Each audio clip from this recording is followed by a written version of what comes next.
It's like, okay. I Yeah. think I think probably the wireless headphones are limited to how many Bluetooth connections that they can have. Okay, we're being live streamed. Thank you, Miss Anna. Okay. Now, Elizabeth, I have this option again of using the timer app on here. Do you want me to do that, Uh-huh. or do you want me to do Well, that today, or? yeah, if you want to do that, let's try it out. Okay. Uh, as you can tell, I sort of like to keep control of my hearings, and that's one of the ways I do that is by keeping the time on my phone. Uh, and the other thing is, as you have seen, I like to um, I like to keep control over the share function. Yeah, I get it. And I think that's one of the important things about the Dropbox is, so that we can pull up whether they're going to be admitted or they're just purported exhibits. Yeah. Well, let me just Let's see. see. Does Okay. can you now see a timer? I can. Okay. All right. So then let me go ahead and cancel that. All right. All right. Let's see. We'll admit Miss Hardy. We'll admit SPS. We'll admit Mr. Rossi, Miss Schulz, Mr. DeSalen, Mr. Stoppel, Miss Lynch. Okay.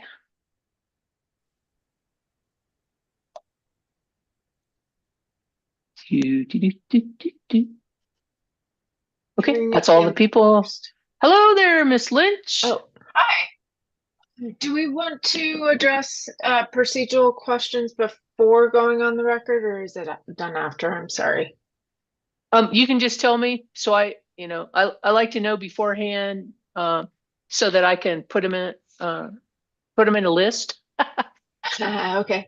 Well, I submitted Prosperity Works exhibits without having marked them. I have prepared marked ones. I apologize. I'm not very good with those types of tasks.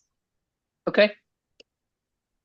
So how And would by you like me to? marking, you mean marked on the document itself? Yeah, I just added Prosperity Works Exhibit 1 and then Prosperity Works Exhibit 2 on the actual exhibit. Okay. How do you want me to resubmit? Okay. Um, I'll ask Mr. Lee Okay. what his preference is.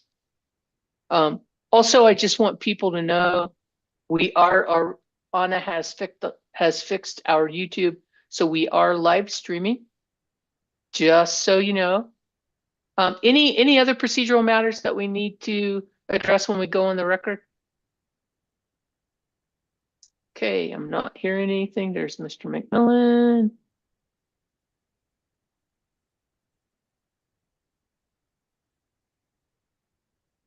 Okay. Mr. Lee, I see you're still connecting to audio. There's Mr. Rushaw.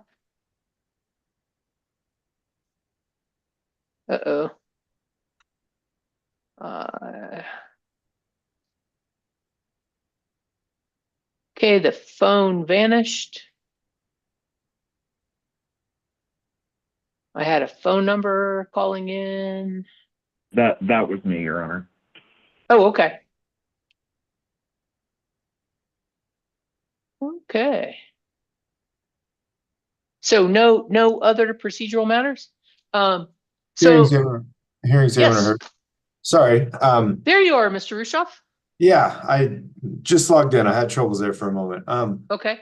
I wanted to let you know that our witness, Kevin Higgins, is available all day today, but he Okay. is unavailable tomorrow. So Okay. to the extent we're going to go into tomorrow, if we could try to get him up today, that would be excellent. Okay. Thank you. I appreciate that heads up. Uh,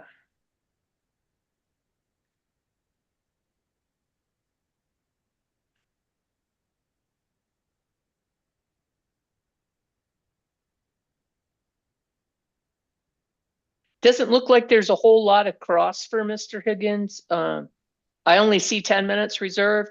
I do have a few questions. I'm not sure if hearing examiner Korean Camp has a few questions, but I think it's totally doable that we're gonna move through some witnesses today, but I'll make sure that we get Mr. Higgins on today. Okay, any other? Looks like Mr. Lee. Can you hear me, Mr. Lee?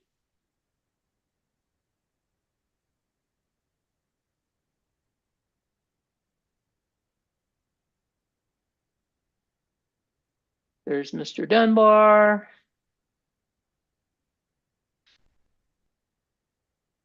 Okay, let me do a quick check.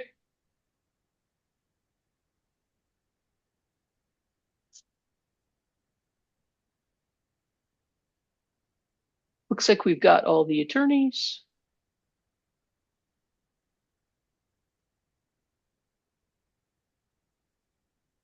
Looks like we've got a witness. Good morning. Good morning. Okay, the most important person, the court reporter. We've got 4 minutes before 9, so let me see what I can find out here.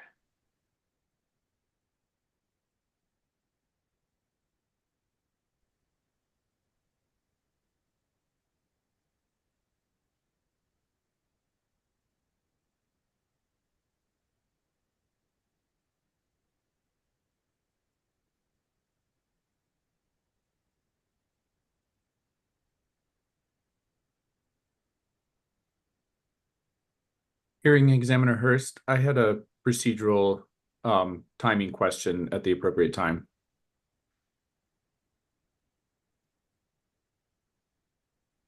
Good morning, Mr. Lee. Good morning, Judge. How are you? Good. Good. Before we go on the record, there's been a question that I don't know if you heard or not, but Miss Lynch forgot to put the stickers on her exhibits. So do we want her to put the new ones with the Dropbox? I can mark them, Judge.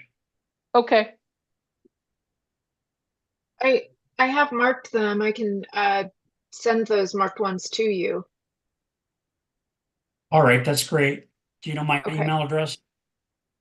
I'm pretty sure if I don't, I'll let You got to figure put them it in the out. Dropbox.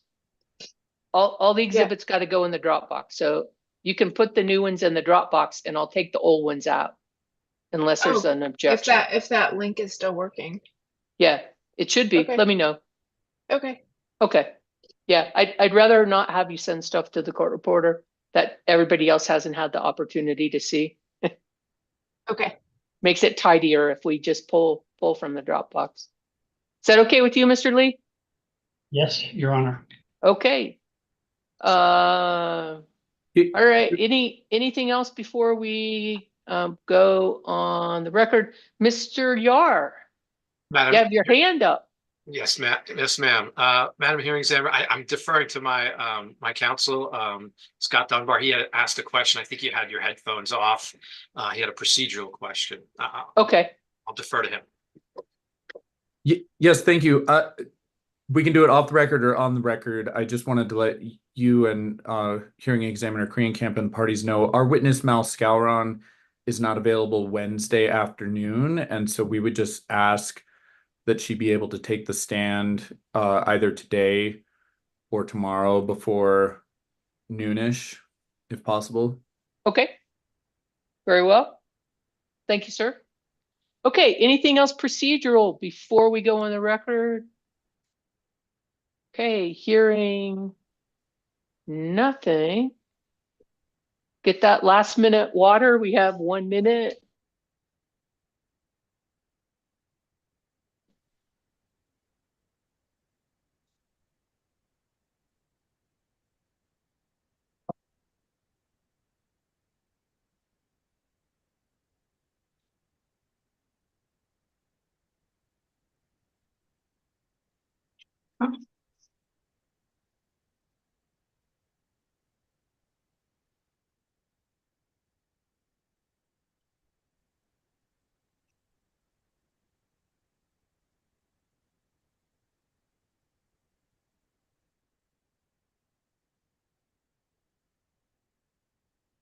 Can we see my share screen?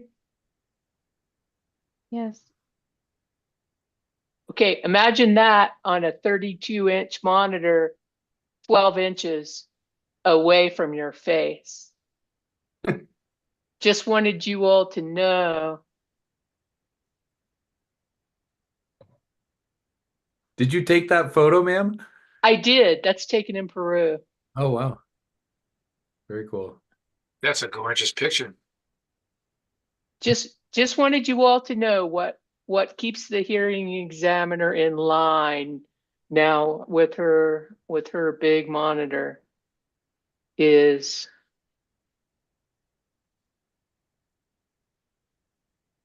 but he's a little guy, and you can tell he's a little guy because that fly on his nose. I mean, if you put it in perspective. So it's not like it's a huge alligator, crocodile. Anyway, just a little levity. I believe we've now reached our hearing time. Mr. Lee, if you're ready, sir, we can go back on the record. Good morning. Yes. We are returning from our recess from last evening in case number 24-00120. This is Southwestern Public Service Company's application for its transportation electrification program. We're going to continue this morning with hearing from our witnesses. Mr. Lee, if you would just have the record reflect that we still have no request to give public comment in this case. And I believe that hearing examiner Krienkamp and I are ready to continue with the presentation of SPS's witnesses. And so, Ms. Hardy, Ms. Huell, you have a witness. Good morning, Your Honor. SPS would call Stephanie Nemi. And Mr. Lee, if you would swear the witness, please.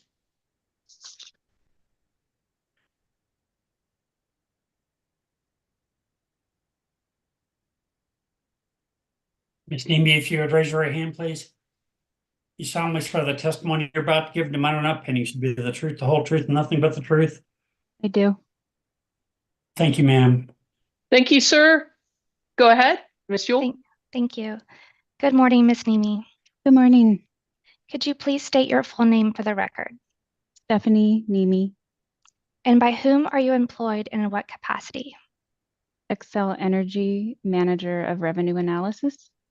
And do you have in front of you a document marked SPS Exhibit 9?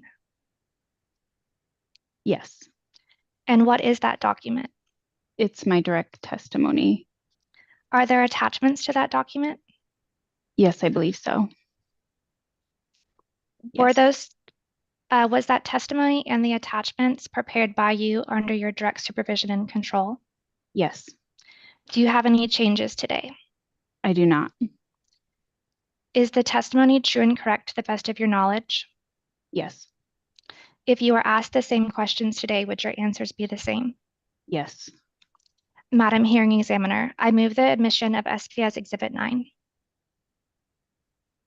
Any objection to what's been identified as SPS Exhibit 9, Ms. Nemi's direct testimony as affirmed by her here today?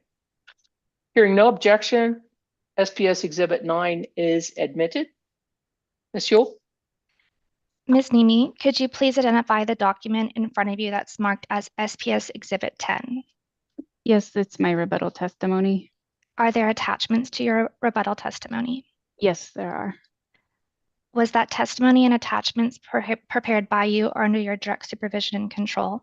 Yes, Do you have any changes today? no, Is the testimony true and correct to the best of your knowledge? yes, If you were asked the same questions today, would your answers be the same? yes, Madam Hearing Examiner, I move the admission of SPS Exhibit 10. Any objection to what's been identified as SPS Exhibit 10, Ms. Niami's rebuttal testimony as affirmed by her here today? Hearing no objection, SPS Exhibit 10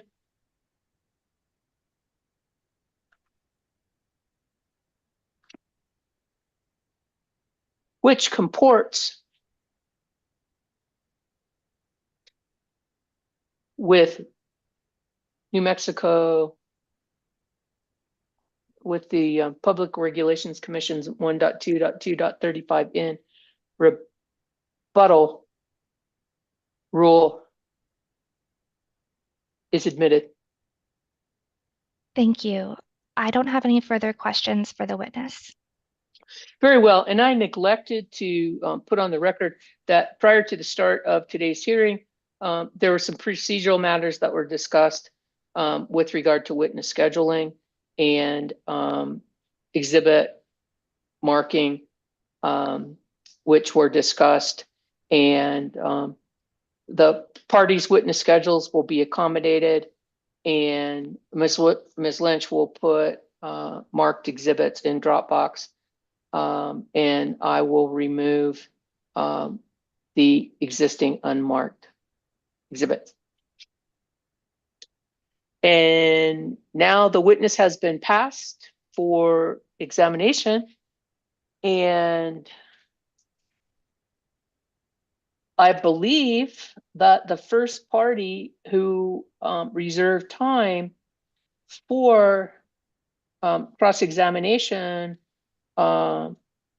is the New Mexico Large Customer Group. So Mr. Rushoff or Mr. Stoppel or Ms. Roach? You have 30 minutes.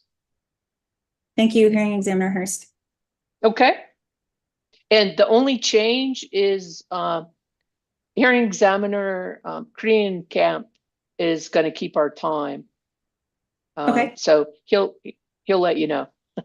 Go ahead. Thank you. Good morning, Ms. Niemi. My name is Christine Roach. I'm representing the New Mexico Large Customer Group. I don't think we've met before, so it's nice to meet you. Nice to meet you as well.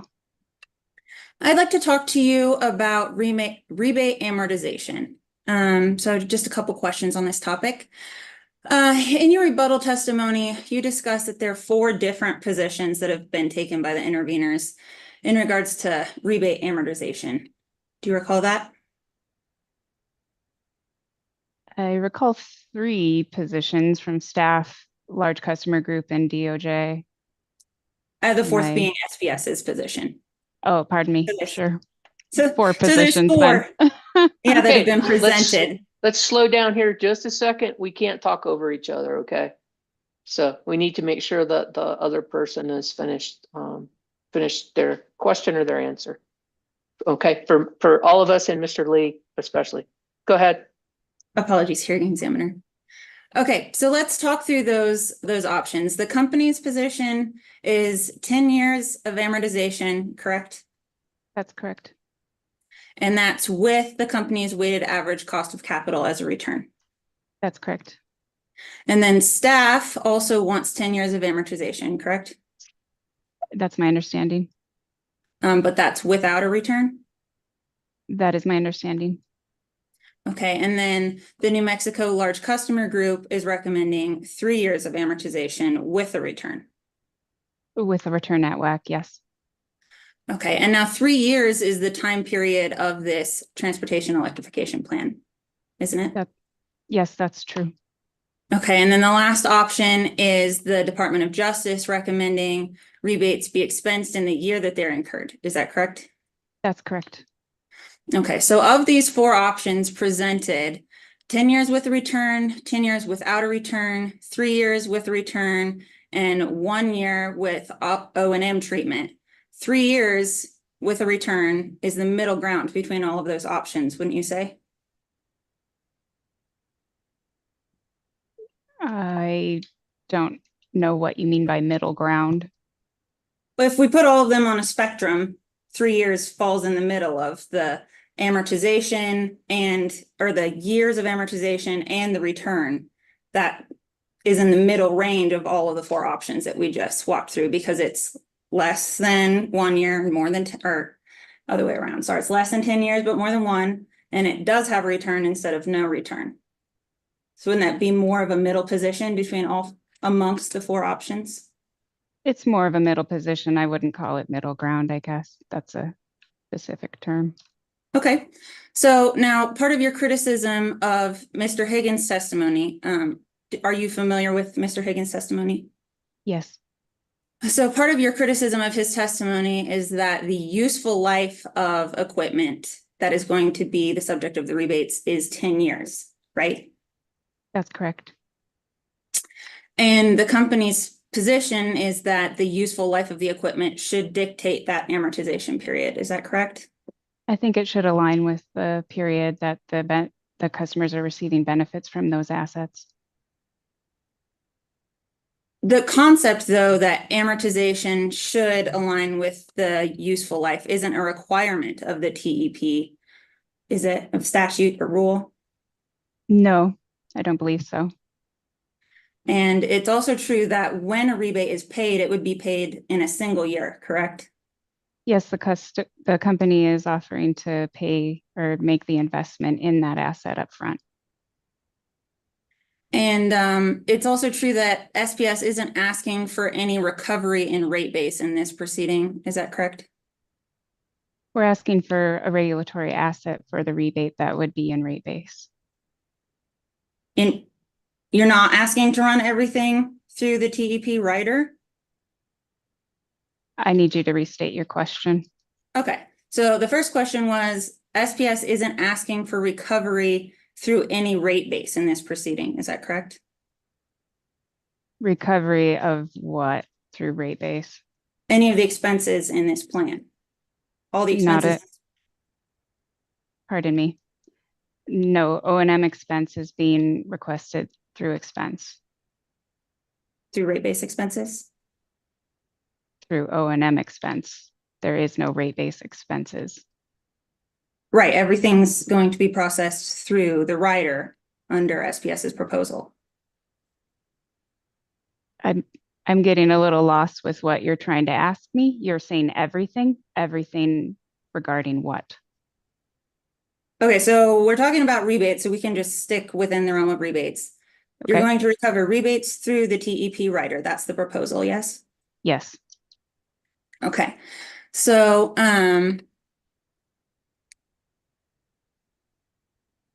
so back to Mr. Higgins's recommendation, all other things being equal, going through a rider that's amortized.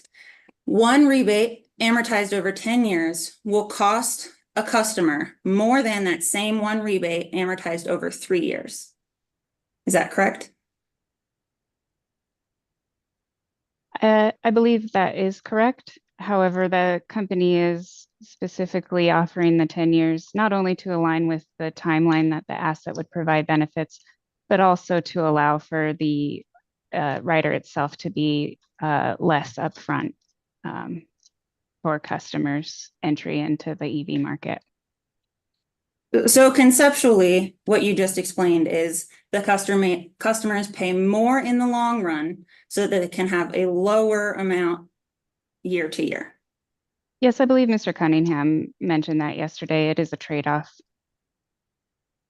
Okay, so But hold on just a second, Ms. Roach. Just so that I'm clear, the 10-year, the amortization amount for each year, is that actually being paid or charged through the rider? Yes. Okay, thank you. Go ahead. thank you, hearing examiner. Let me get back on track here. So now, speaking of Mr. Higgins's proposal, his calculations show that the revenue requirement of the large customer group's proposal, which does not include everything, all of the expenses that SPS proposes, even with a 3-year amortization, would be 1.2 million. Do you recall that? I do not. I'm recalling 1.4 million from his testimony. Can you bring that up or show me what you're referring to? Sure, we could pull it up, or if it would be within the realm of your memory. Do you recall that his 3-year amortization for 2025 is less than the company's 10-year amortization in 2025 using the company's budget? Yeah, I mean, the way amortization schedules work, a 3-year would be more than a 10-year in a 3-year time frame. Okay, so I think we might be crossing words a little bit. So if we could pull up the direct testimony of New Mexico Large Customer Group witness Higgins, I can do that, or if you've got it, hearing examiner. Hang on. Okay.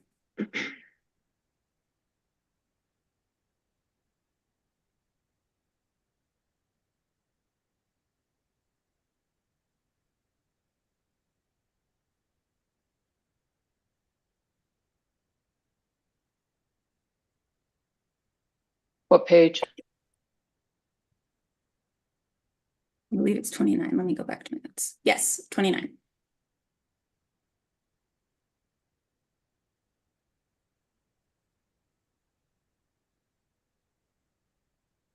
All right, so I was afraid he was going to do that.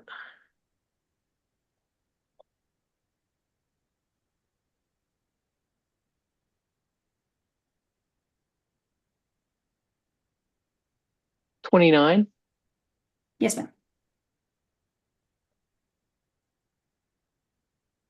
Okay, 29.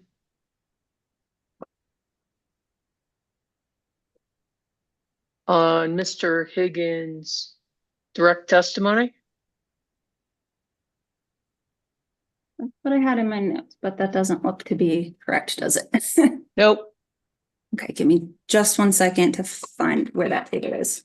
29 is an attachment. I think it's possibly page 27. Are you looking for his chart? Yes. That is correct. It's table KCH3 at 20. His page 27. I have made the same mistake of doing the digital page number. Can you see that, Miss Naomi? It's a little bit funny on my screen. It's a bit small, but yes, I can see it. Okay, so in 2025, can you see that the large customer group has calculated a revenue requirement of 1.2 million? Yes. Okay, and that's contrasted with what's in your attachment SNNR1 of being 1.6 million for 2025. Is that correct? I'm sorry, of what number? You broke up. Yeah, attachment SNN-R1. Of 1.6 million? Yes. So is that correct, Miss Naomi? It's Nimi. Yes, that's correct. Sorry, I apologize for that. So setting aside both of those numbers, Mr. Higgins' calculations and SPS's, it's also possible that EV growth in the SPS territory would continue to be slow, right? I'm not aware of what the growth would be. That's more a question for Mr. Murphy or Mr. Cunningham. Would you agree, though, that even though they have made projections, that it is possible that those projections could be overly optimistic? I imagine anything is possible. I'm not familiar with the market of EVs in New Mexico, though. Okay, so SPS is only going to include TEP expenditures in the rider, right? Like if there's less demand, only what's spent is going to be included in the rider. If you're referring to our true-up process, yes, that's true. We would implement a projected rate if we're approved with the plan that we're proposing here today, and then we would true it up with actual costs. So if the EV market doesn't materialize as you're suggesting, our customers should remain neutral because they will have a true-up mechanism in place that brings it to the actual costs and investments that are made. Okay, so if those costs are low, because as you mentioned, perhaps the EV market doesn't materialize or ramp at the rate that's projected, then the 3-year amortization the large customer group proposes would actually have even lower impacts than we've calculated, wouldn't it? I believe your comparison was a bit misguided in just comparing the bottom line revenue requirement. Mr. Higgins also recommended that we don't have ownership of EVSI, which I think is reflected in that lower revenue requirement that you showed. So you're making a comparison of rebates as though your rebate suggestion would be lower, when really it's the suggestion overall that Mr. Higgins has made rather than your rebate recommendation. Well, whether we look at SPS's recommendation or Mr. Higgins's recommendation, if spending is lower, then the 3-year amortization is not going to have the same impact as what the company is projecting with the larger amount of expenditures, right? I mean, everything else held equal, Mr. Higgins's recommendation creates a higher impact on customers than SPS's proposal. That's only true if the amount of spending of SPS's proposal is used as the input, right? Holding everything else equal, if you just have your rebates and the rebates are 100 rebates for that first year, a 3-year amortization would be an increase to your revenue requirement as opposed to the 10-year amortization the customer or the company is proposing. Okay, so just to clarify, I think we may agree on that point. But the overall outcome would be that the customers, holding everything else equal, whether it's the SPS budget or the recommended large customer group budget, 3 years of amortization will cost the customers less from beginning to end than 10 years of amortization. Is that correct? Yes, I believe we've already established that in a previous response. Okay, thank you so much. I have no further questions for this witness. Thank you. Ms. Roach?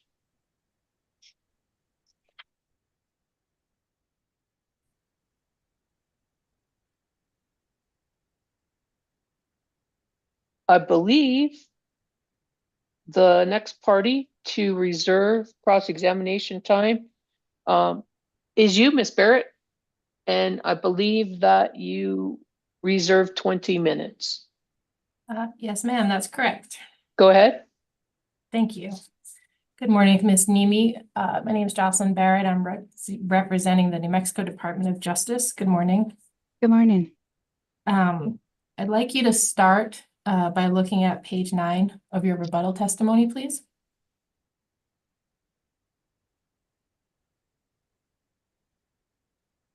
Okay.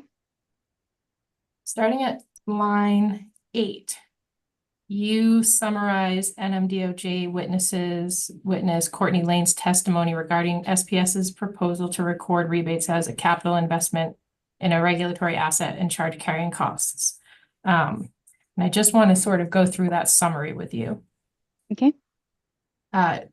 You agree, do you not, with Ms. Lane's statement that the rebates being contemplated in this TEP are not capital investment?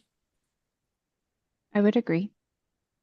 And you agree with Ms. Lane's statement that SPS has traditionally expensed incentives at the time they're occurred as O&M, as they do in the energy efficiency rebates? I believe they are expensed in the energy efficiency rebates, but they're not similar in nature. Does SPS offer rebates in any other programs aside from TEP and energy efficiency?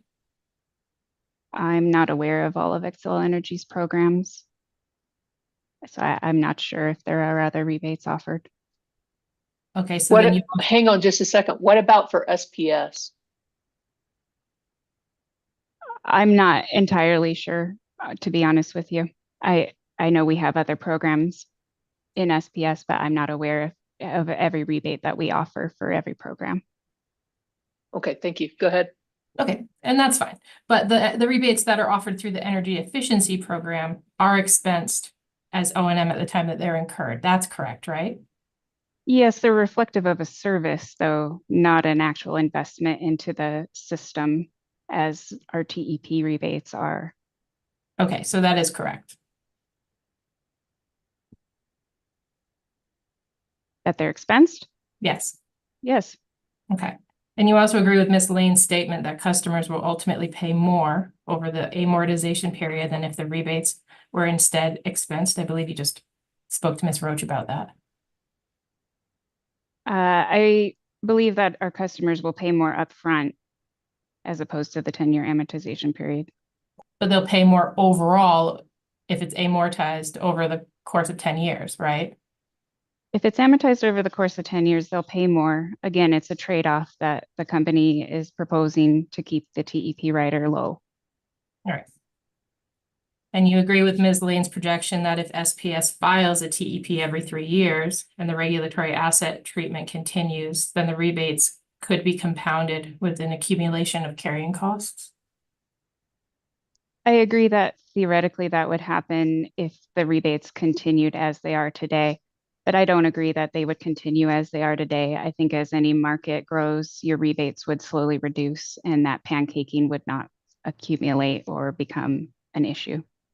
But theoretically, it's possible. Theoretically, it's possible. Okay, can you go to page 10 of your rebuttal testimony, please? Starting at line 12.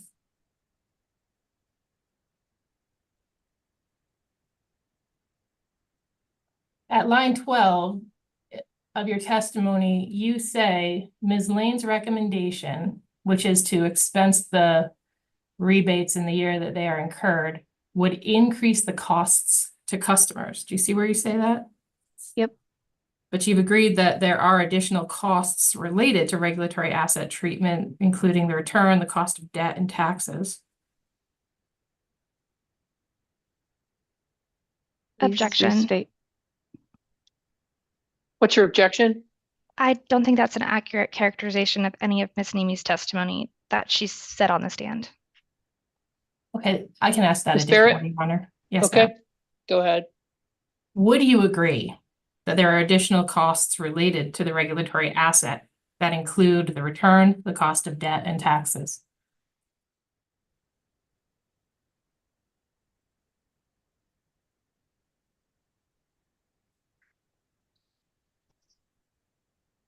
I think there's additional costs with the amortization, but there's also additional costs in expensing it.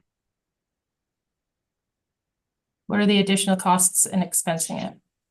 That also increases your income tax expense. Are those And costs? it's a higher, Excuse me, please continue. pardon me, my apologies. And it overall increases your upfront cost to your customer. Yeah, I think we've established that it increases the upfront costs. The costs that are associated with expensing, as opposed to the regulatory treatment where it's amortized, are they generally more or less than the amortization costs? I think we've established that the amortization costs are more over time than the expensing upfront as a whole. Okay. But the expense to customers upfront is quite high as opposed to the amortization. It's a trade-off that the company is proposing. Okay. Did SPS conduct an analysis to compare the annual rate impact to customers from expensing the rebates in the year they occur versus the company's proposal to amortize the costs over 10 years? I believe that's a question more appropriate for Mr. Trowbridge. Okay. Has SPS had any kind of communication or feedback from customers that they would prefer to pay more over a longer period of time rather than less over the shorter period of time? I'm not aware of the outreach or the customer feedback that we've received. That's more a question for Mr. Cunningham or Mr. Murphy.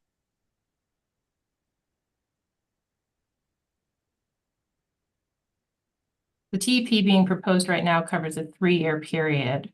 So is it likely that if any rebates are issued during the TEP period, they're going to be somewhat spread out over the course of those 3 years as opposed to all at once in the first year?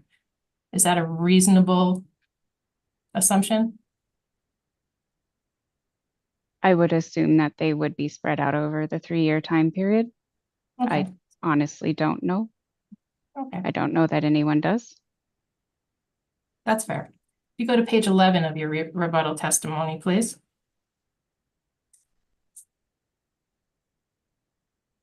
At the top of page 11, you say that spreading the rebate cost over time will keep the TEP rider lower. Does SPS know exactly how much lower? Over the 3-year period, I believe in total, SPS's proposal would recover 1.2 million. Under DOJ's recommendation of expensing it, it would be 5.4 million over the same 3-year period. I'm sorry, could you say that again? So I believe SPS's proposal, the rebates would be worth roughly 1.2 million over the 3-year period, or we would recover 1.2 million. And under DOJ's proposal, it would be more around 5.4 million. Okay, thank you. And then at the top of page 11, you also talk about how treating the rebates as an expense potentially could reduce the number of customers able to participate in the TEP programs.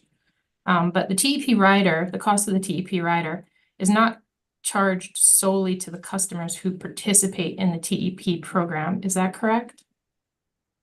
That would be a question more appropriate for Mr. Trowbridge. You don't know if the TEP rider is paid by a broader customer base than just those people who participate in the TEP program? I believe it is, but I can't answer further questions regarding the nature of the rates or the rate design. Those are questions for Mr. Trowbridge. And that's fine. And the incentive for customers to participate in the TEP program, at least one of the incentives, is the granting of the rebate itself. Is that correct? I think it's to help customers be able to access an EV market. One of the barriers is the high upfront costs. Okay. All right. I'd like to talk a little bit about, were you listening to Mr. Cunningham's testimony yesterday? Yes, I was. And specifically the part where he spoke about the return at the WAC for TEP rebates being needed or being used solely to cover the cost of financing? Yes, I do recall that. Do you agree with that statement? Yes, I do. Okay. And that all of it, all of that money goes solely to cover the cost of financing? Yes, it's the cost that the company incurs to finance What an sources? investment. Excuse me. What sources of funds does the company use to finance the rebates? We use a mixture of debt and equity. Okay. And you agree that the weighted average cost of capital represents the weighted average cost of debt, preferred equity, and common stock a utility has issued to finance its utility capital investments? Yes, I do. And I believe that other parties have agreed to that in our prior base rate proceeding. A WAC was agreed to in the final settlement and stipulation that was contested by only one party. And I believe the contestation had nothing to do in regard to our WAC. Sure. Does SPS use a different mix of debt versus equity to finance rebates as compared to financing capital investments? No. How does SPS finance the costs of its energy efficiency rebates? I would say that across the board, our cost to finance is reflective in the same equivalent manner. We don't use different financing for different expenditures or investments. Okay, thank you. Do you recall when Mr. Cunningham said that if the commission does not approve SPS's request to create a regulatory asset and charge carrying costs, that the company would need to reassess the TEP program or words to that effect? I do. What does that mean specifically? Objection. What's your objection? Well, Ms. Barrett asked Mr. Cunningham that question yesterday, and Mr. Cunningham answered. And now Ms. Barrett is asking Ms. Nemi what Mr. Cunningham meant, and I think that's inappropriate. I think Ms. Barrett can ask Ms. Nemi that same question, but I don't think it's appropriate for Ms. Barrett to ask Ms. Nemi what Mr. Cunningham meant. Ms. Barrett? I think she's correct. And so I will ask Ms. Nemi, what does it mean to reassess the TEP program? What do you believe it means to reassess? Not what you think Mr. Cunningham meant. What do you think it means based on your expertise and experience? If the company's proposal is not accepted, or what circumstance are you referring to as far as the company having to reassess? Could you remind me of that conversation? Sure, of course. If the commission decides not to allow SPS to continue to amortize the cost of rebates over a 10-year period with carrying costs, it was stated yesterday that the company would need to reassess the TEP program. Is that the company's position? Objection. What's your objection, Ms. Yule? Madam Hearing Examiner, Ms. Barrett asked Mr. Cunningham this question. I think it was appropriate for her to ask Mr. Cunningham that question. He's the policy witness on this topic. Ms. Nemi is here as her testimony says to talk about the revenue requirement. I don't think she's the appropriate person to talk to about this. Ms. Barrett had her chance with Mr. Cunningham, and I think this is an overreach and inappropriate. Ms. Barrett? Ms. Nemi is on the stand as an expert about this program, and the response that Mr. Cunningham gave was somewhat vague, and I think it is appropriate since Mr. Cunningham was a representative of the company and his statements represent the company's position to ask Ms. Nemi a couple of follow-up questions about that, since we're specifically talking about the effect that pulling this part of the program would have. I think that the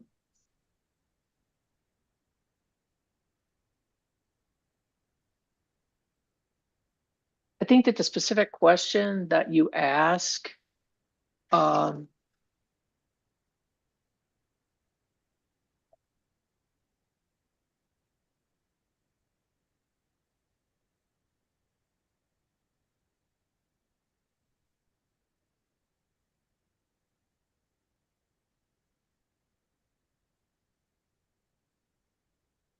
which was, if the commission decides to allow SPS to continue to amortize the cost of rebates over a 10-year period with carrying cost, it was stated yesterday that the company would need to reassess the TEP program. Is that the company's position? I mean, I think if you're asking this witness about the policy of the company, then I'm going to sustain the objection partly because I think it's been asked and answered. You've been told what the policy is already. I think the real question, Ms. Nemi, is if the commission decided not to allow SPS to continue to amortize the rebates over a 10-year period, how would that affect what you do with the way that the rebates are accounted for with the company? Or would it affect? would it have an impact? I guess my question would be how it would depend on how the commission orders us recovery of the rebates themselves. If it's not through some sort of amortization, the 10-year proposal that we put forth, what would the alternative be? And then I would have to defer to Mr. Cunningham as far as like the strategy of, you know, incentivizing our customers to join the EV programs or to be interested in then EV vehicle, those sort of things, as well as like the impact of that on the rider itself that's being charged to customers. Okay, thank you. Go ahead, Ms. Barrett. Okay, thank you. And the company hasn't already done any of that analysis in advance.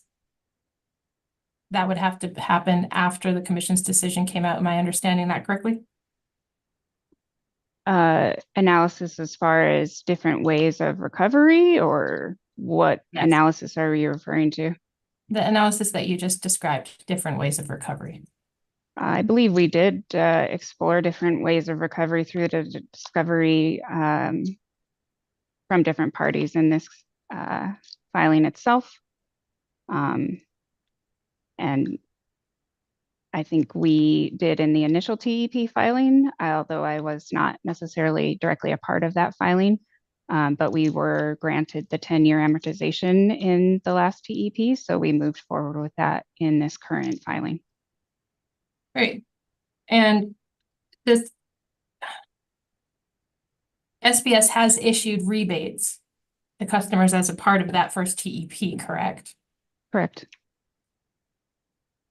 And those rebates have been given the same or very similar regulatory treatment, though the WAC is different, but basically the same regulatory treatment as what's being proposed here.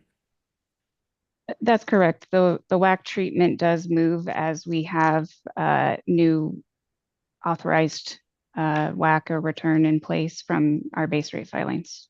Sorry, authorized WAC or authorized return from our base rate filings. My apologies. I'm so sorry.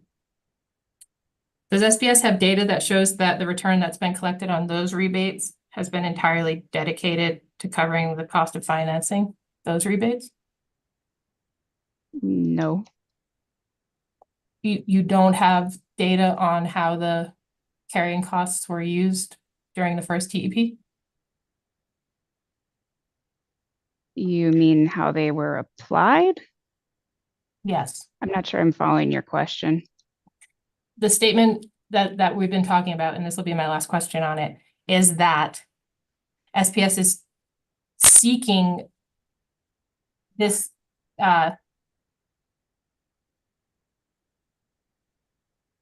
is it possible to borrow just a couple of minutes of my time from Mr. Cunningham yesterday? I'm just about done.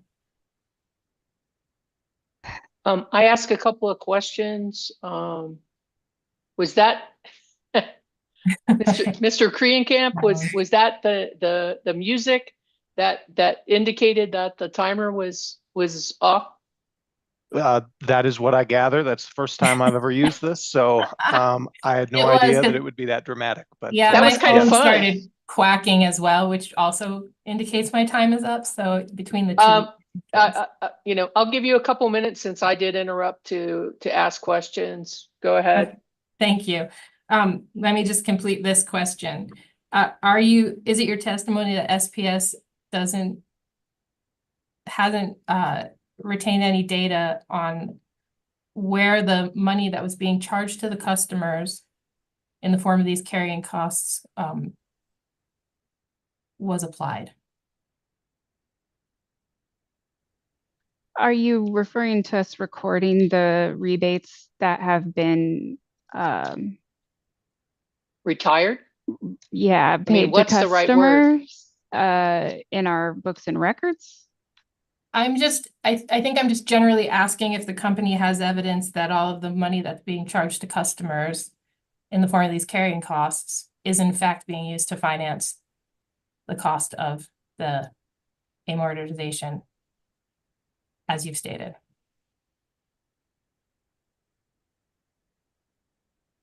I mean, yes, all of the anytime we have recovery of any expense or asset, it goes toward the ongoing operation and investment in our services to our customers. Okay, then very quickly, moving on from this, I just have a couple more questions. Can you go to page 12 of your rebuttal testimony, please?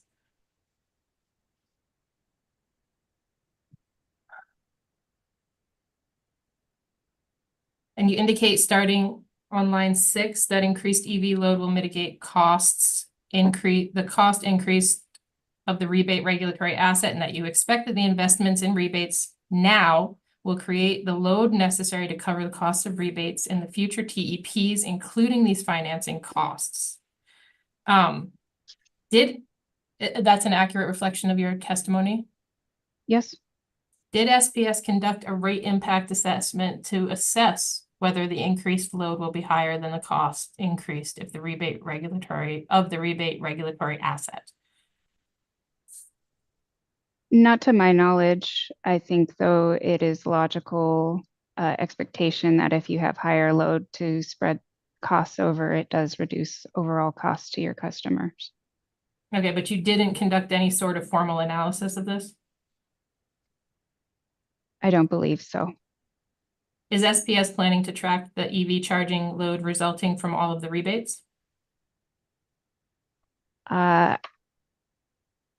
That would be a question more appropriate for Mr. Trowbridge. And that probably is too.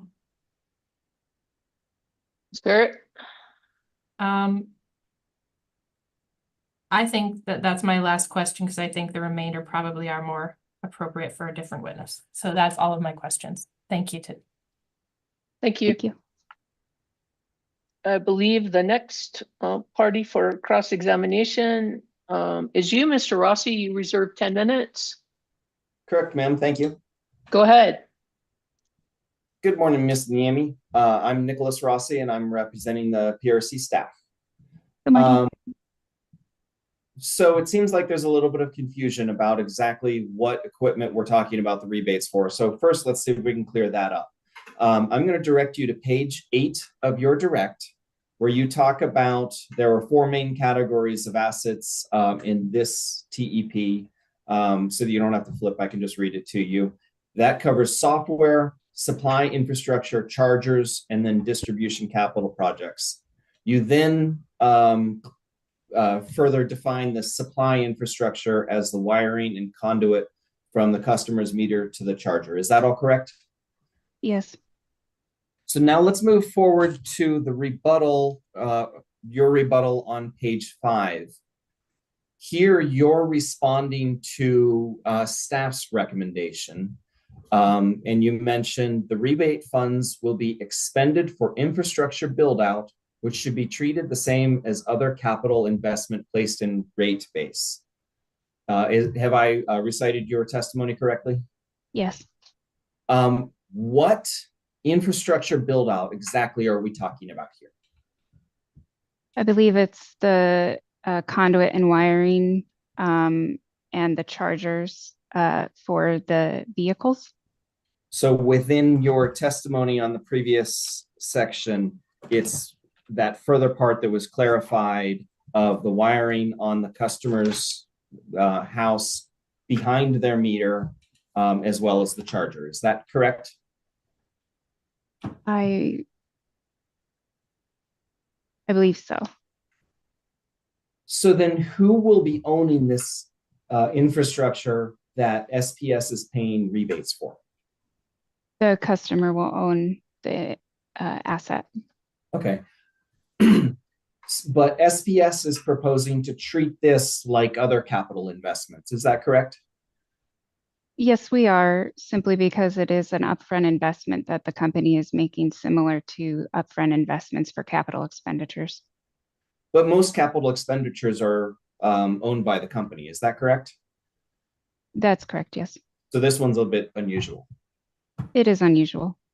Would you agree that it's unusual where it's the manner in which the plant is included in the rate base, including something owned by the customer, in SPS's rate base? That's an unusual circumstance. Yes, I would agree it's unusual, but I think it is in line with the benefit that the customers would receive from that investment. And then similar to like when you buy a house, rather than putting down $200,000 or $500,000 right from the start, if you finance it, you end up paying a lot more over time. Do you agree with that? I do agree with that, but with large expenditures, it often cannot be a paid upfront. That's why financing does exist. Okay. I have no further questions for this witness. Thank you. Thank you. Mr. Rossi.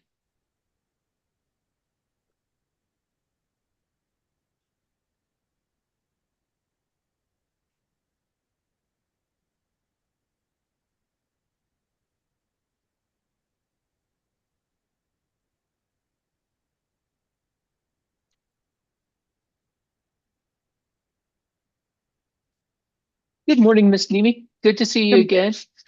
Good morning. I've got a few questions. And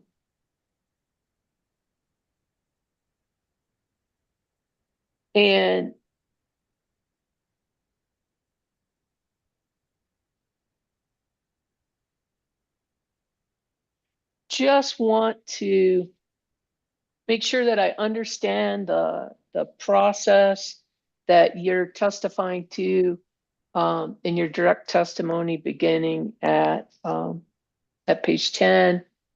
And you talk about that the proposed rider will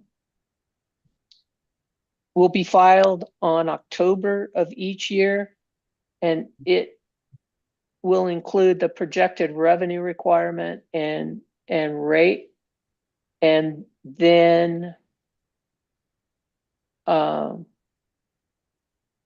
that rate would become effective for January 1st of the next year. Yes, Is that that's correct? correct. Yes.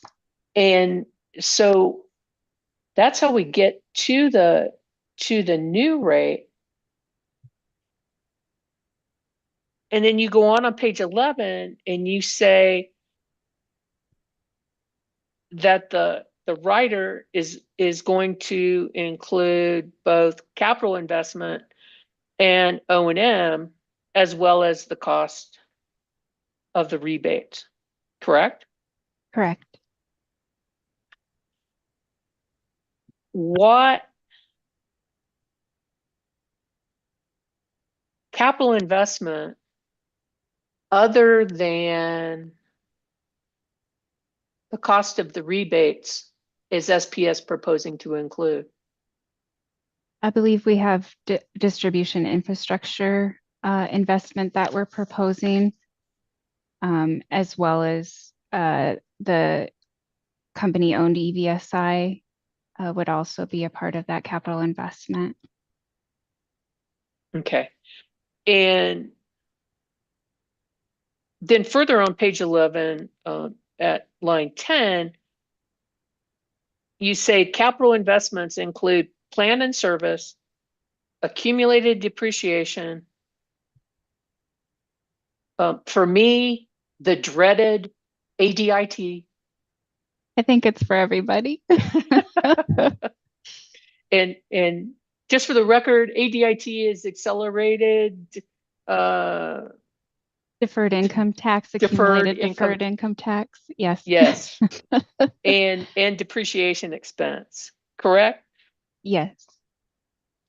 And I think one of the suggestions that SPS did accept from the parties actually had to do with an ADIT or an income tax inclusion that SPS had not proposed. Is that right? That's correct. Yes, it was related to the ADIT associated with the rebates related to the regulatory asset. And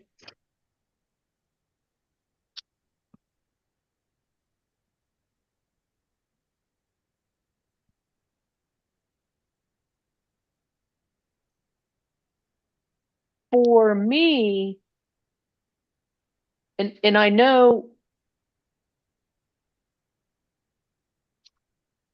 I want to be real careful on the terms because I don't want to confuse myself more.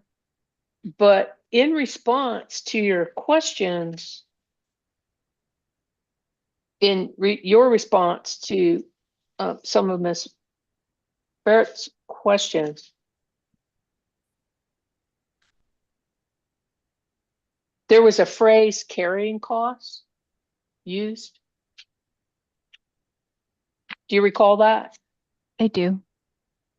Can you, I think she was looking at pages 9 and 10 maybe of your rebuttal testimony. How do you define a carrying cost? It's the cost to finance any sort of an investment over time.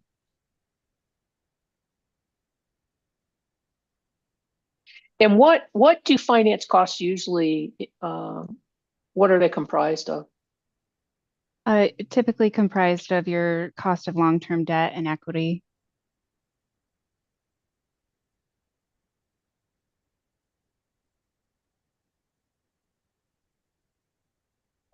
Do you do the financing filings for SPS?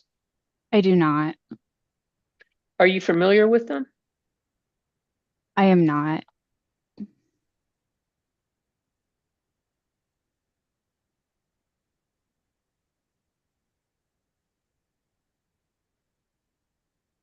Does the information, as part of your job responsibilities, do you do any calculations with regard to finance costs? I do not. I'm specifically focused on revenue analysis.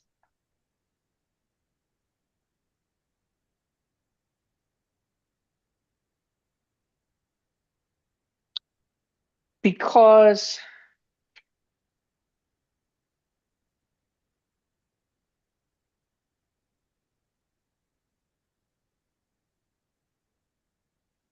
the only time that I recall seeing the words financing costs are in your rebuttal testimony at page 12, line 9. So the complete sentence begins at line 7. SPS expects that investments in rebates now will create load necessary to cover the cost of the rebates in future TEPs, comma, including the financing cost. That was your testimony? Yes. That was in my rebuttal. I apologize. Page 12. Okay. Sorry. Page 12, line 7 through 9. My apologies. I was on page 12 in direct. I'm sorry. So that's the only time I can recall seeing financing costs. Do you recall specifically using the words financing or financing costs in your testimony other than right here? Not perhaps those exact words, but I think that discussing or using weighted average cost of capital, carrying costs, they're very similar terms. But financing costs, I'm not sure I did use that exact term elsewhere. Okay, so for example, then when you start discussing on page 11 of your direct, you start talking about the WACC or the weighted average cost of capital, and you have already testified the current WACC is 7.17, and that came from your last rate case. That's correct. Correct? That's correct, yes. Okay, so when you were talking about the cost of capital or carrying costs, or you use financing costs, then those three words or phrases are all equivalent in your mind. Is that right? Yes, they're describing your cost of financing. And that seems to be part of, Well, it's part of SPS's TEP to request that the WAC be applied to the regulatory asset, right? That's correct. And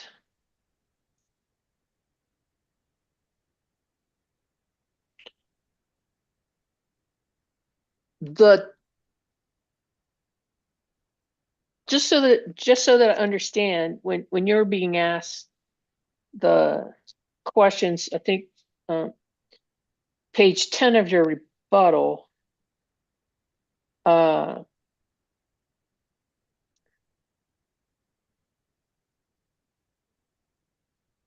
want to make sure that I understand with the regulatory asset and the 10-year amortization, that regulatory asset will become less. Well, that's not going to work. Say you have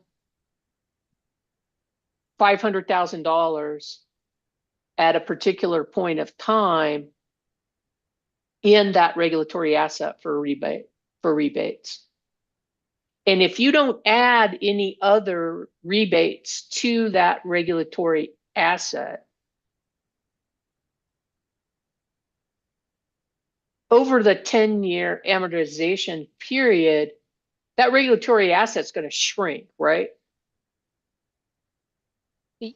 I would, if you think about a amortization table, it's similar in regards to an amortization table, or reflective of a mortgage payment. I think, as Mr. Rossi equated it to, it's a set amount of amortization expense over the period of time that you've set for that expense to be recovered. Okay. So then in your response to Ms. Lane, you were comparing, I believe you were comparing financing costs over a 3-year period, the 3-year period of the plan, as 1.2 million versus 5.4 million? So the comparison is specifically SPS's proposal of the rebates over the 10-year period amortization. The 3-year plan that we have in front of us would recover 1.2 million through SPS's proposal of the regulatory asset, and the return on and return of that regulatory asset. And that equates to 1.2 million. Now, wait a second. Is that, wait, just 1 second. Is that 1.2 million over the 3-year plan, or 1.2 million each year? Over the 3-year plan. Okay. And Ms. Lane's recommendation is to expense the rebates in the year that they are incurred and have no amortization or regulatory asset associated with rebates. And by expensing the rebates each year in this 3-year period, that would equate to $5.4 million that the customers would pay. So they're going to pay for the rebate itself plus the carrying charge if you do it SPS's way. Correct? Yes, using a 10-year amortization period, yes. But under Ms. Lane's, you're only going there, you would only be eligible to collect the actual rebate expended? Yes. With no carrying charge? Yes. Okay, so that would be a $5.4 million expense over 3 years, which I believe your testimony is that's going to cause the customer to pay more now over those 3 years, right? That's right, up front. Right, then they would under the long-term plan that SPS proposes, right? That's right. What would be the total payout for the rebate and the finance charges under the SPS proposal? For the full 10 years? Yes. I don't have that figure in front of me. My apologies. Ms. Yule, consider that a bench request. Yes, Number Your Honor. 5. Okay. I want to know the amount of the rebates. And just so that the record's clear, Ms. Nemi, we're looking at a static number of rebates for the purposes of this discussion, right? That's right. And we're looking at a number of rebates that would be fully subscribed as projected. That's my understanding, yes. Okay. Okay, so I'd like to know under SPS's plan, what the proposed or projected amount of rebates plus the financing costs for the 10-year period of the amortization would be. Is there anything else that goes into that calculation that's going to be included, a category included in there? Is it just going to be rebate, whack, total? So you have your rebate multiplied times your WAC over the 10-year time period, and then you also have your amortization expense for each year as well. So those two components equals what SPS would recover over the 10 years. Okay, you're not going to put a bunch of ADIT and things in there, are you? Or are they already included? That's included within Okay. the regulatory asset. We can not put that line item and just put a total line item for you Okay. if that's preferable. Well, or you can tell me what it is, but as long as you're not going to have to, if you're not going to send any IRS regs my way, then I think we'll be okay. Okay, so okay. All right, I think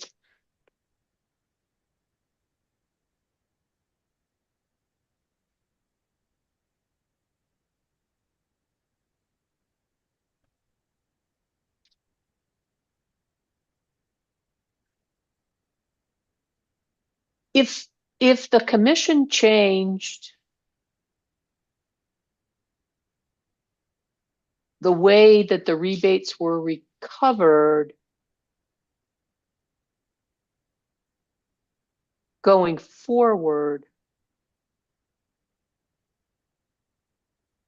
would SPS still continue to treat its previously approved rebates under the previously approved amortization?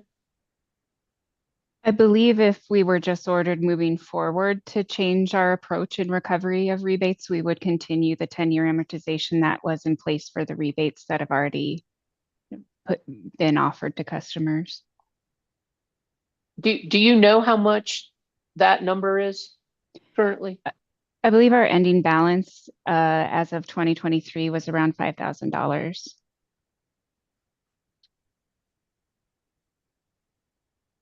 And that's the value of the rebates that are being treated as a regulatory asset. Yes.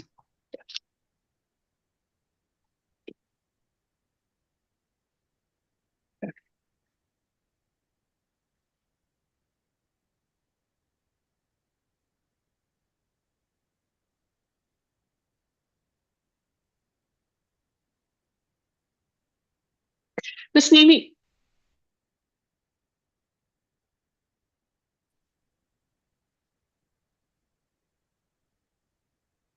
do you consider the approved regulatory treatment of the rebates to contain any benefit for SPS? No, other than the recovery of the rebate itself and the investment, the upfront investment that SPS is offering.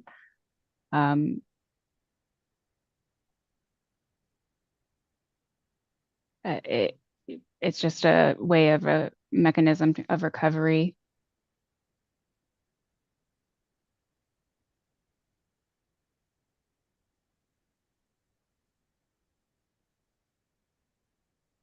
Would SPS, if the rebate was expensed, does SPS incur some kind of short-term finance cost? I don't believe in anything over and above what we would have currently incurred. I think SPS is simply offering or proposing this amortization to keep the upfront cost of the rider lower, more as a policy consideration. Okay, so there's no financial benefit to SPS to amortize the rebate. It's just compensating SPS for that upfront investment through the carrying or cost of capital, WACC, cost of finance, just to make the company whole for that upfront investment. Okay, but if you don't have to carry, if you don't have to carry it for 10 years, then there is no carrying cost, right? That's right. If it were to be expensed, there's no carrying cost.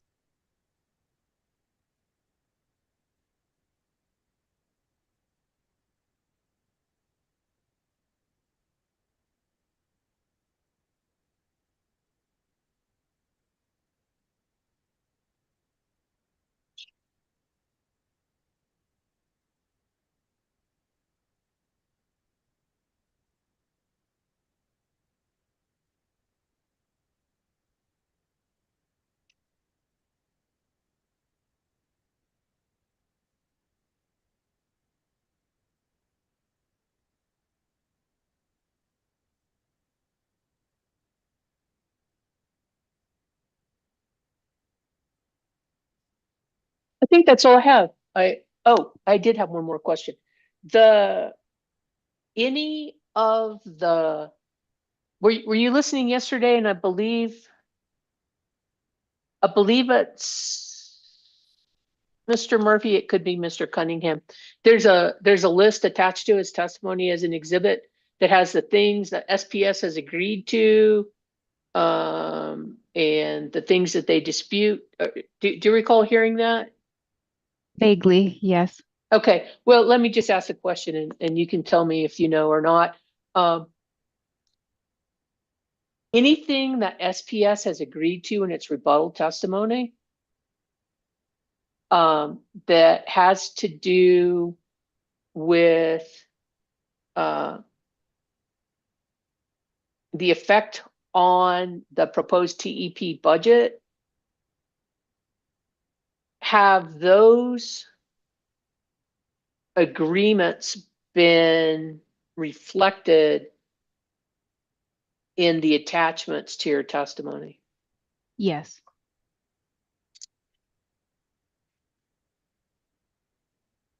Okay, that was my last question. Hearing examiner Korean Camp, do you have questions for Ms. Nimi? Yes, thank you, Hearing Examiner Hurst. Good morning, Ms. Nimi. Good morning. I just have a few questions for you, and I want to start sort of where Hearing Examiner Hurst left off. I'm still trying to wrap my mind around the subject of the rebates and the various amortization options. I'm assuming that you remember Ms. Roach's line of questioning from earlier this morning? Yes. And I believe that Ms. Roach summarized sort of 4 options that she said are presented in the testimony. One would be 10 years with a return, which is what SPS is proposing. 10 years without a return, which I gather is what staff is proposing from the discussion, 3 years with a return from NMLCG, and then 1 year with O&M treatment from the Department of Justice. And I heard you testify consistent with what we heard yesterday from Mr. Cunningham in response to a question from hearing examiner Hurst that essentially when we're talking about a return here, we're just talking about cost of financing. Is that That's right? correct. Yes, Okay. that's correct. So if I'm understanding it right, then if we look at the proposal that staff included, staff says 10 years without a return. So if I'm interpreting that right, are you saying that what staff is effectively proposing is that you would not be allowed to recoup your actual costs of financing? Is that what you're testifying? That's correct. Okay. Yes, it would penalize the company simply through time value of money alone. We wouldn't be made whole with the upfront investment that we've made, let alone the cost of finance. Okay. And I think Mr. Cunningham phrased it yesterday as absorbing the cost of financing, or in my layman's terms, it would be essentially taking a loss. That's what essentially that proposal is how you're characterizing it. Is that correct? Yes, that's correct. Okay. And how about what the Department of Justice has recommended, the 1 year with the O&M treatment? Would that have the same effect, or are you able to recoup your costs of financing through that option? So through that option, there would be no cost of financing. There's no component. You're just simply recovering recovering it as though it were an operation and maintenance expense in the year that it was incurred. So you are made whole in that situation as opposed to staff's recommendation. Okay. So then effectively that leaves us with 3 options that would allow, that would make SPS whole, to use that term. It would be SPS's option, New Mexico Large Customer Group's option, and then the AG's, the Department of Justice. And so I understood from your response to hearing examiner Hurst that there really isn't a direct financial benefit to SPS through getting this return. It's really just getting your costs back. So between those 3 options, is it fair to say this is really just a question of what is the best way for the company to recoup its costs? To recoup its costs, I do think there's that component of trying to keep the upfront costs low to customers and the rider lower, kind of more of a policy approach, but in essence, yes. Okay. All right. Well, that's helpful. And that leads me, I think, to my next question. And I'll ask you about Ms. Lane's testimony from, again, the Department of Justice. And you did testify briefly about this on questioning from Ms. Barrett. One of Ms. Lane's points in her testimony was if utilities continue to file TEPs every 3 years, they continue to utilize regulatory asset treatment, this is going to compound the accumulation of carrying costs. And I think I heard you testify in response again to Ms. Barrett that you thought that this wouldn't be a major issue because the rebates would slowly reduce and pancaking would not accumulate or become an issue. I'm going to assume you remember testifying to that. Can you just explain that to me a little bit more in detail as to why you don't think that's a major issue? Yes, I think with any program like this, to get customers interested up front, or to help entry into a program or a technology that the upfront costs are high, offering a rebate allows more individuals to enter into that program than would have otherwise happened. And as that kind of market grows and the technology becomes less expensive, as more innovation happens in that industry, it'll be less likely that we'll need to offer a rebate upfront to incentivize customers, because the cost of vehicles would potentially be lower. There would also be used vehicles available, as time continues on, that could be less expensive as well. So as with a lot of things, especially for things that are offered with rebates, I could see a time period where if you had enough customers in the program that your rebate would either lessen from what we are offering today and or disappear over time. And so then you wouldn't have an ongoing, every 3 years when we come back with our new, our updated TEP program, you wouldn't have this pancaking or every year an additional the same amount of rebate per customer for, EV chargers and wiring and all of that. Mm-hmm. Okay. Okay, and then just a couple of clarification questions based on your rebuttal testimony, if you could turn to page 5. And there's a phrase here that I'm hoping you can just explain to me what you were referring to. If you look at lines 3 and 4, you talk about SPS's request to earn a return on a regulatory asset for rebates should be approved because it aligns with, quote, the cost recovery of the infrastructure funded by the rebates. Can you explain just what cost recovery of the infrastructure is referring to there? Yeah, the cost recovery, so it's the upfront investment that we're making in that infrastructure build out, which is the conduit and wiring and or charger that the rebate would be covering. So it's really supporting the build out of our EV transportation electrification. Okay. And then my last question, if you turn to page 11 of your testimony, and I think it might have been Ms. Barrett who asked you about this earlier, but if you look at, again, we're on page 11 of your rebuttal, lines 2 through 4, you say treating rebates as O&M raises the upfront expense of the TEP rider, which could potentially reduce the number of customers able to participate in the TEP programs. And I didn't quite follow, why would, again, this is what the Department of Justice has recommended, but why would treating rebates as O&M potentially reduce the number of customers able to participate?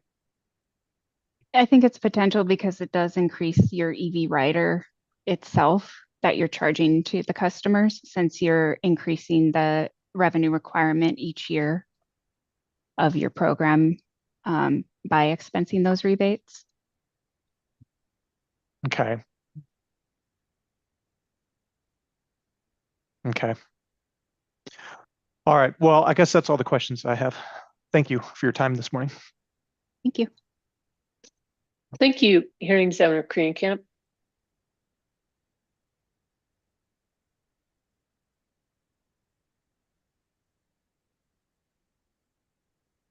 And I just want to clarify the clarification.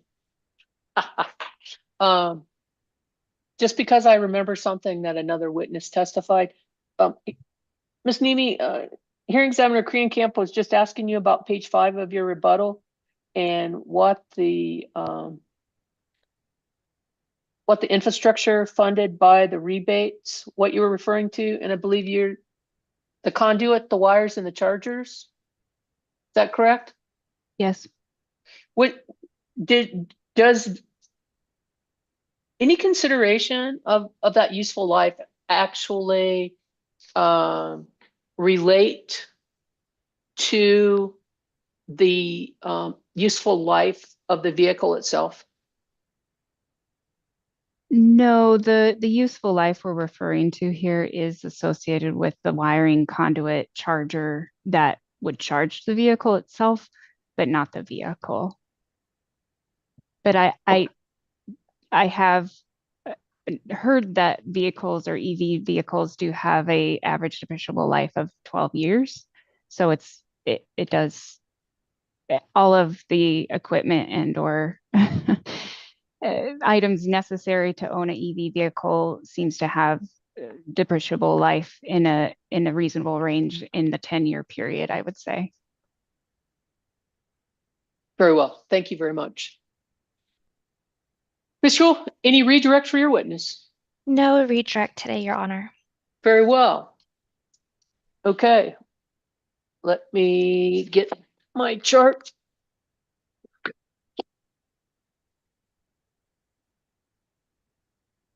Any questions based upon my questions or hearing examiner, the,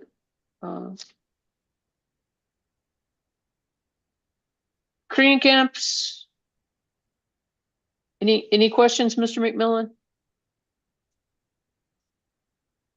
No, Your Honor. Mr. DeSalin? No questions. Ms. Roach? No questions. Mr. Yar? Mr. Dunbar? No questions. Thank you.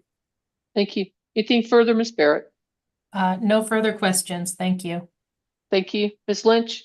I do have a couple questions. Okay, go ahead. Okay. Good morning, Ms. Nemi. I'm Kara Lynch, representing Prosperity Works. Good morning.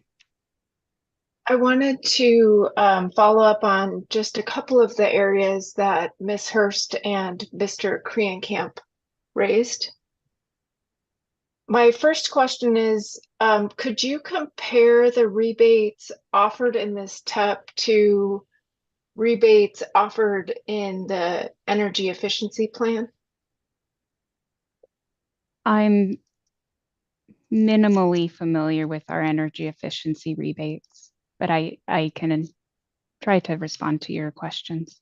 So, for example, in the energy efficiency plan, SPS offers rebates for installation of water heaters that may be more energy efficient, correct? Again, I am not familiar intimately with the energy efficiency. Subject to check. Would For you sure. agree? Subject to check, I would agree. Okay. Now, if people charging EVs typically, do people who charge EVs typically pay for the electricity they use? I would assume so, but I honestly have no idea. Well, that's what is being proposed here, correct? That you're not offering rebates to individuals for the cost of the charge of for the cost of the electricity they consume, correct? That is correct. Okay, you may be offering a different credit or a different rate depending on when someone charges up their electric vehicle. That is correct. Okay. Do you know if the incoming revenue for the electricity that's used for charging a vehicle would offset the cost of the revenue requirement? I don't believe so, no. Okay. Well, pardon me, let me rephrase that. During the annual true-up process, there is a component of the true-up where our estimated revenues are trued up to the actual revenues. And then the over or under recovery would go into the following year's projected rate as either recovering revenues that we should have recovered and or revenues returning to customers that we over recovered. Okay. Could you see the potential where charging an electric vehicle eventually ends up paying for SPS's investment in certain infrastructure, even if it's owned by the customer?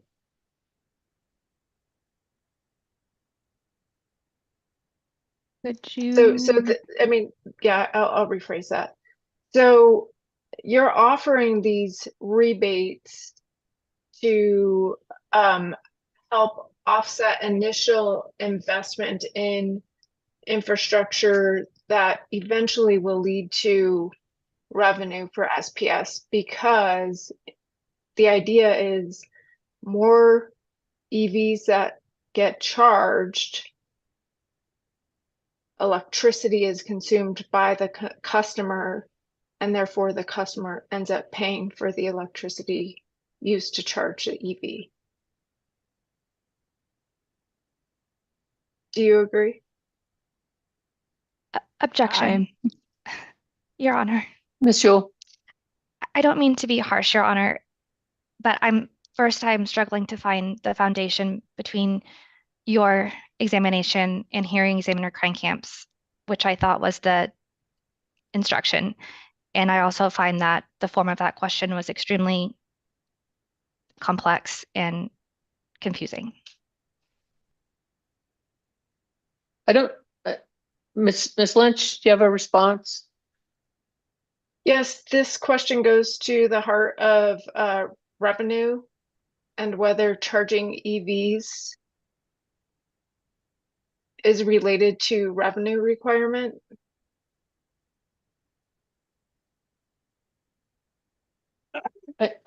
Can you make your question more succinct? I mean, I'll overrule the objection. I think it is a tenuous. Think this would have been better put in cross-examination, but I don't recall any of the cross-examination or any of the questions that the hearing examiner Krankamp or I asked, other than an overall revenue question. That this it's a tenuous thread. I'll let you ask the question if you can rephrase it to be more succinct.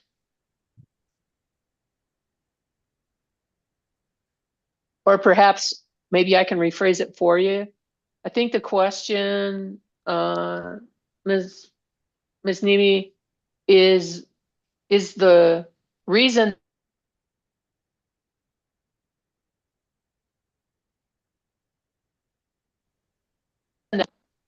sorry, my headphones are talking to me. I think Ms. Lynch's question that she posed is the reason SPS is offering these incentives, rebates in this plan to defray the cost so that ultimately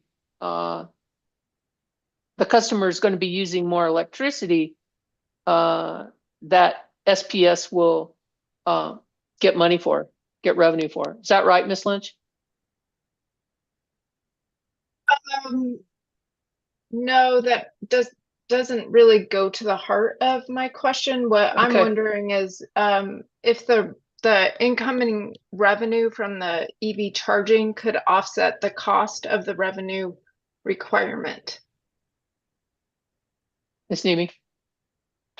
I believe the revenue we're receiving is reflective of the cost that the company is seeking to recover in operating our system. So no, I don't think it could or should be an offset to the revenue requirement. Okay, thank you. And that's the end of my questions. I appreciate that you were able to field these as they transpired during your cross-examination. Thank you. Yep. Mr. Rossi, anything further? No recross. Thank you. Very well. Ms. Nemi, thank you very much. Appreciate your time. You are excused. Thank you. And with that, I think it's probably, I've got 10:35. It's probably appropriate for our morning recess for 10 minutes. We'll come back at 10:45, and I believe our next witness will be Mr. Trowbridge from SPS. So just remember YouTube will continue to live stream. Your Honor, just real quick. We had skipped Miss Joel due to her scheduling conflict. Would you like to continue with Mr. Trowbridge or go back to Miss Joel? Okay, I didn't think she was going to be ready till 11. Oh, you're okay. 10 minutes. You're right. I'm still on Central Time. Sorry. Okay, not a problem. Okay, we're Thank you. recessed for, thank you. We're recessed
All right.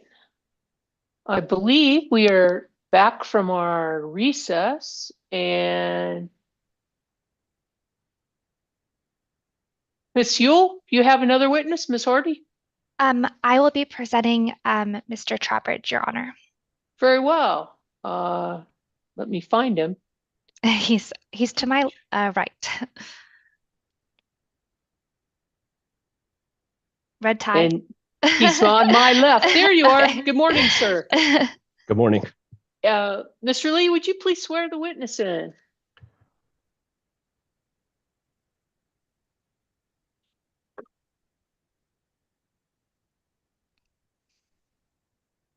Mr. Trowbridge, would you please raise your right hand?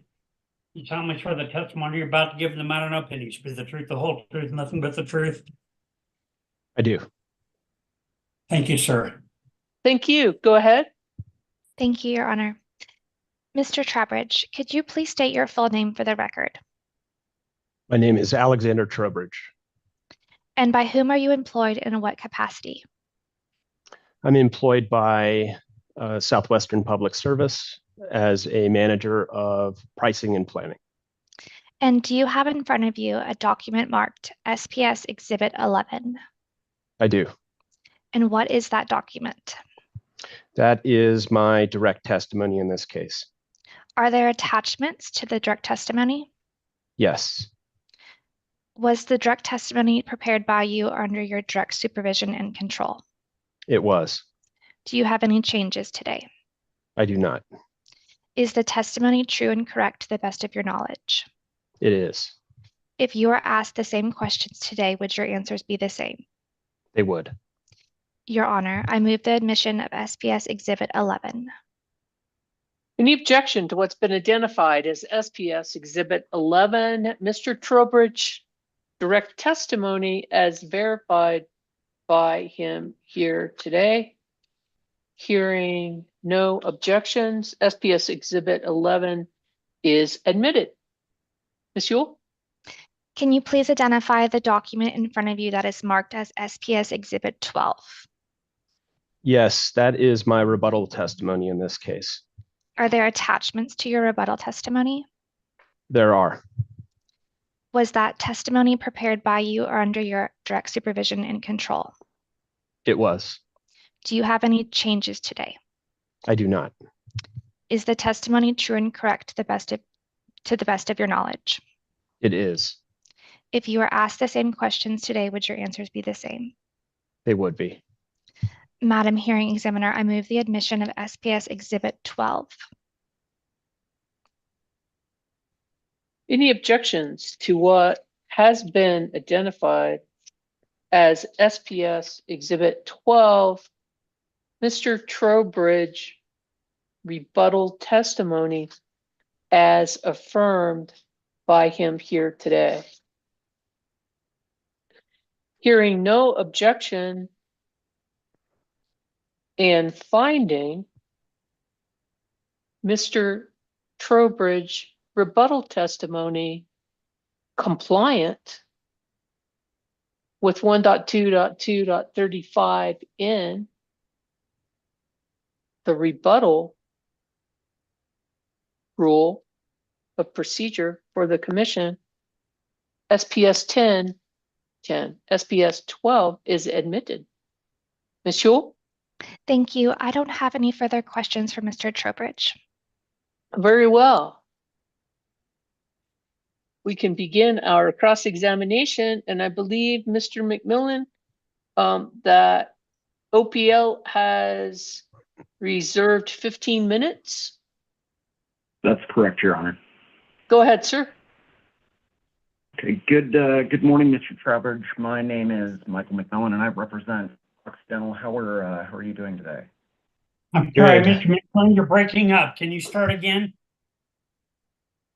Yes, I'll try to speak more directly into my phone here. Is that better, Mr. Lee? Yes, sir. Okay, great. I was just asking Mr. Trowbridge how he is. How are you, Mr. Trowbridge? I'm good. Thank you, Mr. McMillan. Nice to meet you. So I want to, yeah, nice to meet you as well. So I wanted to start on page 6 of your direct testimony. On that page, starting on line 4, let me know when you're there. I'm there. You say that EV charging, including an expanded availability of EV charging stations, will allow SPS to further spread the overall cost of providing service to off-peak periods. Did I read that right? You did. Okay, so in your mind, the ability to spread costs to off-peak periods, that's a benefit of the transportation electrification plan, correct? Yes. But to be clear, that same thing would be true, spreading costs to off-peak periods, if any new off-peak load were added to SPS's system, right? That's accurate. So, for example, if a transmission voltage customer were to install a new facility that was an off-peak load, that would fall within that scenario, right? I would agree. Okay, so let's turn now to your direct at page 9. And on lines 15 and 16 there, and let me know when you're ready. Okay, I'm there. You say that the SPS TEP costs will be recovered from all customer classes, right? Yes, that's correct. Okay, in your testimony, you don't provide any analysis that shows that the customer classes will benefit equally from the EV program, correct? Or the TEP program? I do not. And in your testimony, you don't provide any analysis to show that the customer classes would benefit from the TEP program in proportion to their share of SPS's base revenues, right? That's accurate. I don't perform any analysis to go through and specifically attribute attributes versus costs of the TEP. Okay. So I'd like to look at your rebuttal testimony now at page 15. And starting on line 8. Okay, I'm there.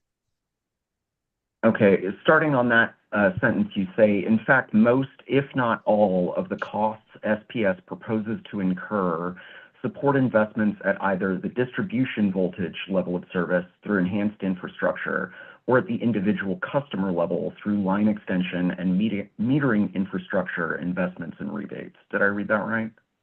That's accurate. Okay, so something that you don't do in your testimony is you do not claim that SPS's cost allocation proposal complies with principles of cost causation, right? I do not do that. That is accurate. And that's because it doesn't comply with principles of cost causation, correct? The rate design that's proposed here is consistent with the rate design that was applied and approved by the commission coming out of the last TEP case. And so we've applied the same principles, which are that TEP costs will be recovered more broadly from all customers. Okay, Mr. Trowbridge, we'll talk, and I'm going to talk actually here in a question or two about the prior case. But the question was whether the cost allocation proposal in this case complies with principles of cost causation, and it doesn't, right?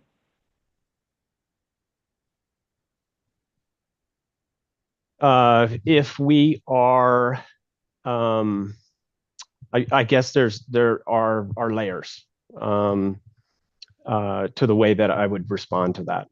And the first part is that traditionally, if you had, for instance, a distribution investment, that investment there would be an attempt to go through and recover the cost of that investment from distribution level customers.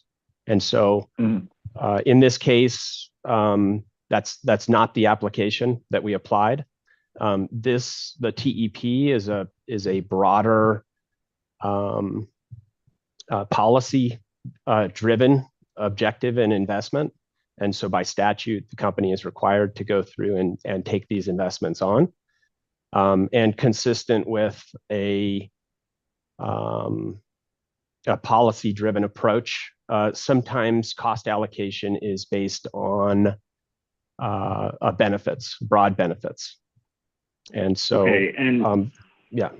Mm-hmm. So you'd agree here that this allocation is based on benefits and not on cost causation, correct? I would agree with that. Okay, and you do mention in your testimony, and you did mention just a second ago, that the reason that SPS is proposing this particular cost allocation is because that's what the commission approved in the last case, right? That's accurate. Okay, so in the last case, are you familiar with SPS's filing in that case? I am familiar. I don't have that testimony in front of me, but I'm familiar with some of the initial proposal and then ultimate ordered findings. Okay, and in that case, SPS's initial cost allocation proposal for the TEP in the last case, it did not include charges to the transmission class or the large primary class, correct? That's my recollection, is that our largest commercial customers were excluded from that cost allocation in the rate design. Okay, so I want to talk about one more thing, and we'll hopefully stay well within my 15 minutes. Can you turn to the next page, page 16 of your rebuttal? And starting on line 4, let me know when you're there. I'm there. You say, further, these costs are attributable to investments, incentives, programs, rate designs, and expenditures that are reasonably expected to achieve the goals of Section 62-8-12 NMSA 1978 during the plan years, which the legislature has determined benefit all customers. Did I read that right? You did. What is your basis for saying that the legislature has made that determination? Is there language in the statute that says this will benefit all customers? The statute in particular targets, from my perspective, there are 5 principal goals of the statute. That is access to fuel, or access to electricity as a fuel, increased customer choice, increased efficiency in terms of use of the electrical system, reduced air pollution and environmental benefits, reduced greenhouse gases. And then there are some other benefits, but when we look into that, and in particular, we look at increased efficiency on our electrical system, and we look at reduced air pollution and greenhouse gases, those are benefits that are shared broadly across all customers. Okay, so for example, if a transmission voltage customer were going to install a direct carbon capture and injection site that would operate primarily off-peak, that would also increase efficiency on the system and have environmental benefits, right? It would.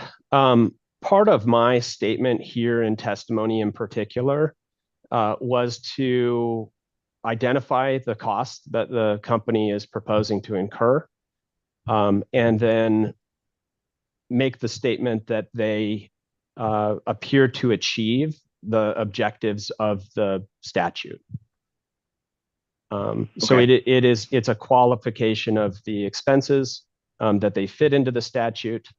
And then my next step in this process is to go to cost recovery, TEP costs more broadly from all customers.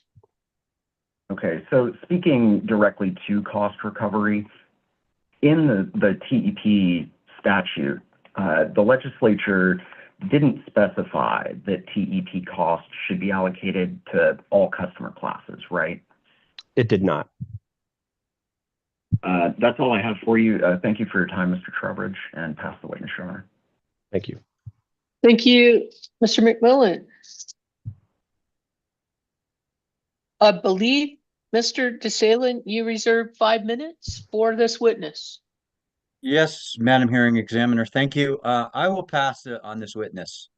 Okay, very well. The next party to reserve time is large customer group of 15 minutes. Mr. Rushoff, you have questions? We will also waive our time. Thank you. Okay, well, then that brings us to you, Miss Lynch. You reserve 10 minutes. We are also going to waive the time that was reserved. Pardon me? We're also going to waive the reserved time. Very well. Mr. Rossi? Thank you, ma'am. Staff waives its time and has no questions. Wow, it's not even Friday afternoon, Mr. Trowbridge. Thank you. I've got a few questions for you.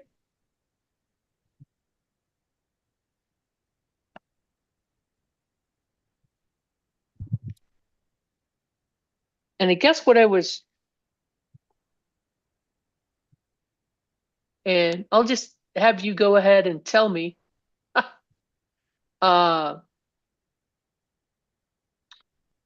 In the initial TEP in case number 20-00150, SPS had, if you know, SPS had initially proposed to allocate the TEP through customers who were served at secondary voltage. Is that correct? Yeah, I believe so. That's what I recollect. In that discussion with Mr. McMillan, I didn't remember that PG customers were excluded from that, and so I apologize, but that sounds right. And so basically, I think the recommendation had been that municipal lighting customers and areas lighting customers didn't benefit, nor was the rider going to be applicable to primary general service or large general service transmission rate classes, because those rate classes took service at voltage levels above the secondary voltage, right? That's right. But that's not what the commission adopted, is it? It is not. The commission actually accepted the hearing examiner Schonauer's recommendation that the rider be charged to all customer classes. That's correct? Correct. So what you're maintaining in this TEP is to continue with that allocation, correct? Correct.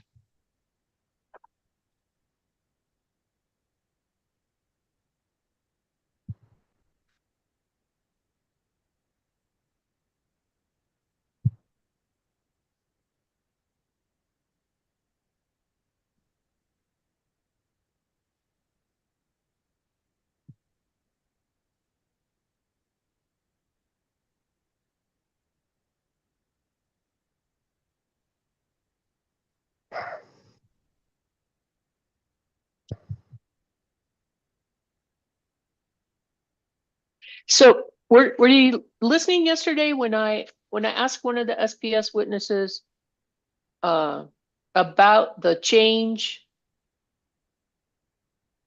from the 3 window to the 1 12-hour window for customer charging? I did hear that discussion. Yes. Do you have anything to add to that? I mean, that might assuage my my potential concern that 12 to 12 might not necessarily be lucrative to some of your residential customers?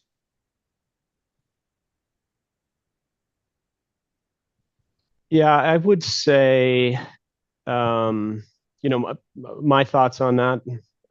You know, what we really want to be able to do is we really want to be able to encourage off-peak usage, usage when the system either has excess generation like renewables, wind coming on.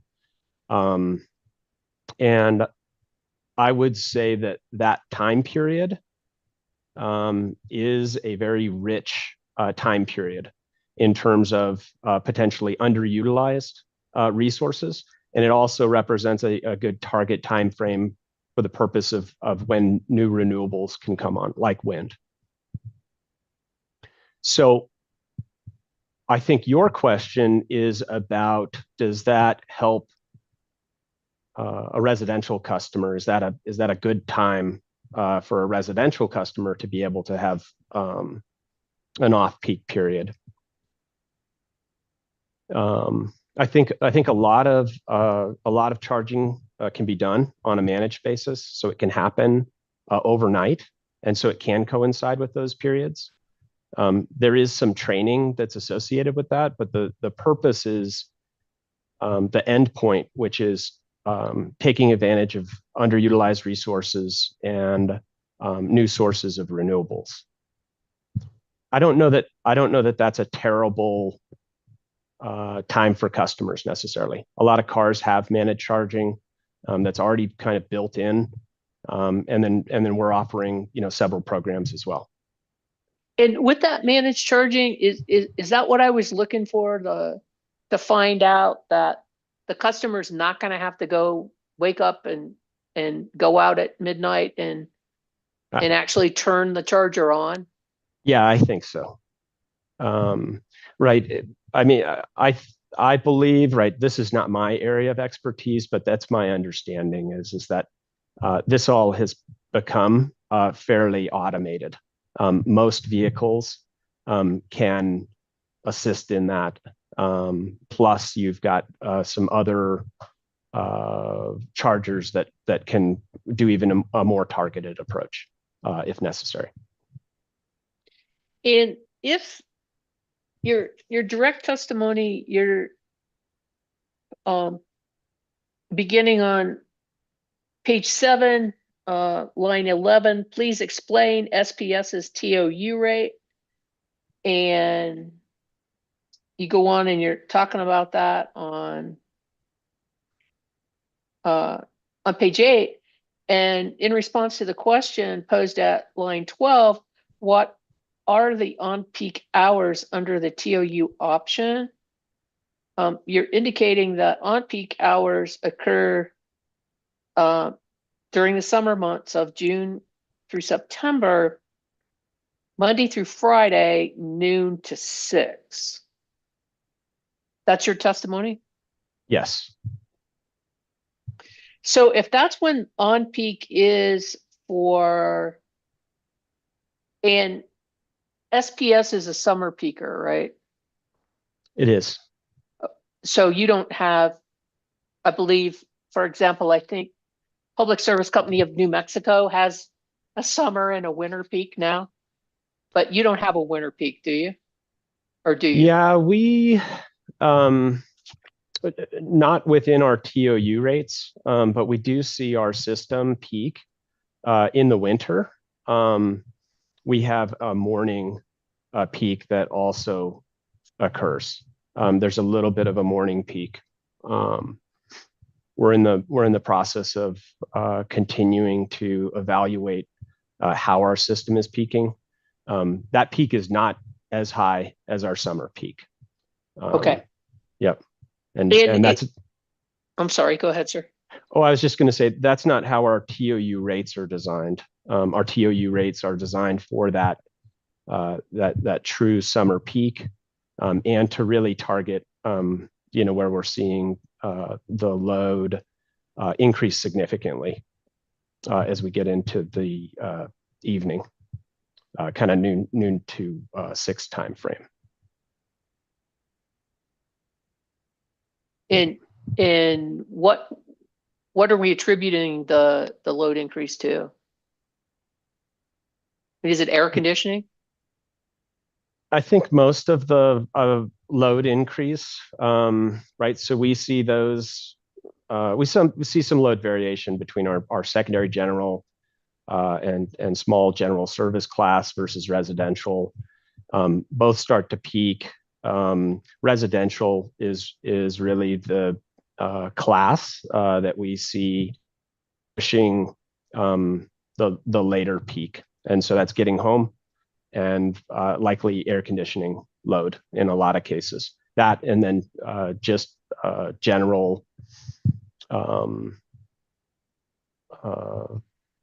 things folks do when they get home. Okay. And just because I heard you say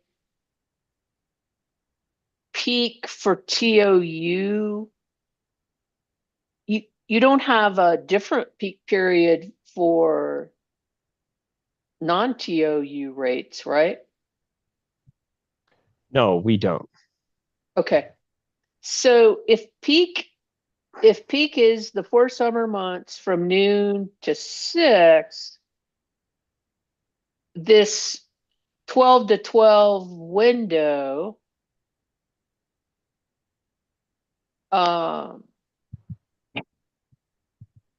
it includes some shoulder time, doesn't it? What I would suggest is I would suggest that what's happening during that time period is the richest period for wind generation. So it's not necessarily all about what our existing resources are, and kind of, for instance, taking advantage of underutilized dispatchable resources during that time period. It may not be focused on that quite as much as it may be an opportunity for renewable integration.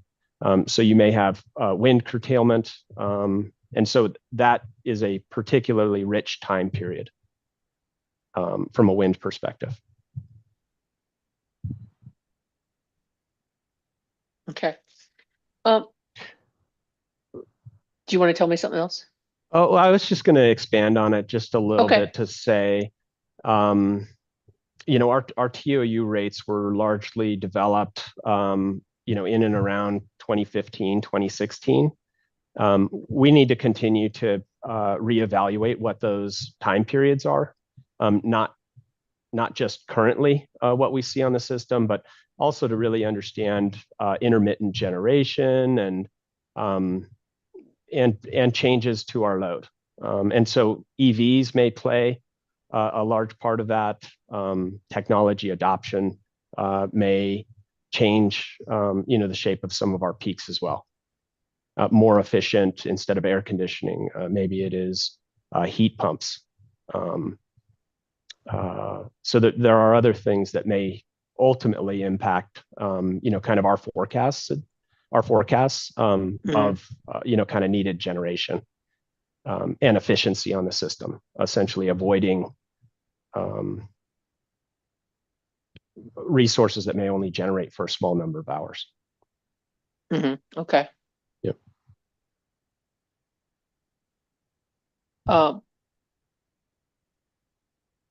So my takeaway is that a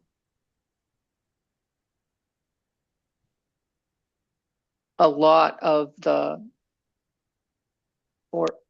there are things other than peak that are considered when you were formulating this time window that you've Yes. testified? Okay.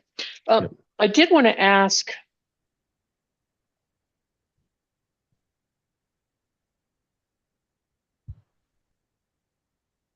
your testimony, your beginning, I'm still talking about the TOU rate on page 8, and at line 5 you say, compared to residential service, the off-peak TOU kWh energy charge is 29.7% lower than the residential service energy charge in the summer, and 15.6% lower than the residential service energy charge during the off-peak winter months. That's your testimony? Yes. So my question is,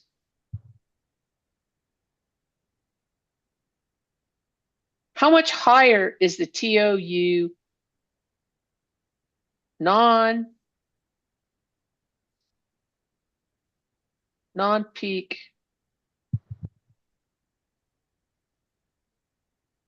energy charge, or how does it relate to the residential service charge? Can you just give me those numbers? Yeah, I do not have that in testimony, but I believe the number is, so let me just take a look at this if you don't mind.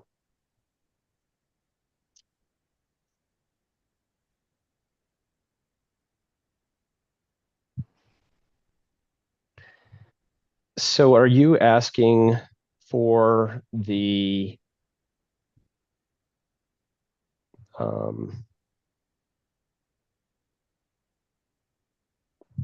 so what's presented here? So if I think about kind of the 4 components that could be presented, one is an off-peak to traditional rate, which is the first number that we see there.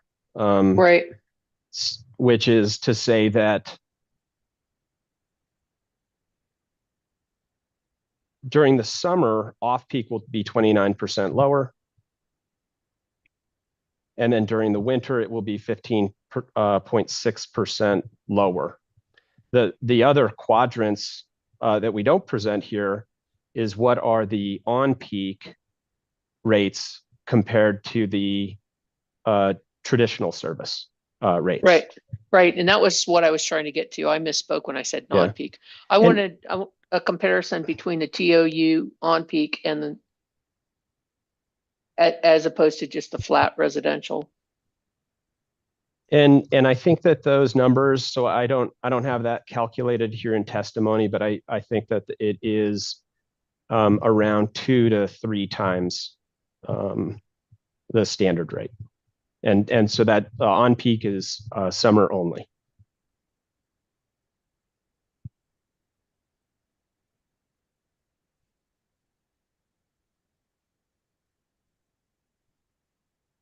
So it's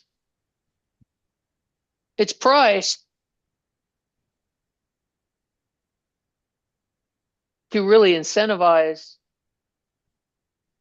TOU customers not to charge during on peak, right? It is. Yep, exactly.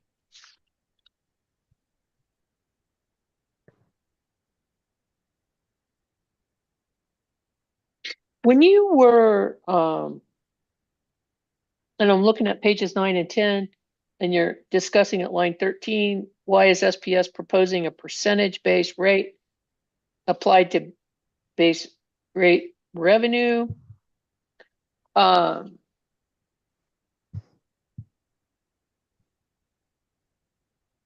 you look at how any of the other utilities are coming up with their rate design And if you do, is this SPS's proposal similar to what other New Mexico utilities, how they calculate the charge? Unfortunately, I don't have that information. So you don't look at that? I think traditionally I would look at that to understand comparably to the other utilities, but I don't have the answer to exactly how the other utilities are collecting their transportation electrification costs through riders. Go ahead. Oh, I was just going to say this, to a certain extent, this is continuity with the methodology that was used coming out of the last case. Is this methodology consistent with what other Excel jurisdictions utilize, if you know?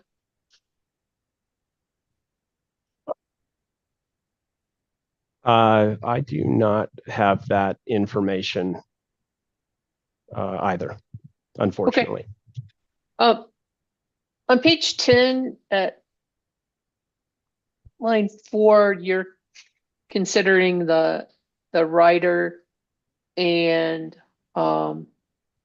you talk about, beginning on line 6, the closure of what we referred to, I think yesterday, was the EVAAH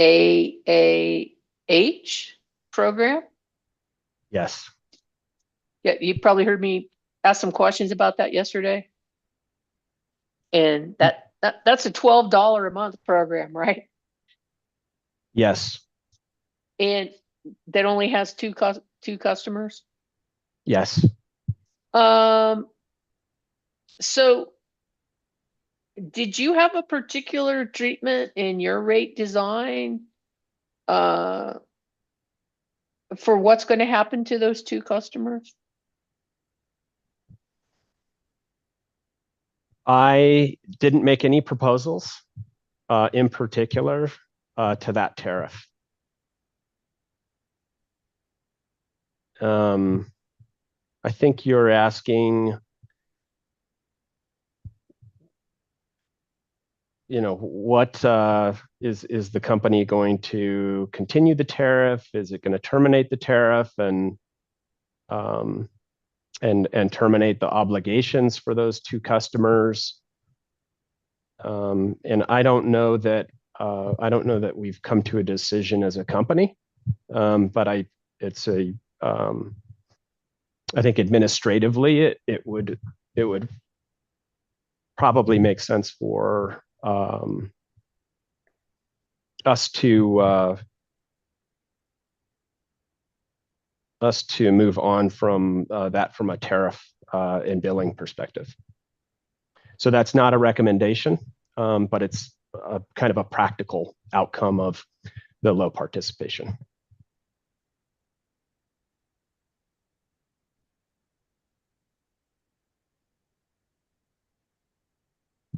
Why, and you're continuing on talking on page 11 with regard to the EV charging optimization credit, and you indicate on page 11 at line 5,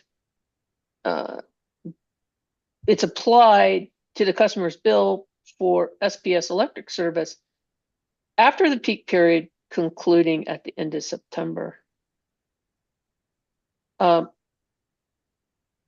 So can you explain the basis for the application at that particular time?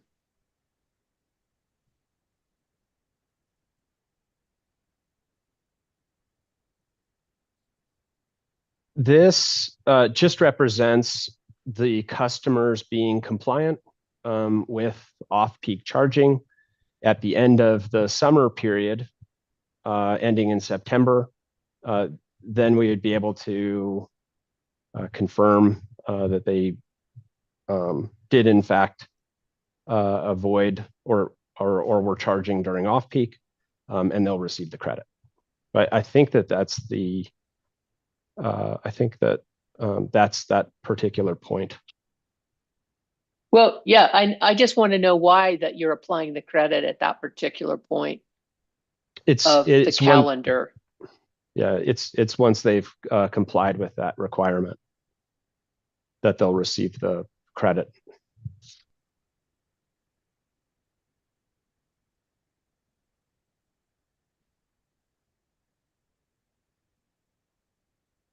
So it doesn't have anything to do with like the term of the, do these people have a contract?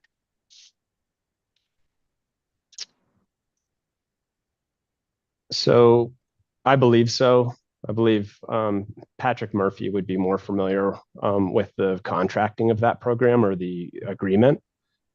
But essentially customers are signing up to charge during off-peak, and they'll receive a credit for essentially complying with that.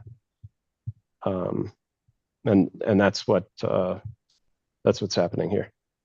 Right. And I'm just trying to figure out, it says it's an annual credit. So, I mean, if I signed up for this in August and I complied with the terms between August and September, am I going to get an annual credit at the end of September, even though I've only been on the program for 2 months? I would have to defer to Patrick Murphy on exactly those mechanics and the timing of the sign up. I don't have that information here. Okay. Unfortunately. Yep. All right. Well, let's go on. Page 12 of your testimony, this is entitled Section 4, SPS operated EV charging stations. So the question posed at line 2, please explain attachment AGT-5 public EV charging service rate calculations. And then you continue to do that, right? And you continue to explain that. And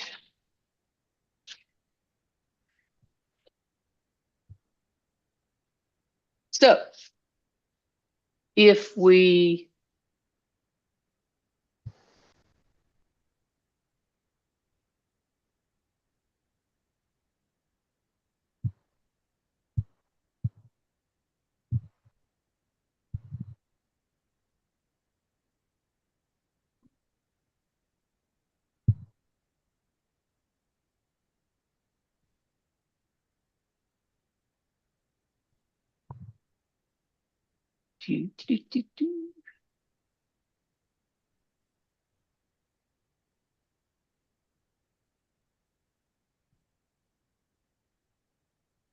okay.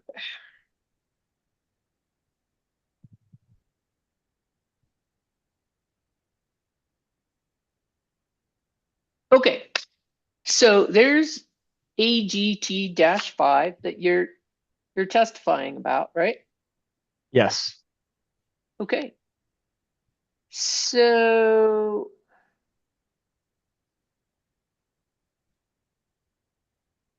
you say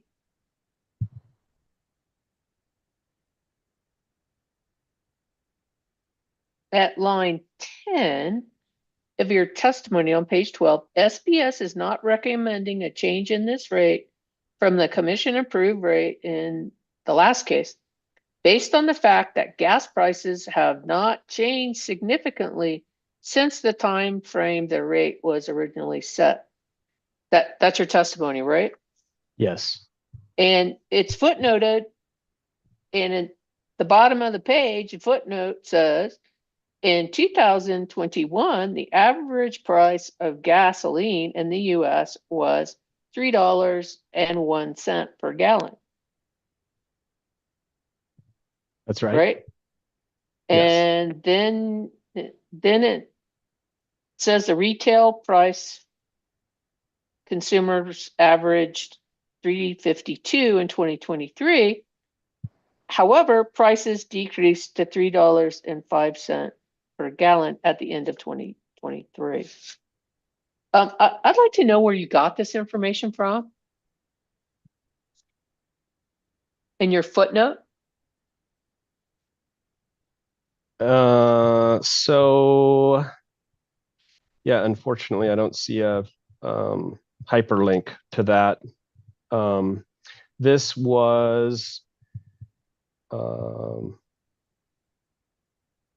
have to go back to look at where that was from, but it was an official government website, like, and I don't know if it was EIA or not.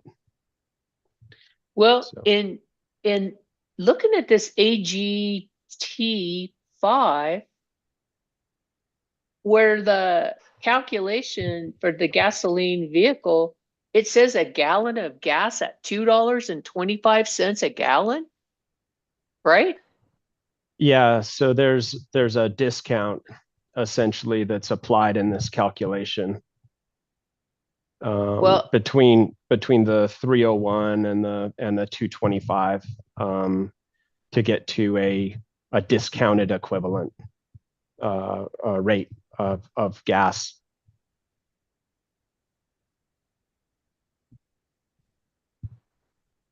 okay, I don't understand this, Mr. Trowbridge. I can't remember in recent memory ever paying $2.25 a gallon. And it's been a while since I've even paid $3.01 for gasoline. You know, so, you know, if I'm going to compare Yeah. prices of gasoline, this doesn't look realistic to me. Yeah, I think one of the other points that I make in testimony is I also talk about the diversity of public charging rates across the country.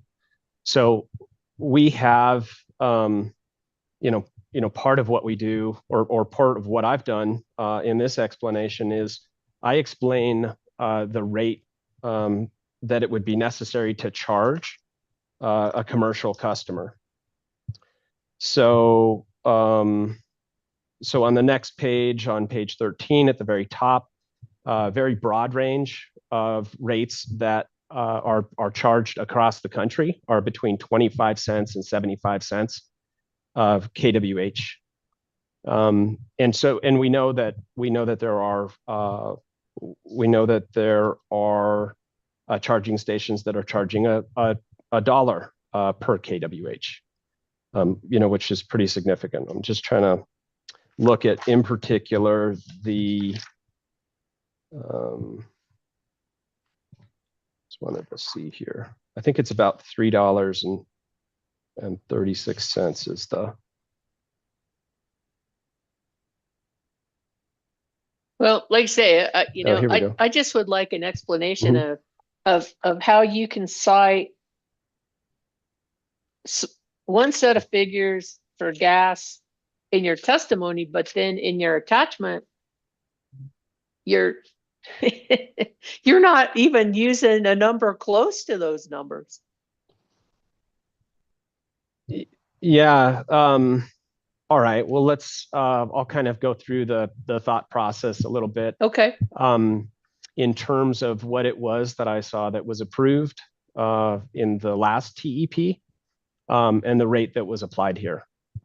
The first part of this was to go through and understand nationally what we're seeing in terms of public charging rates.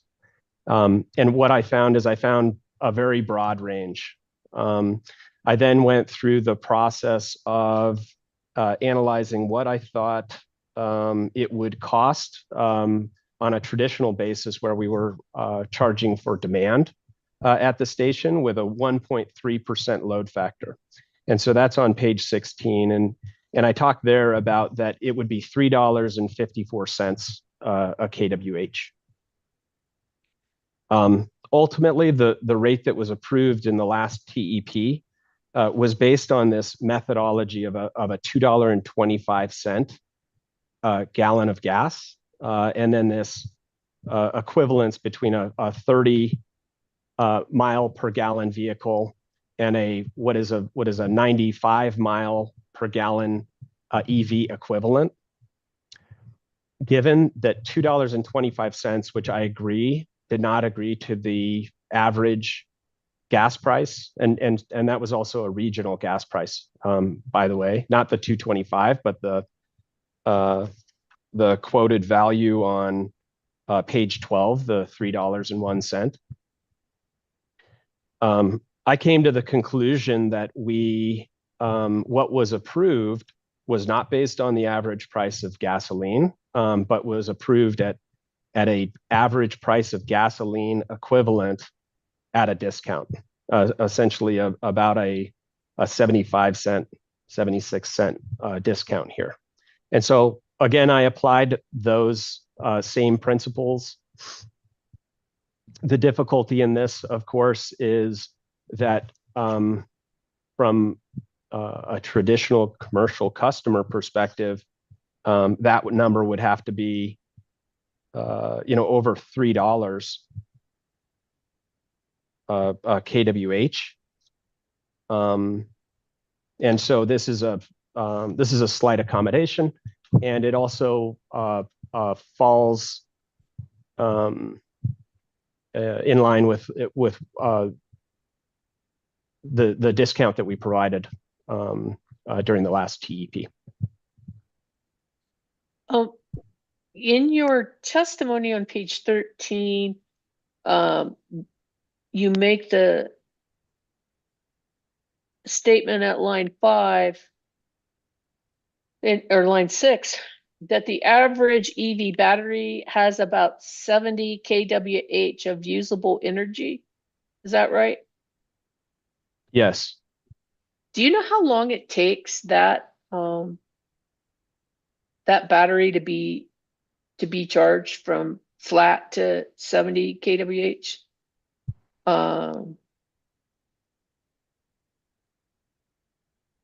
I do not.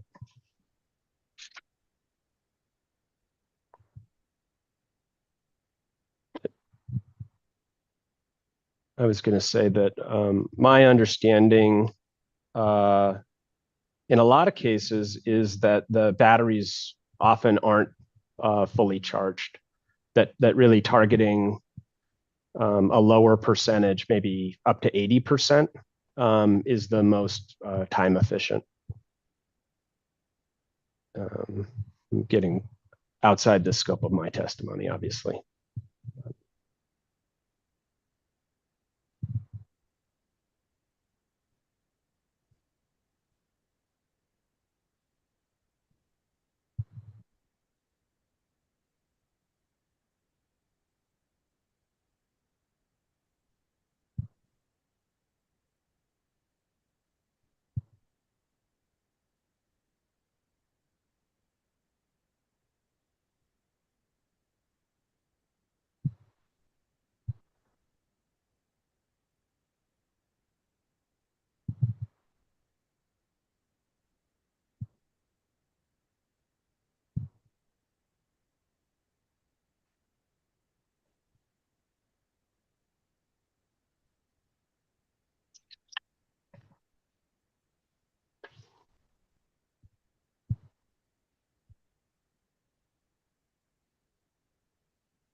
Question of Mr. Trowbridge with regard to page 6 of your rebuttal testimony.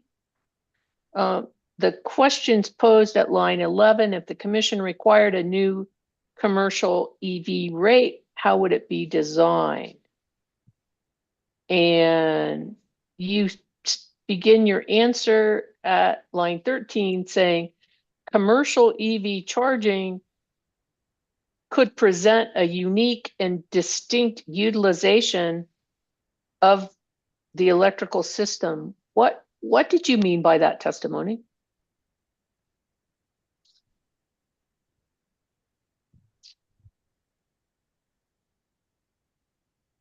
Well, in particular, we know that EV charging can happen off peak, and what we don't necessarily know. It isn't like any other asset necessarily or business that we have in place today. And so EV charging, the loads that it places on the system, the timing of when those loads are placed on the system, how that coincides with our resources that we have available, including increasing renewable and intermittent generation. Those are different puzzle pieces that may play into the way that you would want to design cost allocation as well as rates. I mean, is this a proposal that SPS has been considering, is to have a special EV rate? Not in this jurisdiction. Do you have them in other jurisdictions? We have separate EV rates, for instance, in Colorado. We've implemented some specific rates for commercial charging.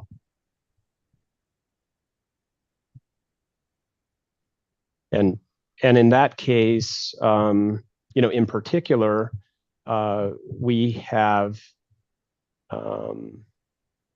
our regional bus system that has a number of electric buses. And so there was an opportunity in particular there.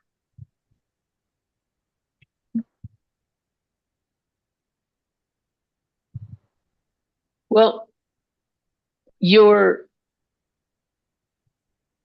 my understanding that the TEP that's being proposed in this case is going to open up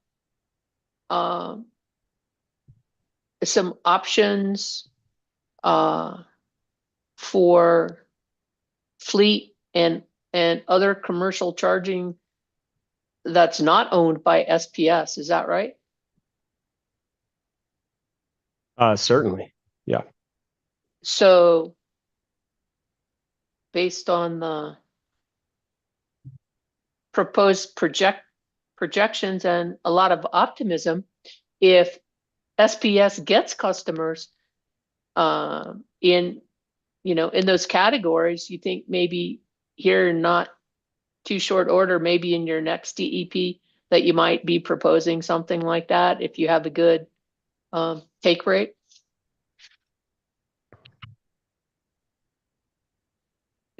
My rebuttal testimony largely steps back into the fact that we have TOU rates that are available for commercial customers today, that are two TOU rates, the time periods that we've established, that they're effective in terms of offering an incentive for off-peak.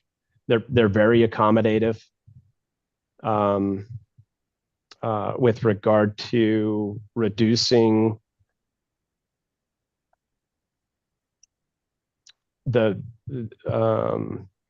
some of the expenditures that are incurred from a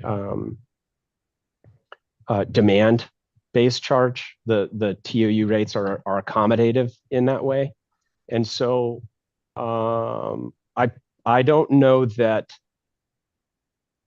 we're quite ready. I don't think that we're really seeing. We're not quite yet seeing the changes. We're not quite seeing the uptake quite yet to identify any different load pattern or cost allocation or time period. And so the recommendation is that TOU rates in effect today are very good. But I anticipate that we will continue to evaluate resources on our system and how to encourage customers to utilize those resources the most efficiently. And so there may be an EV rate in the future, but I think that the options are available today to take advantage of TOU rates. And I seem to have heard in the testimony yesterday that there's no limitation anymore on those TOU rates, right? That's accurate. Okay. And as optimistic as the projections are for some of the other program projections, I can only conclude that you might have to be thinking about this sooner rather than later if SPS's projections come to fruition, right? I think so. I think for instance, when we look at loads throughout the year, and if we look at the summer period, we know that there's load diversity. So we know that our system ramps up and then it essentially it ramps down.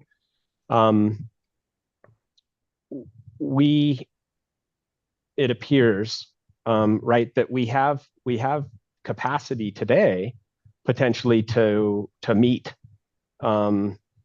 off-peak demand, right, and use our system more efficiently. If we start to see more uptake, we may be looking to add resources, renewable resources that fit that profile in the most economic way, and that may be, for instance, wind power. I don't know that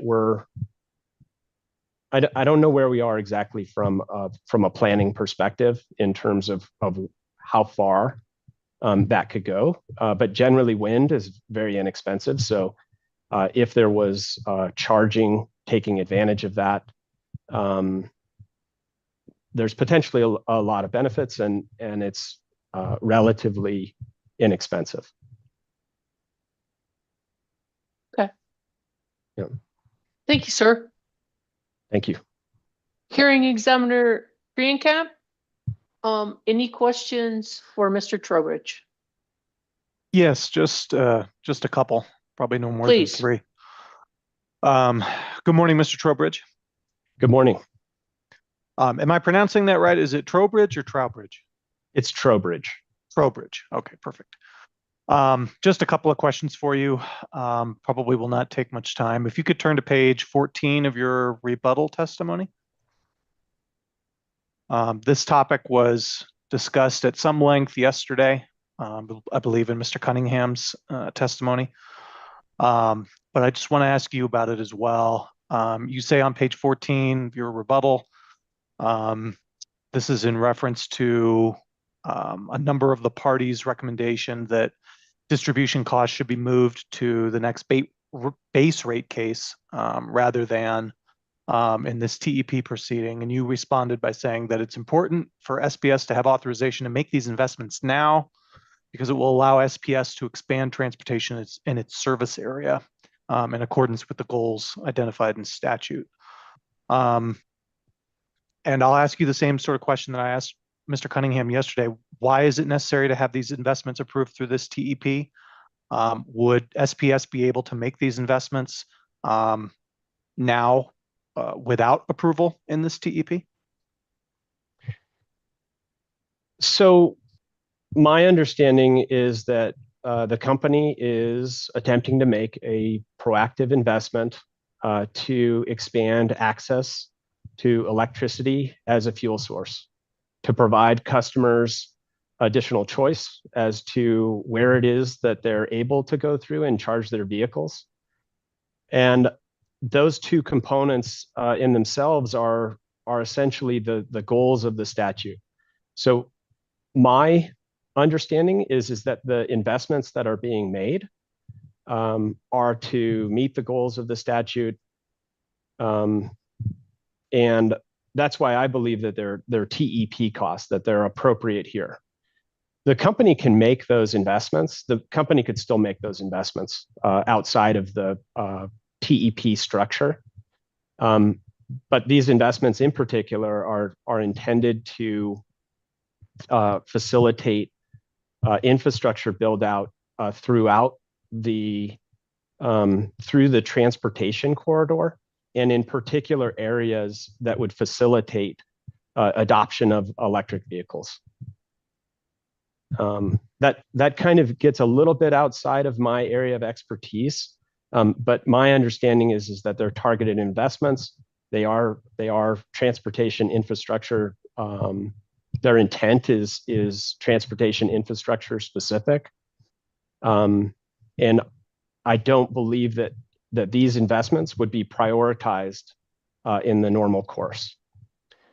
Ms. Joel will be able to go into further detail about some of the rationale of the investments and what exactly is being deployed where. Okay, that's helpful. And then let me direct you to the previous page of your rebuttal testimony, if you could turn to page 13. Here you're asked a question regarding a recommendation from Prosperity Works about a time of use rate study of opt-in versus opt-out participation for residential customers. And here, the answer is that this is a recommendation that would be better for a rate case proceeding. At least I think that's how I'm interpreting your response. And I guess my question here is that same logic that we were just applying to the distribution investments, would it not also apply here? I mean, if the company's position is we need to make these sort of proactive investments, should we not also conduct sort of a proactive study of these base rates, or these, not these base rates, but these time of use rates, consistent with the purposes of the statute? Yeah, I think there's a little bit of history to kind of go through here. A couple of items that are going on the company's system. First off, we just recently were approved for our grid modernization rider. What that does is that allows us to, at least in part, deploy automated metering infrastructure, and allows us the opportunity to see generation that's time-based. We don't have that data today to be able to go through and study necessarily. There's a couple years of deployment, right? We have samples that we use in our base rates that help us to design some of our TOU rates. But we don't really have a broad understanding of exactly how it's going to impact different customers. And so one of the first steps is to deploy our meter investment to be able to gather data. The company is also, right now, it agreed in its last base rate case to a TOU stakeholder process. So we are in the process of gathering and providing data to stakeholders in that process, where they would have the ability to propose alternatives to our existing TOU rates. Opt-in versus opt-out. There are a number of different conversations that need to be had. The concept with opt-in is that we essentially put everybody on a TOU rate, and then customers have the ability to opt out if they choose. So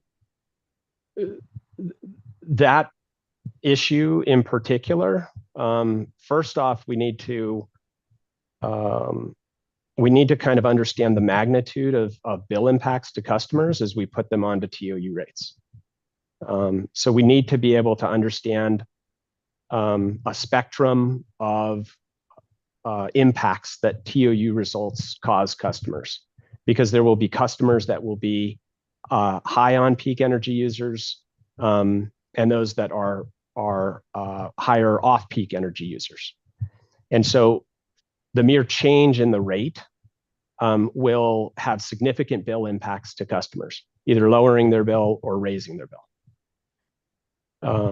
So I just think that there's a broader study path that we need to get to, and part of that, I think that we're already beginning to take those steps. Part of that is infrastructure, and then we need to continue to develop,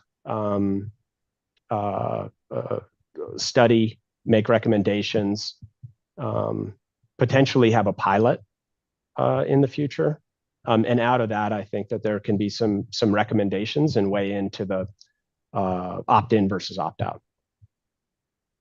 Okay, thank you. Thank you. Hearing Examiner Hurst, that's all the questions I have. Thank you, Hearing Examiner Kreienkamp. Ms. Schul, any redirect for your witness? No redirect. And since it's close to luncheon, I won't go through all of the parties. Parties can identify to me if you have any questions. All right, no one has any further questions? Mr. Trowbridge, thank you. Your excuse, sir. Thank you very much. I appreciate it. And we are at 11:59. I think now is the appropriate time to take our luncheon for an hour. We'll come back at 1 o'clock to hear from Ms. Joel. And then to be followed, I believe, by Mr. Lee and hopefully the rest of our, at least some more of our intervener witnesses this afternoon, with the note that if we have to take Mr. Higgins out of order, we will do that. Okay, if there's no procedural questions then. Enjoy your luncheon. We will recess for 1 hour. We'll come back at 1, and just remember the YouTube remains on.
Hello. No.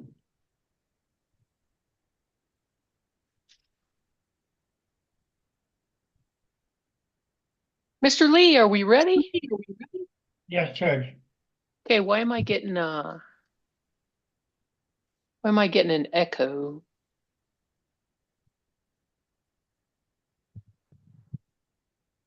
It was better that second time, Madam Hearing Examiner, when you were speaking. It was just right at the beginning, for me at least.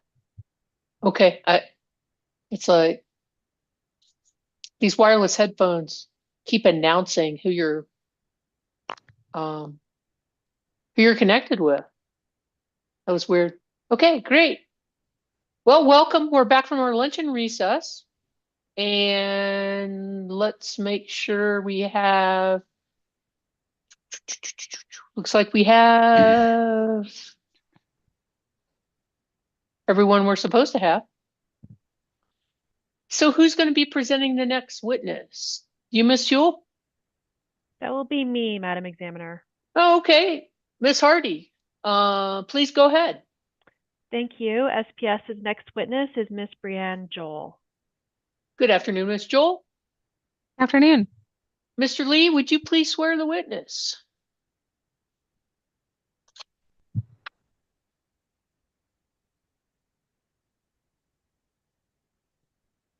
Ms. Joel, would you please raise your right hand? You solemnly swear the testimony you're about to give in the matter and opinion should be the truth, the whole truth, and nothing but the truth. It is, yes, sir.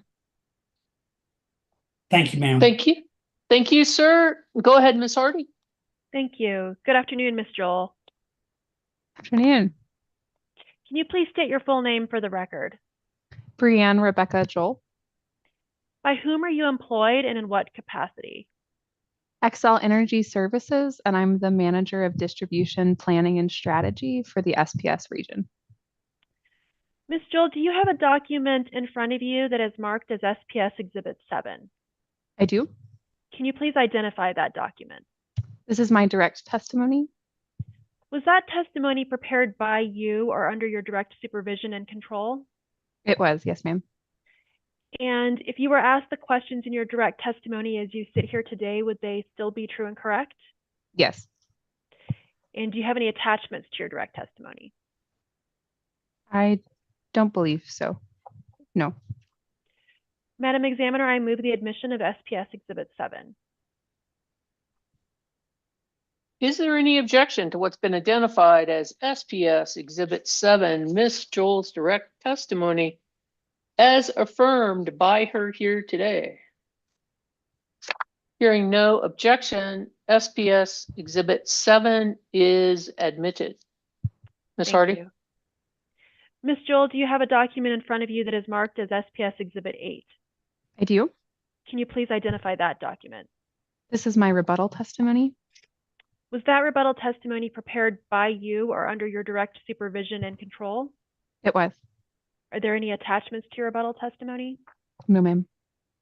If you were asked the questions in your rebuttal testimony as you sit here today, would the answers still be true and correct? Yes. Madam Examiner, I move the admission of SPS Exhibit 8.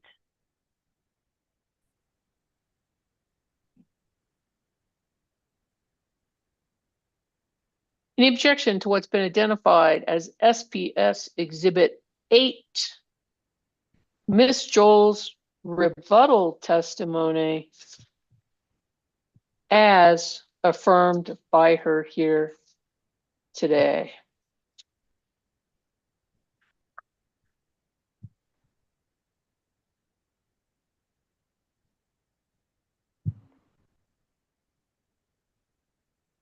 I lost my tab.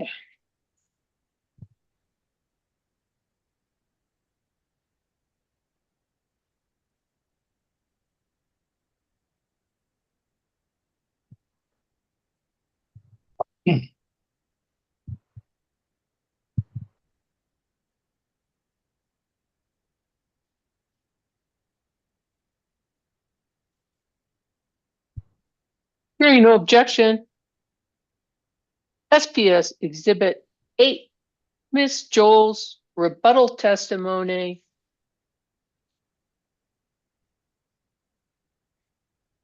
conforms with the PRC regulation, procedural rules and regulations 1.2.2.35 in for rebuttal and will be admitted. Ms. Hardy. Thank you, Madam Examiner. I have no further questions for Ms. Joel. She's available for cross-examination. Very well. And I believe, Mr. McMillan, that OPL has reserved 30 minutes.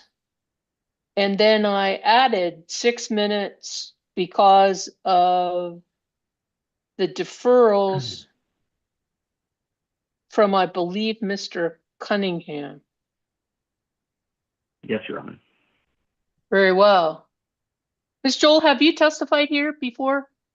No, ma'am, this is my first time testifying to any commission, so I'm pretty excited to be here today. I was going to say, well, that's pretty exciting. Yeah. I hope you like being here. Well, I don't know if you were listening earlier. Yes, ma'am. You were? Absolutely. So, okay, so then you know my rule, all those deferred questions, keep track of them because you get whoever deferred them's part of their paycheck. I'll have to tell Jeremiah that. Yeah, but you have to do your own collection. Very well. Mr. McMillan, go ahead, sir. Hi, Ms. Joel. My name is Michael McMillan. I represent Occidental. It's nice to meet you. You as well. Congratulations on your first testimony. I'm sure you're super excited. So I do want to start with the questions that Mr. Cunningham deferred to you and ask you a little bit about how SPS normally plans its distribution system outside of a transportation electrification plan. So normally when SPS is planning its distribution system, does it identify necessary investments based on projections for load growth? Absolutely. We take an annual forecasting review process, and then we look at what's currently requested on our system, and then overlay a corporate forecast on top of that to address some of our forecasted needs. Okay, so put differently, it's not the case that you wait for someone to request interconnection and then you go out and build the lines to get to them, right? So that was the second piece of what I just described of what our forecasted known projects are. Sorry if I had a little bit of a clarification there. So we take what we have actually requested on our system and then overlay that corporate forecast. Historically, sometimes that corporate forecast is misaligned from what our customers are actually requesting. Seeing, a new Walmart, I think is your example with Mr. Cunningham, we may not have understood that Walmart was planning to come into that area and it wasn't included in our corporate forecast. So then we would have that specific location included in our short-term annual review cycle when we look at feeder overloads and the upgrades needed in order to serve that load particularly. Yeah. So our corporate forecast doesn't catch everything. And for the loads that it doesn't catch, it introduces additional bottlenecks on our system and the additional lead times and costs associated with them. Gotcha. So it's kind of both then. You have a group of interconnection requests that you know are coming. And then on top of that, you also consider where do we think new load might show up that we don't know about yet. Absolutely. That's a good way to describe it. Okay. And in the normal, everyday distribution investment process, usually SPS identifies and invests in those distribution upgrades before seeking cost recovery from the commission, right? It depends. In New Mexico, my understanding is that we have a future test year with a linkage period and a historical. So from that future test year rate case, if I'm describing it appropriately, we have our historical costs, our linkage period, and then our future test year period for what our rate case was recently in that future test year. I guess let me be a little bit more precise. So after those investments are made, the commission does come and review the investments to make sure that they were prudent, correct? That's my understanding, yes, sir. Okay. So let's talk now about the transportation electrification plan. So how does SPS plan to identify distribution projects that it will fund through the transportation electrification plan? Yeah, so as detailed out in my direct testimony, we're going to look at corridors along the NEVI funded highways first and foremost and see where additional capacity strengths exist along those corridors. This is really underlying in the goal of the TEP being directed to that commercial public facing charging to eliminate the barriers that consumers face as they look at, adopting a new EV. That public facing charging is oftentimes a barrier for that customer confidence to make that change. So we look at our corridors, we look at the feeders serving those corridors, and then take a look at what the remaining capacity is available to serve new load on those and where they would be constrained to serve additional public facing charging. Okay, so what you're doing then is looking around your system, trying to find places where EV load might show up and building out to those locations then, right? Yes, sir. And along those corridor, I think I missed our other step of that analysis was then also looking at businesses that might be likely to install charging. So we looked at current fuel sources, so where a gas station had actually space to be able to put chargers. We looked at Walmarts as far as people wanting to stop and get their groceries and charge their cars on their vacation to the mountains that pass through our territory. We look at shopping centers, restaurants, kind of all along those corridors that would be prime locations for someone to stop and spend 15, 20, 30 minutes, an hour charging their vehicle. Gotcha. Hold on just a second, Mr. Hold on just a second. Yes, sir. You're saying that you looked at the NEVI corridors? Yes, ma'am. Aren't those corridors affiliated with the major interstates of 25, 40, and I-10? Yes, ma'am. I believe that there's an image of those in Mr. Murphy's testimony. And if I recall the testimony correctly, I didn't think only that there was just a small area in one corner of SPS's territory that was even close to, I think it was close to I-40. So if you don't mind, no, I believe inside of the TEP and inside Mr. Murphy's testimony, there should be a diagram of those NEVI funded corridors. From my memory, they pass through Roswell, Artesia, Carlsbad, Tucumcari, Clovis, Portales. But if we can pull that up, we can talk more to it. Okay. I'll say, I just think actually, will you stop the time, Mr. Greencap, so I can locate that? Yes, I already stopped it. Oh, thank you, sir. I don't want to take Mr. McMillan's time. SPS. Did you say Murphy? I believe it's in Mr. Murphy's testimony, but I actually believe it's in our copy of the TEP that we filed, and that's kind of in the back of his testimony. I don't have it here in front of me to be able to flip to it, but. Okay. I've got it.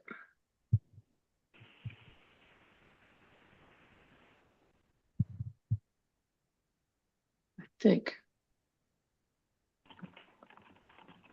Okay, do you know where it is in here? Not off the top of my head, unfortunately. Okay. Let me, If if you assist, share your Madam screen. Examiner, it's SPS 5, page 42, PDF page 47.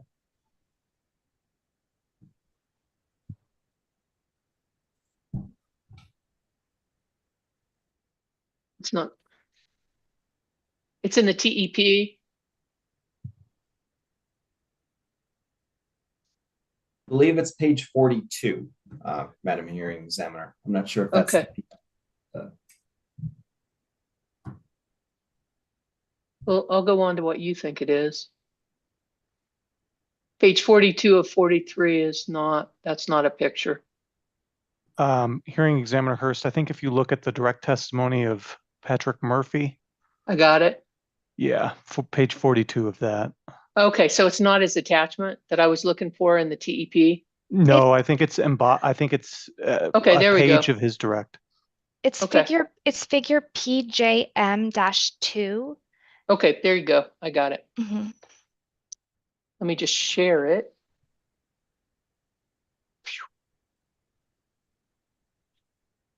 Okay.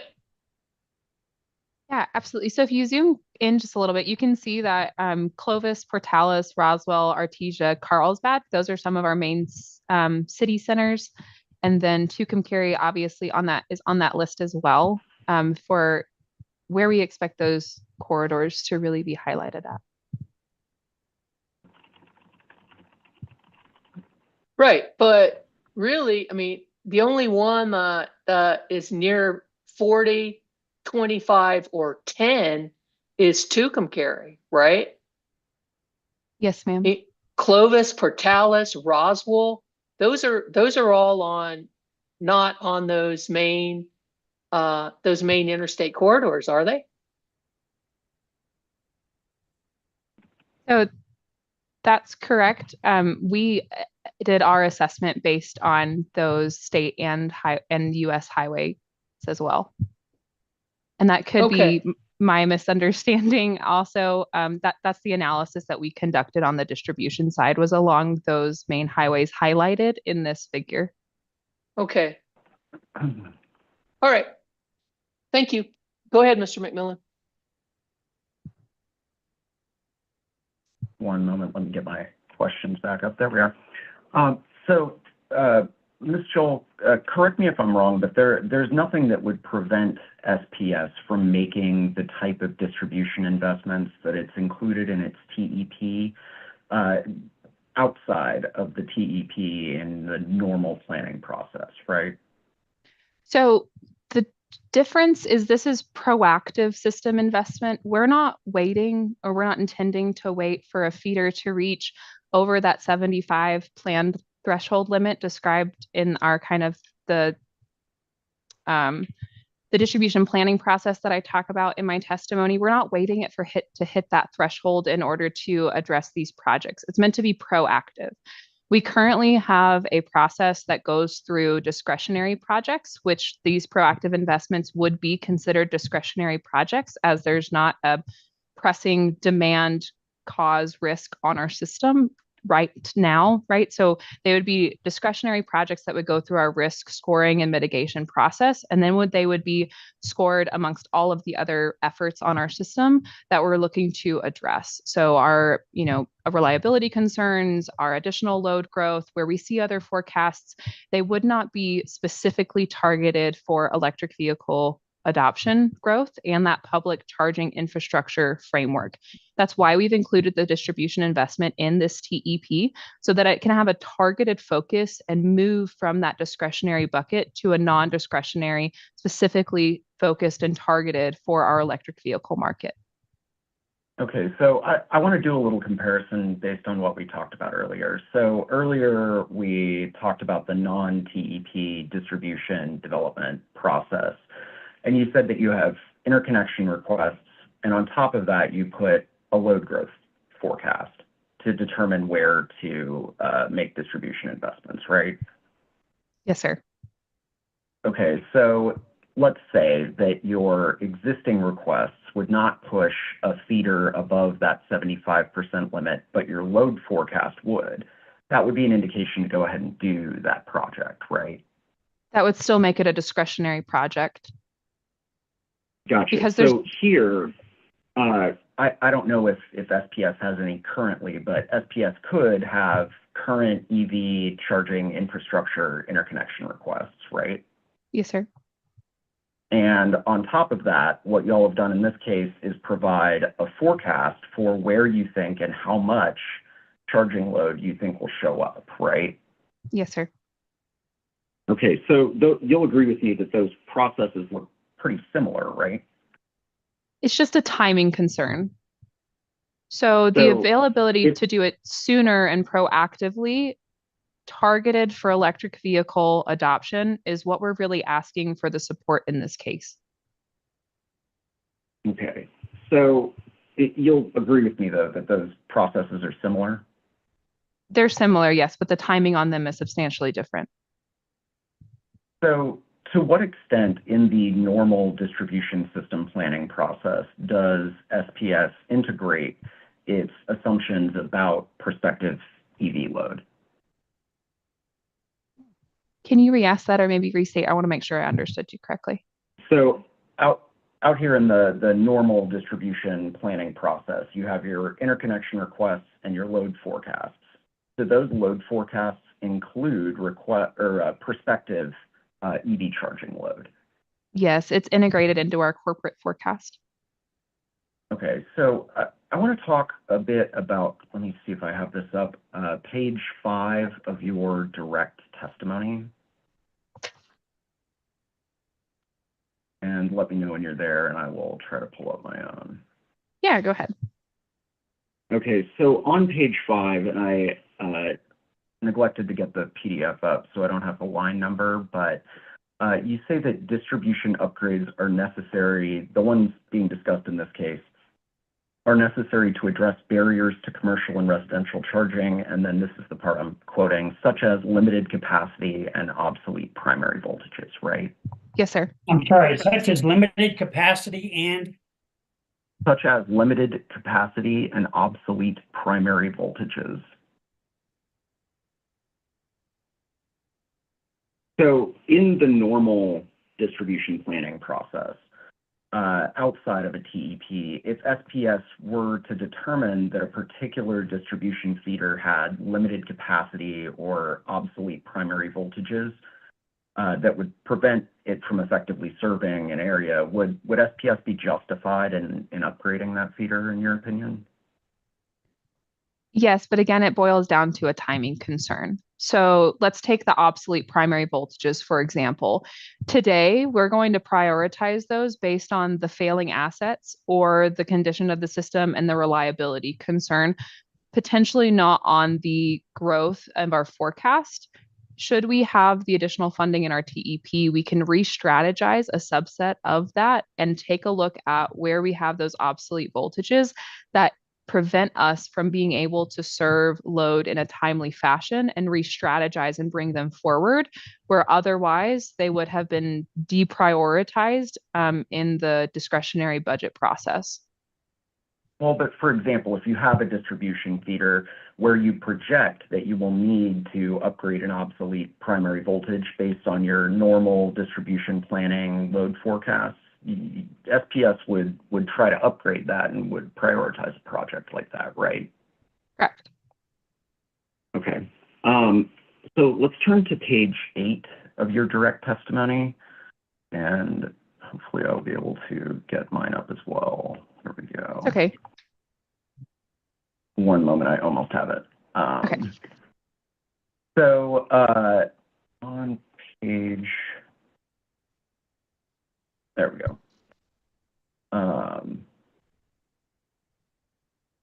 Okay, on line 5, the sentence that starts there, you say, proactively converting locations on lower voltage primary systems that are forecasted to have public-facing chargers enables a faster connection timeline for those sites. Did I read that right? Yes, sir. In your testimony, do you ever provide analysis or state an opinion on how much faster that timeline would be if the upgrades are done through the TEP versus the regular process? I do not. And in your testimony, do you provide any analysis to demonstrate that the time differential between the TEP distribution investment process and the normal distribution investment process would meaningfully decrease investments in EV charging infrastructure? I did not detail out those timelines in my direct testimony. Okay, so I also wanted to ask about about how SPS benefits from these proposed distribution systems. Who benefits on SPS's system from these distribution system upgrades? So if you could turn to page 13 of your direct.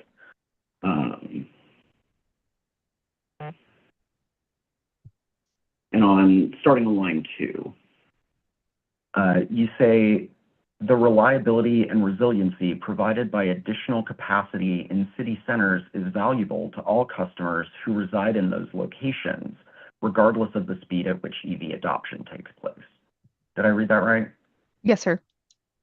Okay, so what you're saying there is that if SPS invests in expanding the capacity and modernizing its distribution system in these areas, the distribution system customers in those areas will benefit from that, right? I think that's a little bit of a mischaracterization. All Okay, customers how that are so? connected to that will benefit. But again, I think it's been stated in multiple testimony already today that the goals of the TEPs are expansive beyond just the customers connected to our distribution system. But the customers receiving electric service from these facilities would be customers on the distribution system, right? Yes, sir. Okay, so you'd agree with me that the increased capacity from these TEP distribution system upgrades, that wouldn't be reserved or earmarked for EV charging infrastructure, right? Correct. And it's correct to say that customers who take service at transmission voltage, they couldn't request an upgrade under the TEP of the assets that directly serve them, right? Could you word that a little differently and then talk through maybe a hypothetical? Sure. So a transmission voltage customer who stays at transmission and wants to be served at transmission, they couldn't, under this plan, ask SPS to upgrade the transmission feeder that serves them. So should they be, that's not a use case that we put in this TEP, but should that be an interest of our transmission general customers? I would love the outreach and engagement, and we can talk through it at our next TEP, but that's not a part of this filing. Okay, and similarly, if a transmission voltage customer wanted to install EV charging infrastructure, there's nothing in this TEP that would cover that scenario, right? So I believe that's more in Mr. Murphy's testimony, but from my understanding, there's nothing that restricts the level of customer service from participating in our programs included in this TEP. Wait, can you explain that? Are you saying that a transmission voltage customer could apply for one of the the EV charging upgrades that are discussed in the TEP? So as far as inside of the 9 million distribution budget or inside of the TEP, the entire program? Let's do both. So the distribution budget, I think we can both agree, is distribution related, right? Yes, sir. Okay, so the remainder of the program is that program, if say I wanted as a transmission voltage customer to install a public facing EV charger, would that be covered under the TEP? My understanding, it is not restrictive to the level of service that you take from the company on whether or not you're eligible for the rebates included in this program. Mr. Murphy can cover that in more detail, and if he hasn't already. But I don't understand, Ms. Dole. So I guess the transmission only customer, it isn't going to be able to receive that service just being a transmission customer, are they? I mean, So wouldn't they have to have a separate type of service in order to an additional service in addition to transmission in order to partake of the TEP?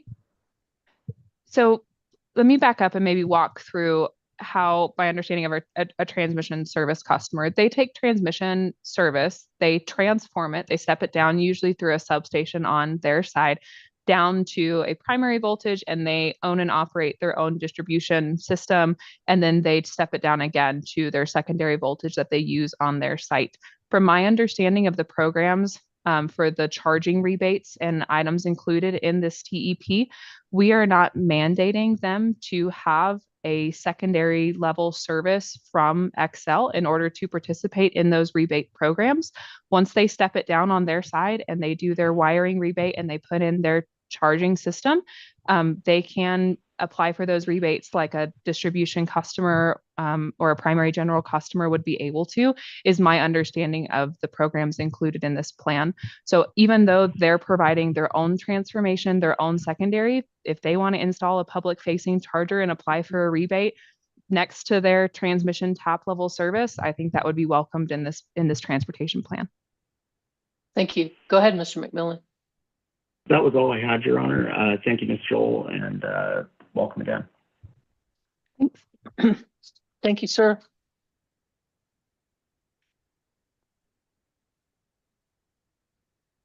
I just seem to recall, Ms. Joel, that for one of the commercial programs that there had to be another service in addition. So I believe that was commercial. I'm getting a little over my skis. I believe that's included in Mr. Murphy's testimony, but I want to say that was for our SPS owned and not our rebate option. So with the addition of our rebate option, my understanding is that that removes that barrier. But again, I believe that's covered in more detail by Mr. Murphy. And I'm just trying to understand the engineering part of it. And I think you just answered that basically your understanding would be that that a transmission customer could use their own distribution and set up their fleet or whatever type of charging station that they wanted to do, and would be eligible to come to SPS and try to get that rebate, right? That's my understanding. Yes, ma'am. Okay. All right, very well. I believe that the next party would be you, Mr. Rushoff, large customer group.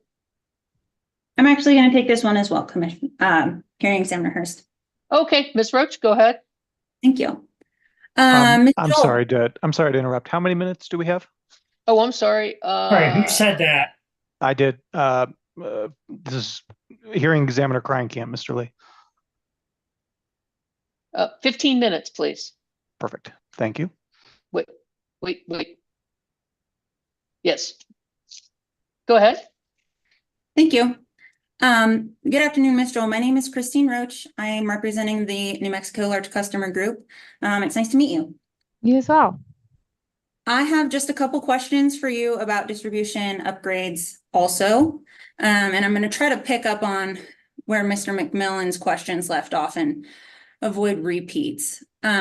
So you mentioned to Mr. McMillan that you are going to look for capacity constraints along the transportation corridors. Is that correct? I believe so. Yes, ma'am. In my testimony, we talk through assessing and addressing as a continual process. Okay, and then you also mentioned looking for businesses that are likely to install charging, like gas stations, Walmarts, and shopping centers. Yes, ma'am. I'm a little unclear as to whether you are going to do that analysis or have already done that analysis. So we have done that already internally, and we're going to continue to do that as we develop our projects and move forward in the future. So both, I guess. Okay, so in this filing, you haven't provided any lists of what types of businesses these might be, categories, locations, or any of that, right? Correct.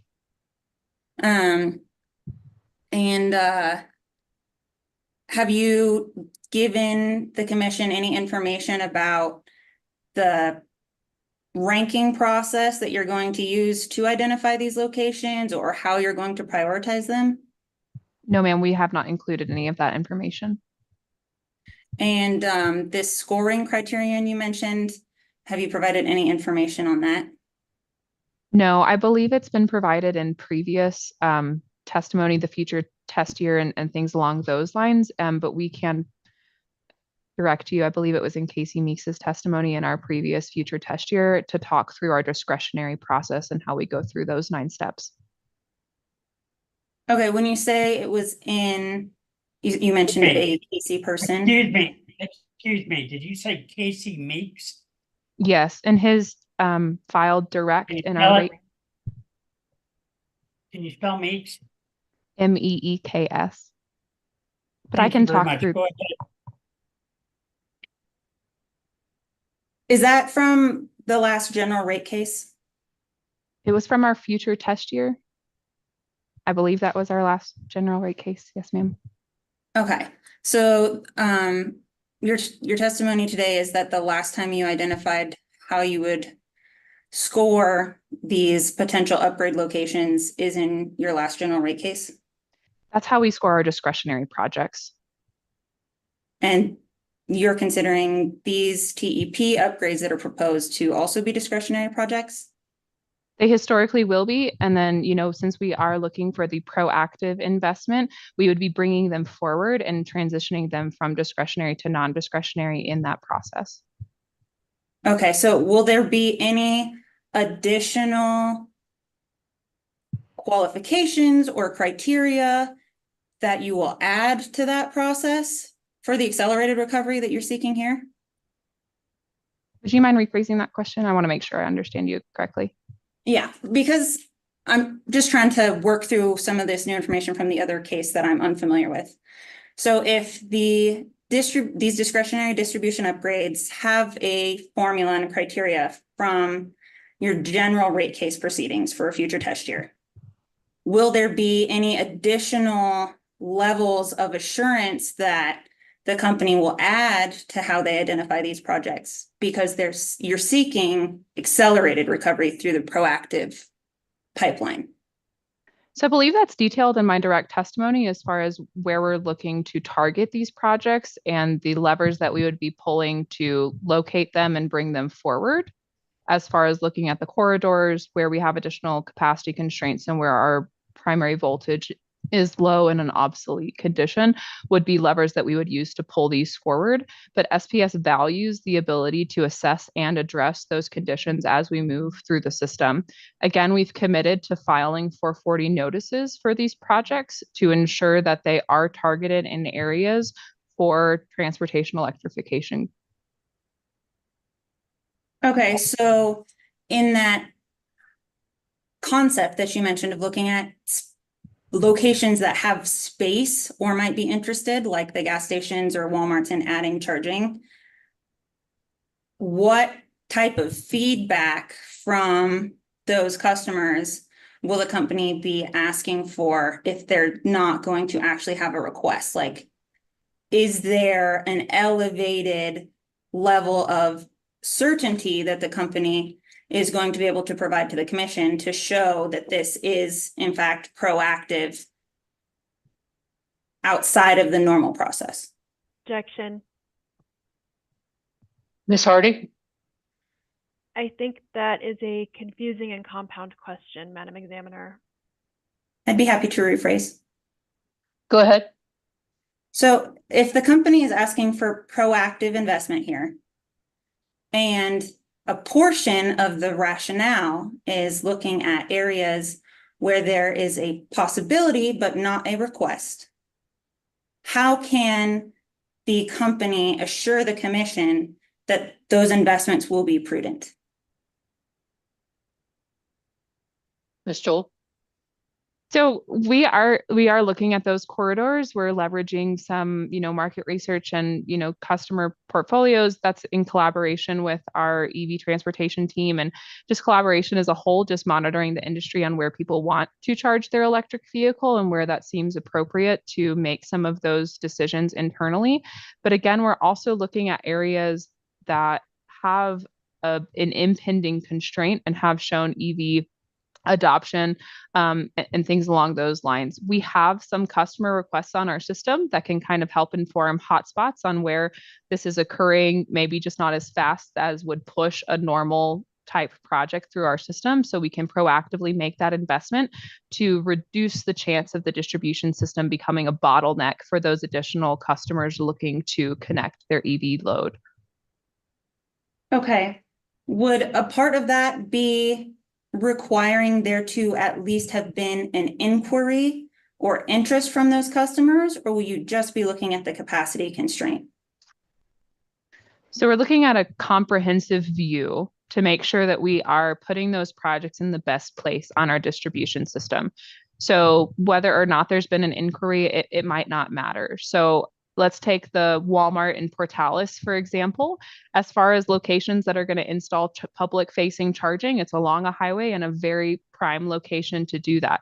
We haven't gotten a request, but they're on an obsolete voltage, a very low primary voltage on our system, and accommodating any additional growth would be very challenging.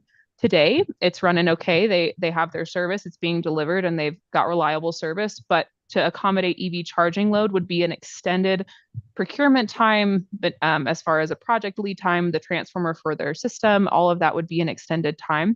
So if we proactively go ahead and start down that pathway prior to them submitting an application, it would allow their connection timeline to be significantly reduced when it does come up. But no, we are not requiring that there's been an inquiry before we start these projects. We're taking an educated look at our system and placing them in areas that we believe bring value to the transportation electrification market and really allow electricity to be leveraged as a transportation fuel in the future.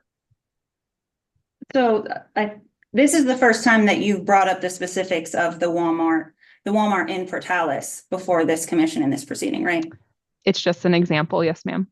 So you do have some locations and details about spaces where this may be appropriate, but you have not provided them in your testimony thus far. Correct, because we value the ability to assess and address those conditions as we move forward. That may not be the most important and time-effective project that we see as we start down this path. We may have another area on our system that does have inquiries that we need to shift focus to instead. We really value the ability to assess and address those areas as we go through the life cycle of this TEP. Will having inquiries make something score higher on the criteria for consideration? I think it provides insight and value into the decision-making process. Okay, thank you, Ms. Joel. I have no further questions.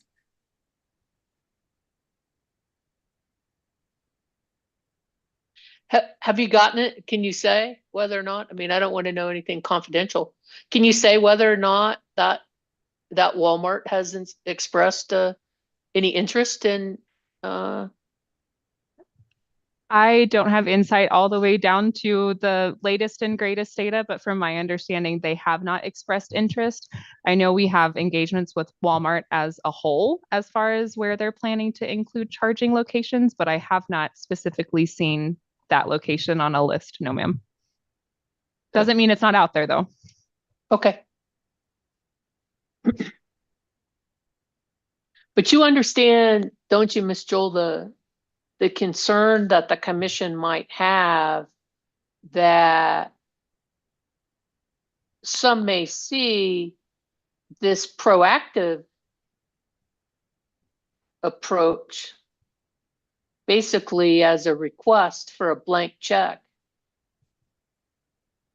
you know, from the commission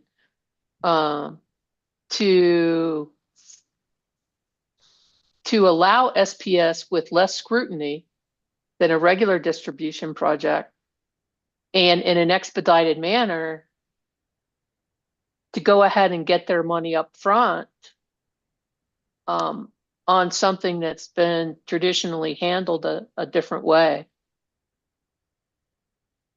Can you understand perhaps our trepidation? Yes, ma'am, I do. If I can provide a little commentary as well, if that's okay. Sure.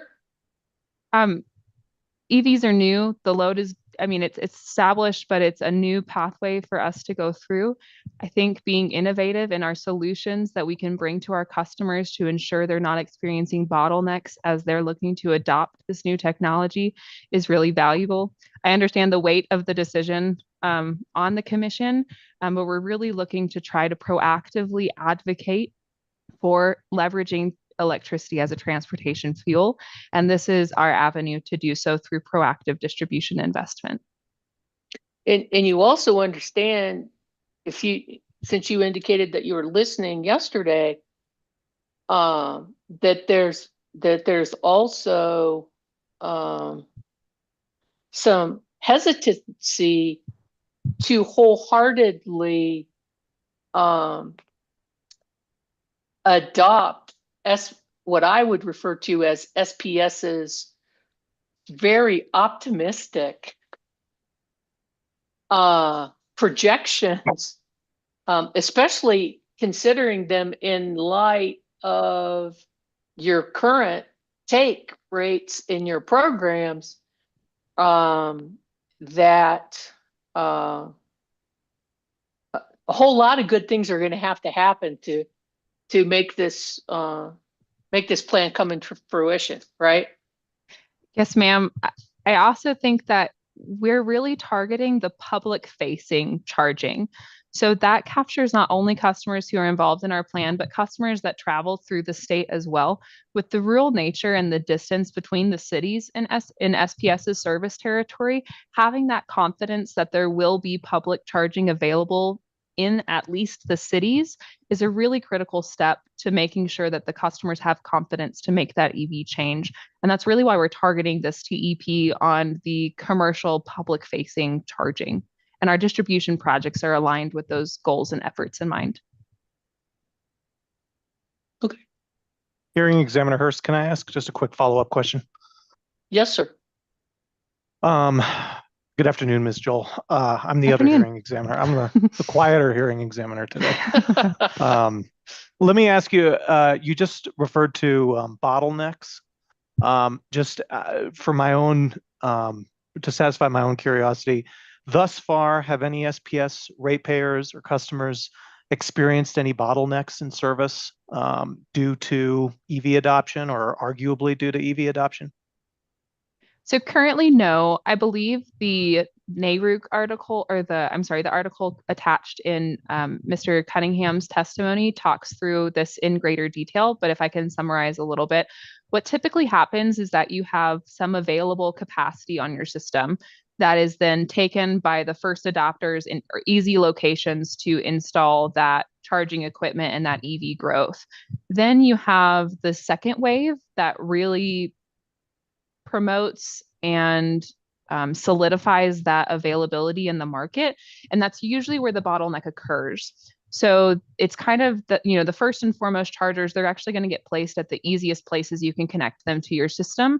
Once that passes, and the market starts to become a little more saturated and we get more public facing charging, is where you start to see that bottleneck and those extended lead times. Today on SPS's distribution system, from my understanding, we're still at the beginning of that process, and we're slowly beginning to see if this light can turn back on.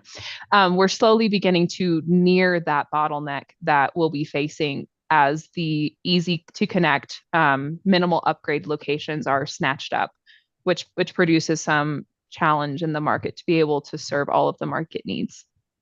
And are you aware of any of these bottlenecks occurring in any other Excel jurisdictions? Oh, absolutely. My understanding is Colorado is currently faced with a challenge in that regard. And I believe that Minneapolis or the Minneapolis-St. Paul area is as well, but Mr. Murphy would be able to describe the constraints on other areas in our system. Okay, thank you. Thank you, Hearing Examiner Kringkamp. I believe the next party who reserved time for questions for Ms. Joel is you, Ms. Barrett, for the Department of Justice, and I believe you reserved 20 minutes. I did, and it's very nice to meet you, Ms. Joel, but I think you addressed all of my questions and conversations with others, so I'm going to waive my time today, but welcome. Thank you. Thank you. So then that leads us to you, Mr. Rossi. And I believe that staff reserved 15 minutes for Ms. Joel. That is correct. Thank you very much. Go ahead, sir. Good afternoon. I'm Nicholas Rossi, and I'm representing PRC staff. So I want to direct you to your direct testimony on page 7, lines 3 through 9. Oh, my lights came back on. You moved enough that I know. Do you You have can see your- SPS service? Oh, it's just, it's an energy saving tactic where, if there's not enough movement in the room, then the lights will cut off on you. So So you mentioned here in your testimony that SPS has identified locations along the NEVI highways where charging infrastructure is needed. But then you say will likely arise through the life of this TEP. At this point, are any of these infrastructure upgrades needed right now?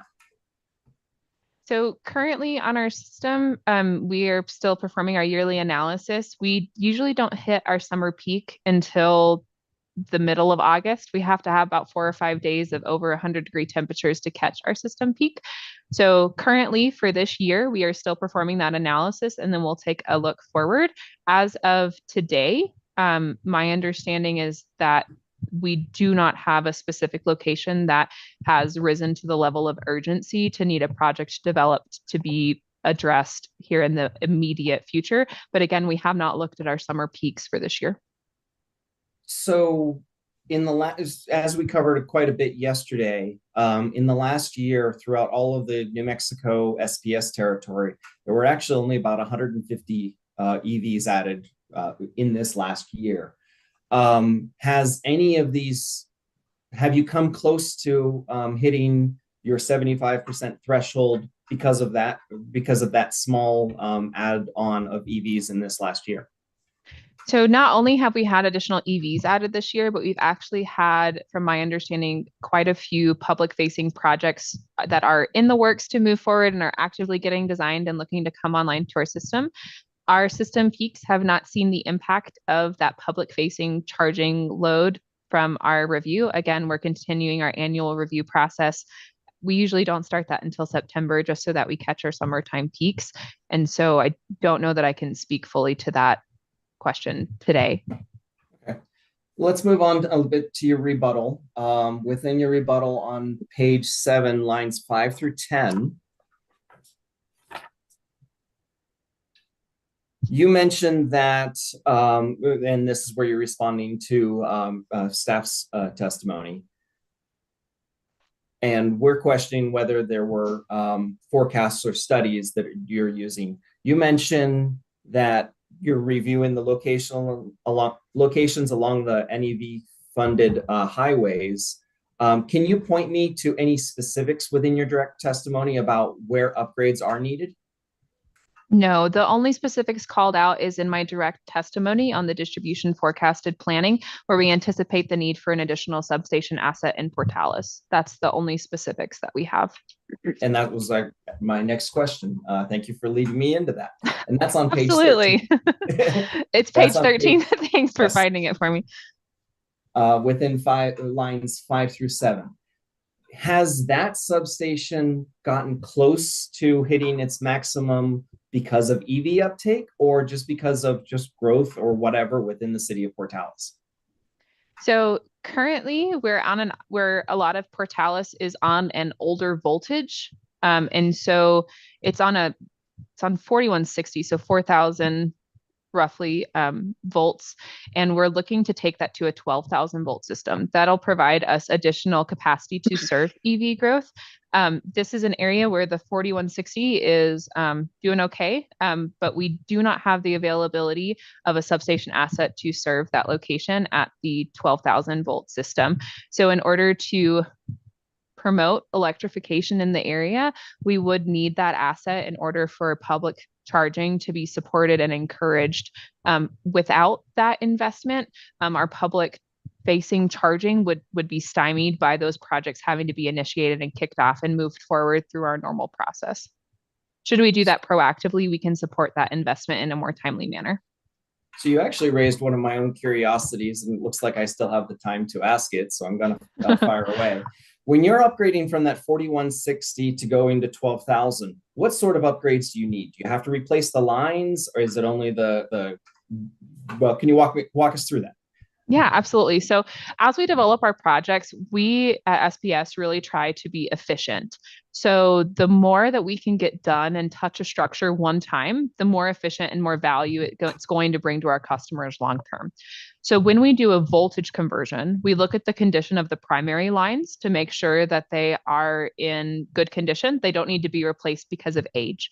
We make sure that they're the right size. So is it going to be a feeder line or is it going to stay a tap conductor to make sure that the conductor is the right size? Sorry, is it going to stay a tap? Can you repeat what a you're tap?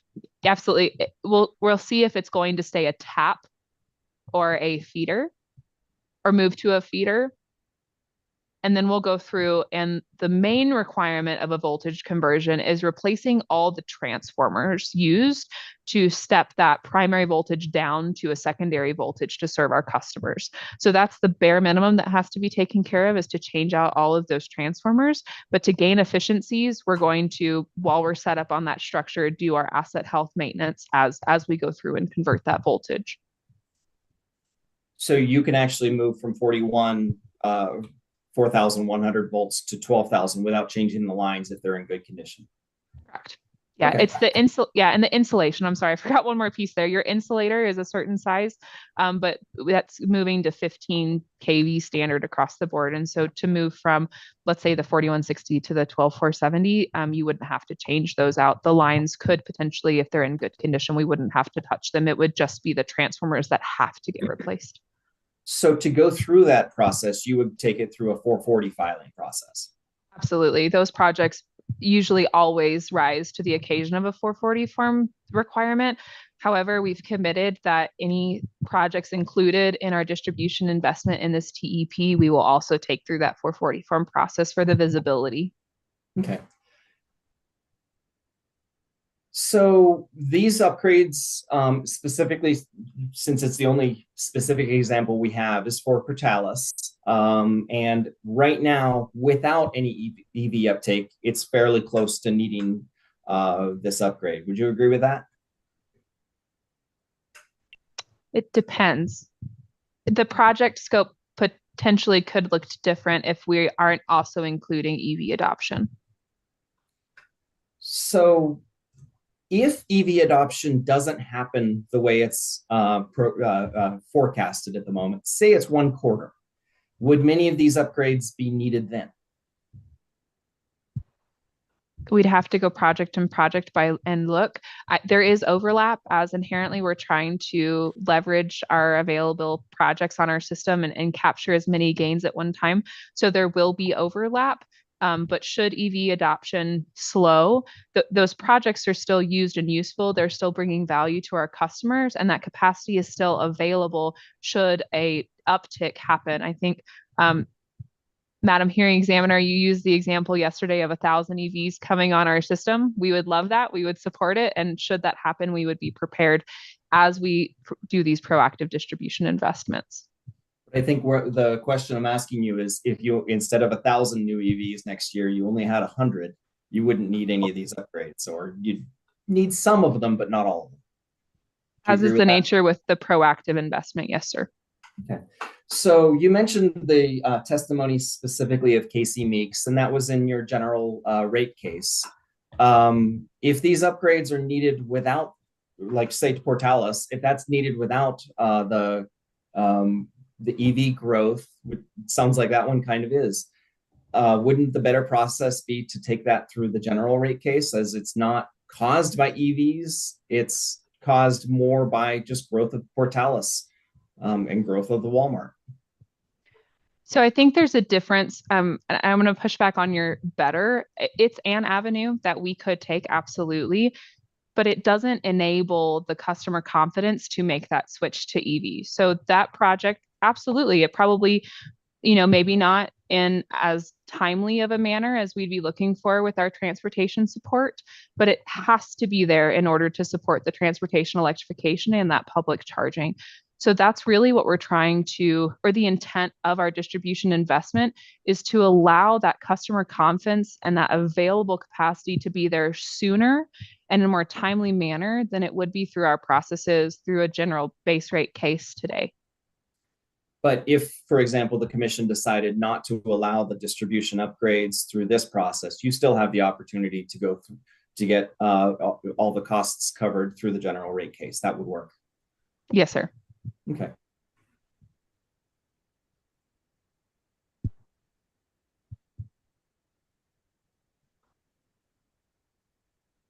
I have no further questions for this witness. Thank you.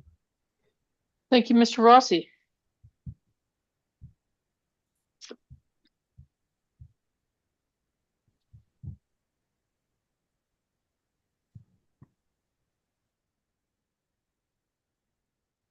Oh, Miss Joel, so many questions. I'm They're ready. They're scattered everywhere. One of the, and you probably heard me say yesterday, I did not do, I've done a lot of, I've done a lot of SPS cases, but didn't do the TEP. I actually did P&M's TEP. And one of the things that came up, and I think it was actually from the charge point witness who, they were a party in that case. But one of the things that I remembered is that there were certain technical requirements for some of the offerings. And I just wondered whether there were similar type of technical requirements.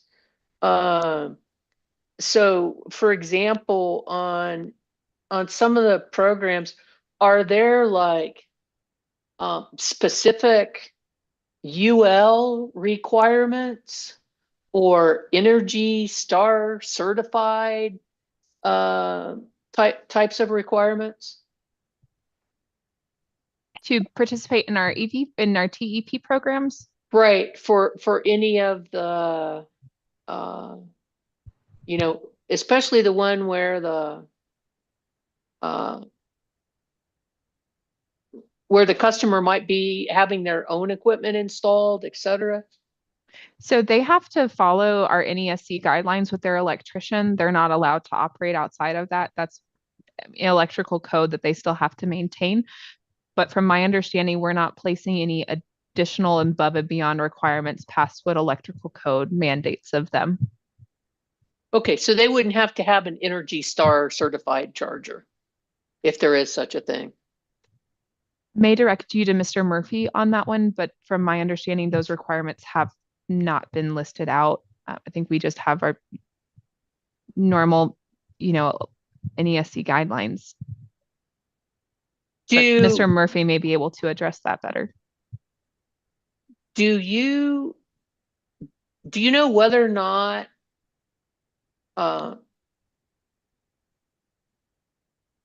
there has to be some type of cellular or Wi-Fi connection requirement?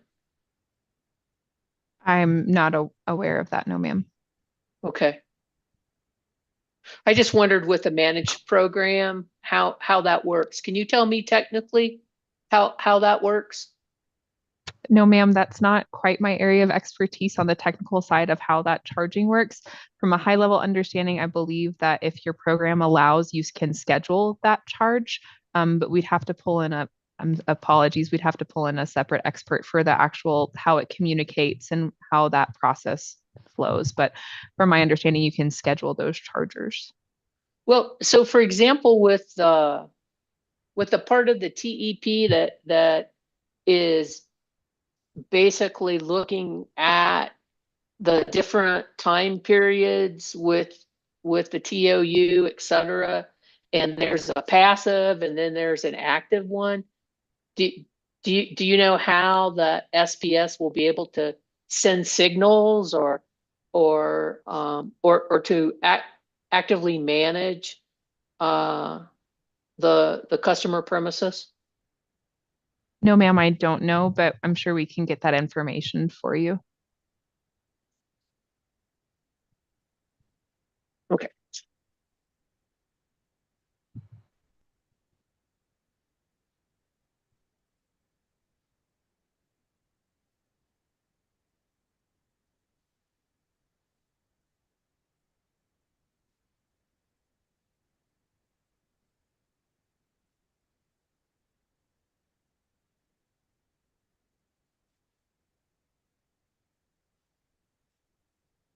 just want to let people know that if you haven't got the notification, SPS did file its response to the first bench request.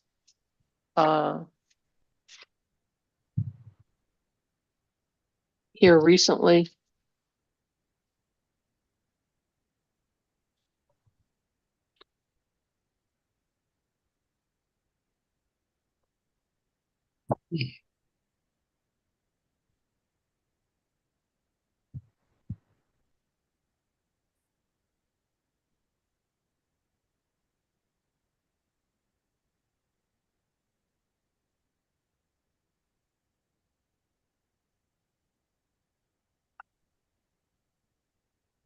Do you have any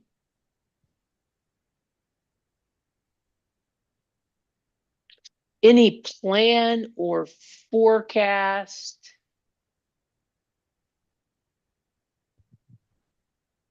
on the timing for these projects that you've identified as potential TEP projects? So if I'm understanding your question correctly, we've included the funding just in 26 and 27, knowing that we still have preparations to do and that the demand and requirement on our system isn't quite there this year.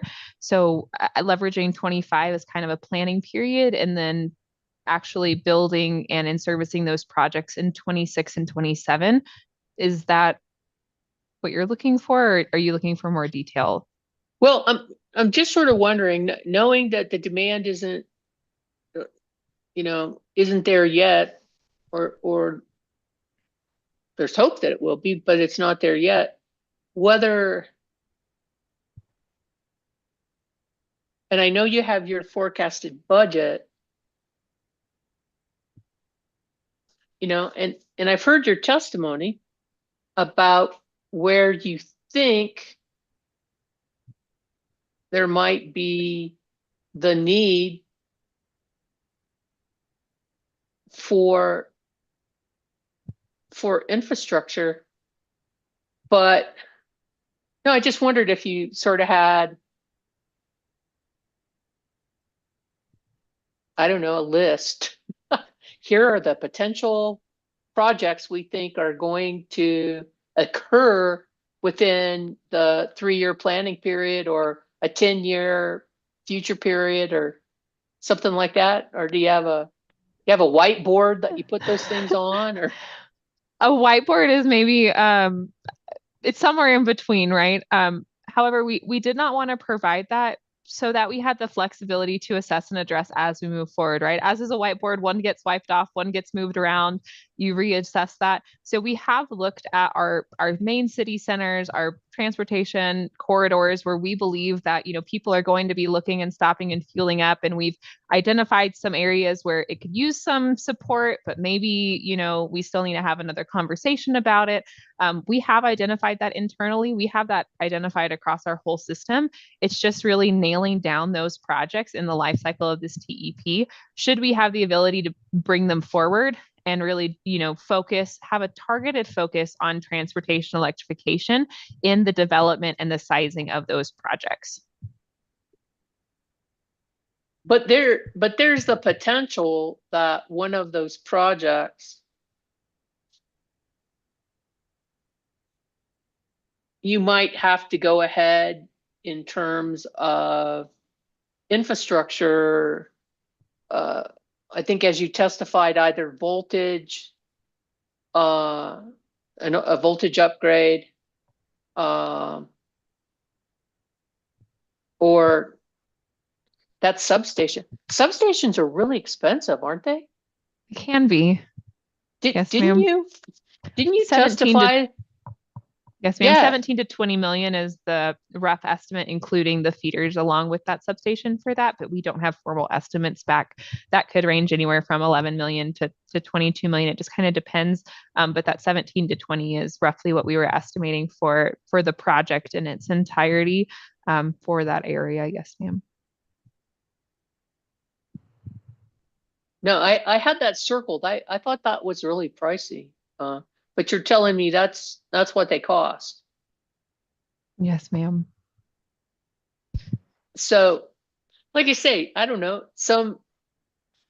I'm not really that familiar with Portales, and I don't know the specific area that you're talking about. But just on the basis of your testimony, that if the whole city is pretty much on a low voltage situation here, I mean, depending on if some huge new customer, non-EV related, came in, you know, if trying to think of who the ones came in Berlin. Facebook, something like that. If they were going to move into Portales, you'd have to go ahead and upgrade, wouldn't you? Probably. Yes, ma'am. Yeah, and that's the benefit of the true up process, is that should a need be alleviated through another avenue, then we wouldn't include it. And we would true that up in our rider requirement and our annual filing. Also, with the distribution investment that we have planned here, should one project be alleviated, we're going to slide another one in its place most likely and bring forward something else that we otherwise would not have been able to do, targeted to increase transportation, using electricity as a transportation fuel.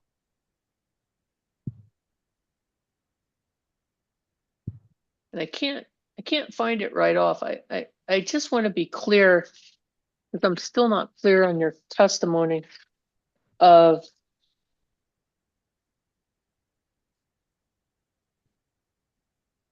the places that you're looking.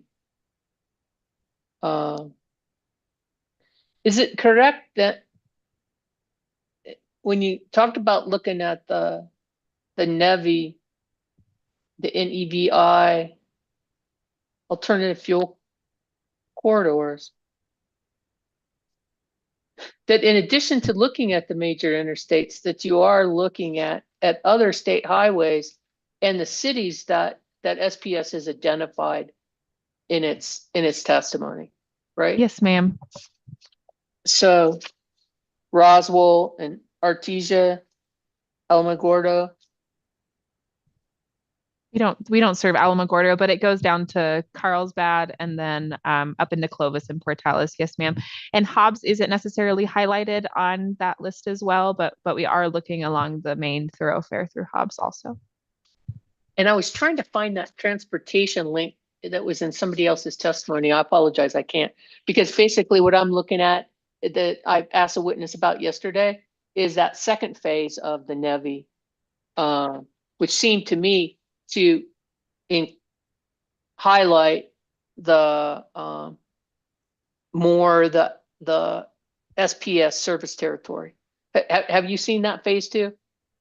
If you don't mind just turning it around, I don't know that particularly I've taken a yes. So that covers all of our main highways and thoroughfares through our service territory. Yeah, like I say, I apologize. I was able to get it yesterday, but I don't know exactly where it is today. Okay, well, that helps me. Okay, so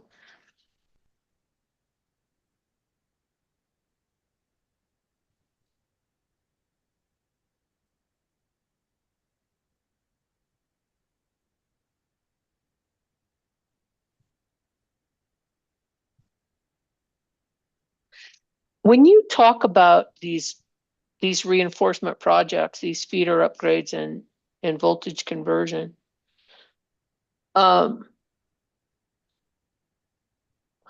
they primarily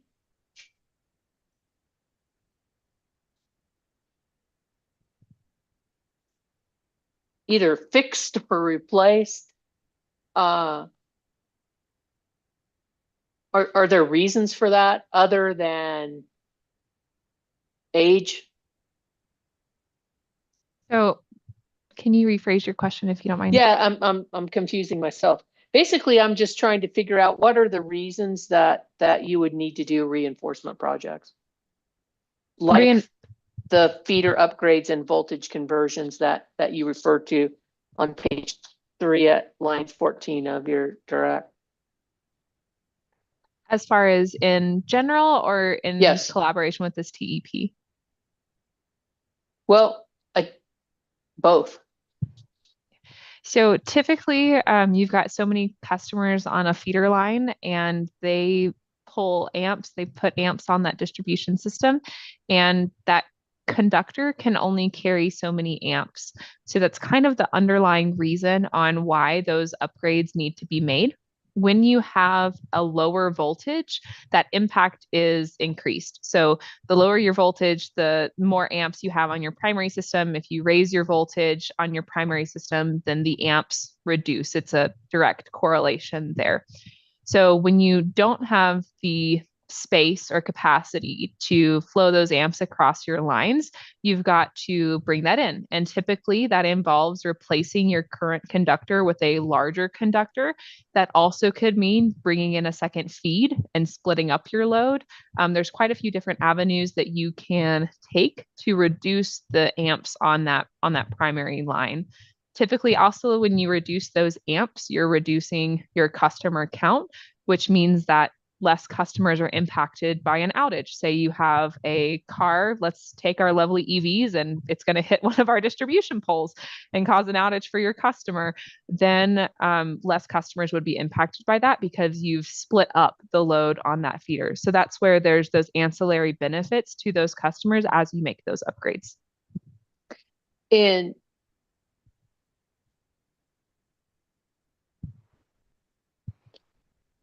the whole reason that you have to reduce how many amps that the line is pulling is because if it has too much, it's going to fail. Yes, ma'am.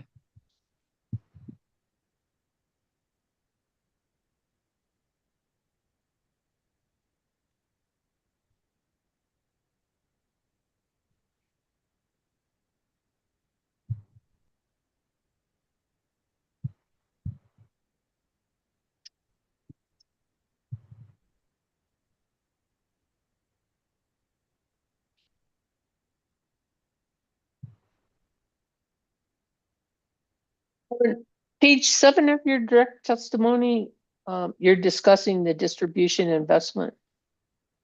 Your answer begins at line 12, and you say at line 15, SPS is also performing yearly feeder forecasts. Is that correct? Yes, ma'am. Do you file those anywhere? No, ma'am. We support the New Mexico Commission's look at a distribution system plan, linking that in with the grid modernization rule, but currently we are under no obligation to file those.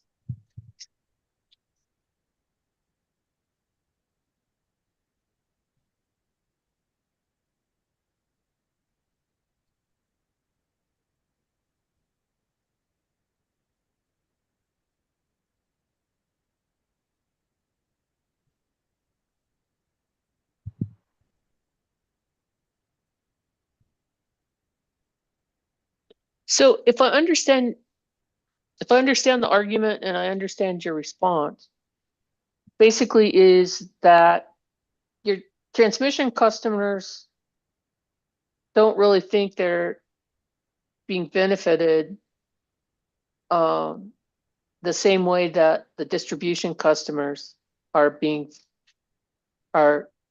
benefited, right? From the That's your TEP as a argument. whole, from the TEP as a whole, or for the distribution 9 million specific investment? Either. That's my understanding of their argument.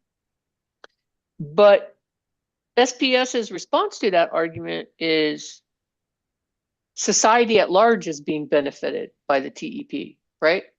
Yes, ma'am.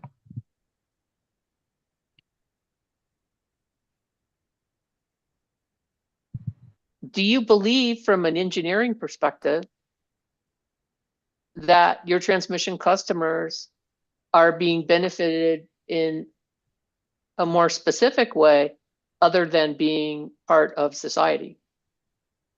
So let's take a use case and maybe it can help walk through this. So I believe Mr. McMenamin was asking about, let's take a transmission fleet customer. So let's take Oxy, for example's sake. They're going to electrify their fleet on their own side. They're going to apply for rebates inside of this plan. They have a direct benefit of that portion of our TEP. Now they're going to drive to town and go to lunch in Carlsbad. As they're out working in the oil field, and they're going to leverage a public fast charging location. Now they have benefit of the distribution investment that we've included in this TEP beyond the broader societal benefits. I believe it's up to the commission to make the decision. Is that warranted to include those costs among their rate class, or is it more appropriate to section out the distribution investment for distribution customers and the rest of the TEP across all customer bases? Believe that's up for the commission to make that decision and the recommendation on how we'd like to see that moving forward. I personally do see value and where they gain benefit on our system from all the investments made in this TEP.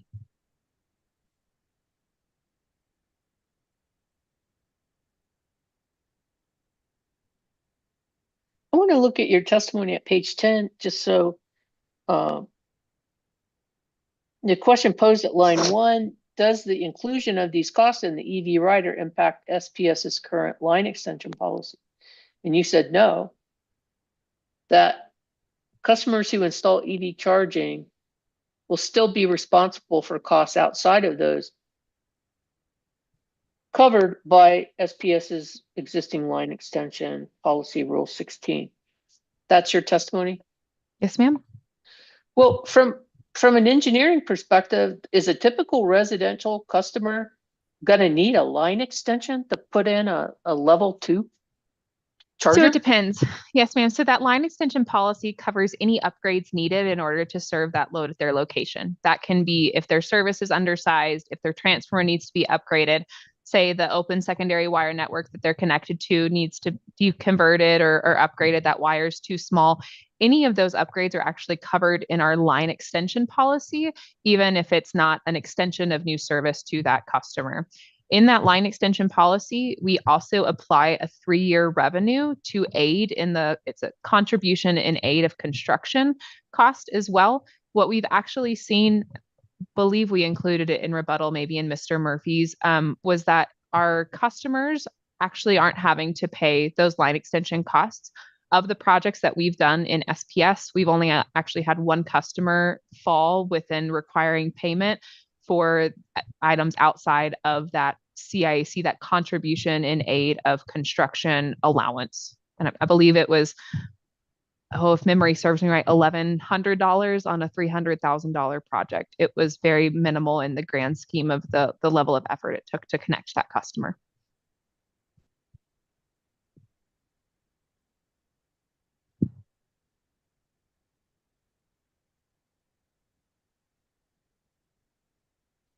And I just wanted to ask you about the next question on that page 6. Is SPS proposed distribution investment reasonable and prudent? And you say yes, and then you say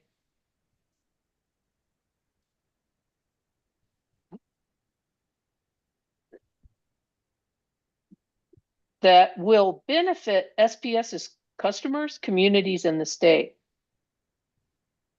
Right? Yes, ma'am. What's going to benefit SPS too, right? Absolutely. I believe that we're in the business of serving customers and providing them with that service. Okay, but you didn't include SPS, so that's why I wanted to ask. You know, it's okay for SPS to benefit. Yes, ma'am. Right?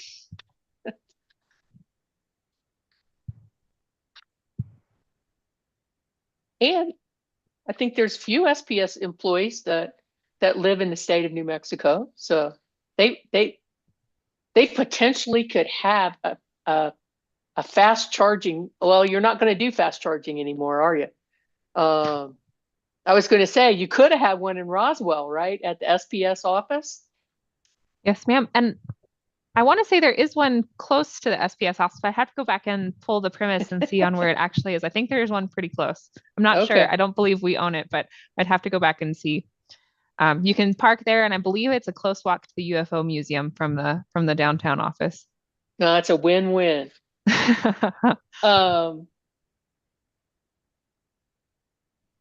Your testimony on page 12, you're answering the question. You're generally describing your distribution system plan, and you say on line 2 of page 12, SPS strives to limit feeders to 75% of their rated capacity during our planning cycle. That's your testimony? Yes, ma'am. Is that like NERC or whose standard is this? This is our Xcel Energy planning standard. So the reason for the 75% is so that should you have 3 distinct ties in the field and you had a full outage on that feeder, you can pick up all of that load by its neighbors so that your customers connected to that feeder do not experience an extended outage. That's from a switching contingency perspective. And then should our feeder get loaded beyond 75%, that's fine. We'll look at a project to address that and bring it back down inside that loading criteria through our planning process. But that 75% is from a switching contingency to limit the impact on our customers during an outage. So is it reliability, safety, planning, or all of the above? All of the above. If you think about crews working on a line, if they can transfer that load, de-energize their location, they're going to be inherently safer as well. If we have a car that hits our power line and we can de-energize that to maintain them safe during that accident and everything, then it's all of the above. Yes, ma'am.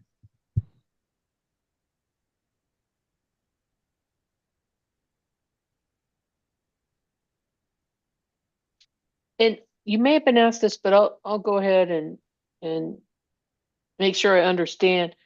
We're going to go to your rebuttal, and page 9. You're responding to the criticism, and I think it's a valid criticism, don't you? That we're not getting some more specific information here. You say SPS has developed a methodology for selecting feeder projects and voltage conversions. But you didn't attach that methodology to your testimony, did you? No, ma'am. Is it a changing methodology? I mean, I know you said you like the flexibility to, be able to pick and choose and, react to the ongoing situation. But it's not like in the SPS or Excel handbook. We have to have the availability to use engineering judgment inside of that. So there are guidelines that we follow and a methodology that we follow, but should engineering judgment trump that, we value the availability to address that current situation and bring forward or push back a project based on our knowledge of the system, our engineering judgment, but also the input of our employees in the field that operate that equipment on a regular basis.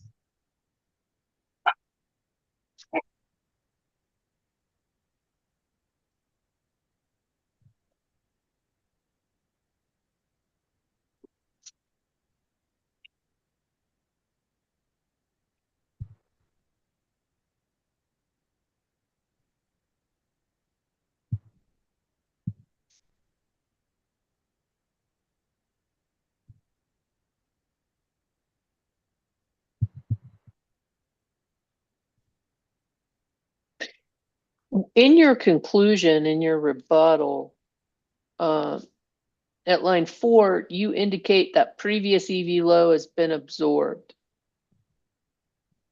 Can you did you quantify that? No, ma'am, we didn't. It's rather difficult to quantify the amount of EV load compared to the amount of native load growth on our system. If they don't have a dedicated line of service, it's difficult to just quantify that specifically.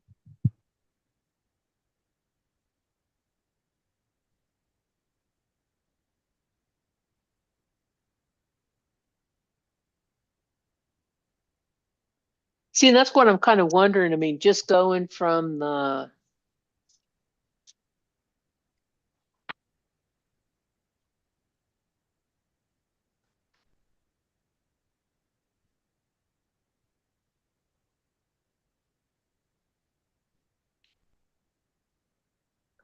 like that first plan reconciliation. And I can't remember what your base number was, but from the August 1st, 2023, the estimate in the introduction on page 3 of the annual report was 345 EVs and 13 public charging locations that included level 2 and DCFC.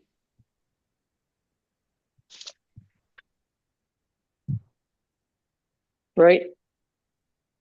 Are you familiar with your annual report? I'm not committed to memory.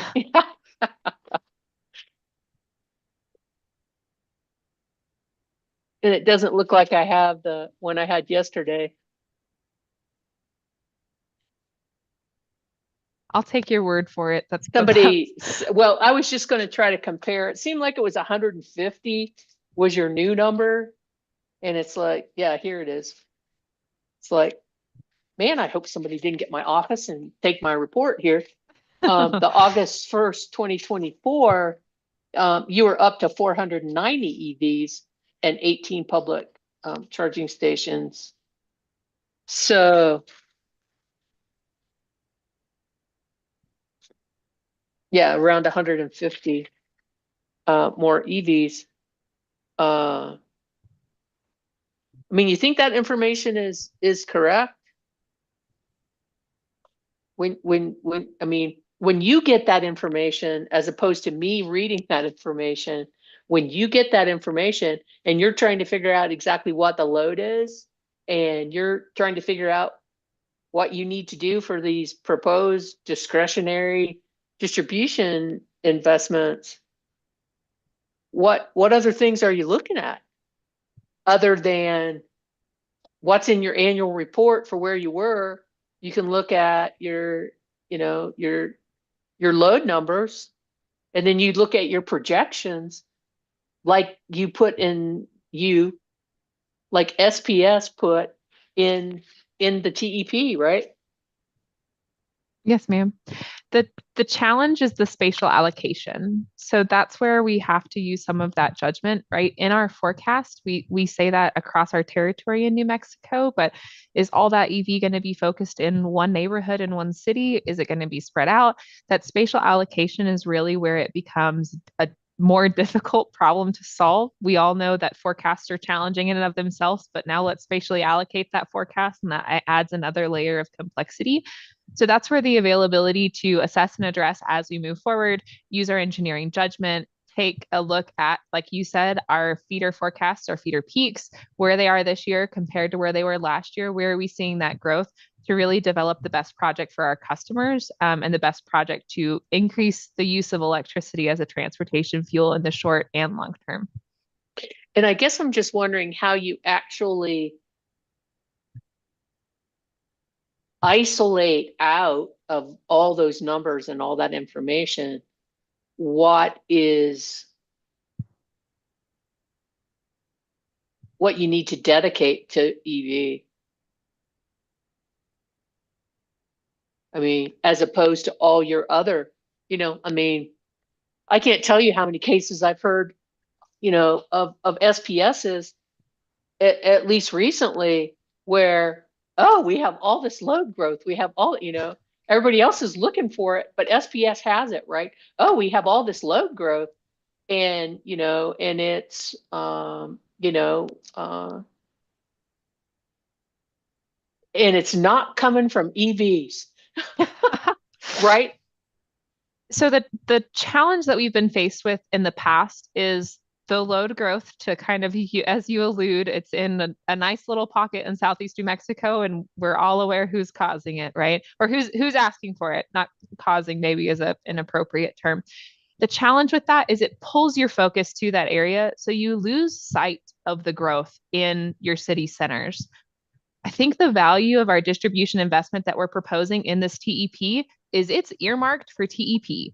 It is meant specifically to address these corridors, to address the feeders serving them, and that growth in other places in the state cannot impede on that. And I really believe that that's the value of including this in the TEP, is having the targeted focus specifically for this investment to be driven by EV, and it will be proactive in nature. We are taking a forecasted look on implementing that in our system with the engineering judgment and our best foot forward, but it prevents other areas of the state to monopolize the investment that we put forward.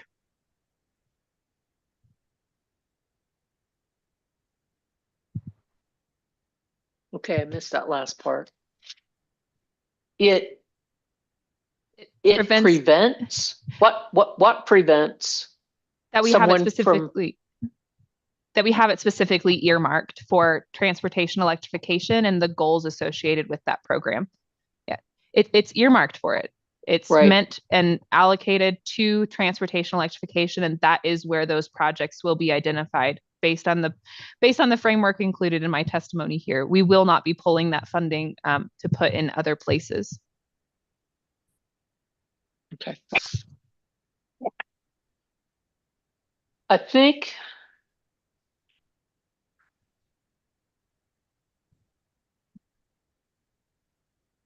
I don't have it right here in front of me. Thought I had one more question. I think that's going to have to be it for right now, Miss Joel. Appreciate your time. I believe that hearing examiner Camp has some questions for you. I think before we begin that, it might be appropriate for us to take our afternoon break. And I have 2:37. So let's come back at 2:47. Let's have a 10-minute recess, and remember, please, that the YouTube is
Miss Joel, this is the court reporter. Hello. Speaking for all future court reporters, if you could patience your rhythm when you speak, that would be helpful. I have that just problem in general. And if it's sad to say, this is slow for me, but I'll work on slowing it down some more. I apologize. Excellent.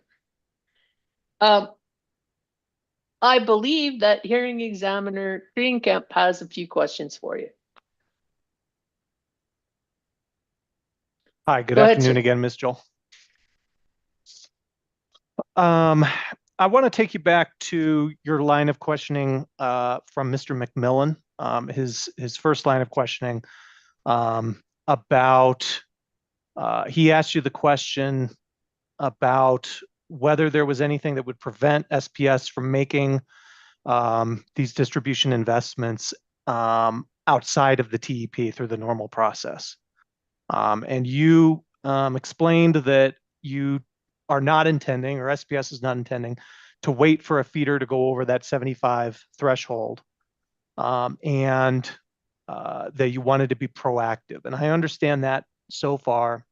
And then you talked about this discretionary review process. Can you explain to me a little bit about what that would entail, and why that would impose a delay for these projects? Absolutely. So we take a look at all of our discretionary projects across our system. Some of those projects are where we have overloads on our system, and we take a look at those projects.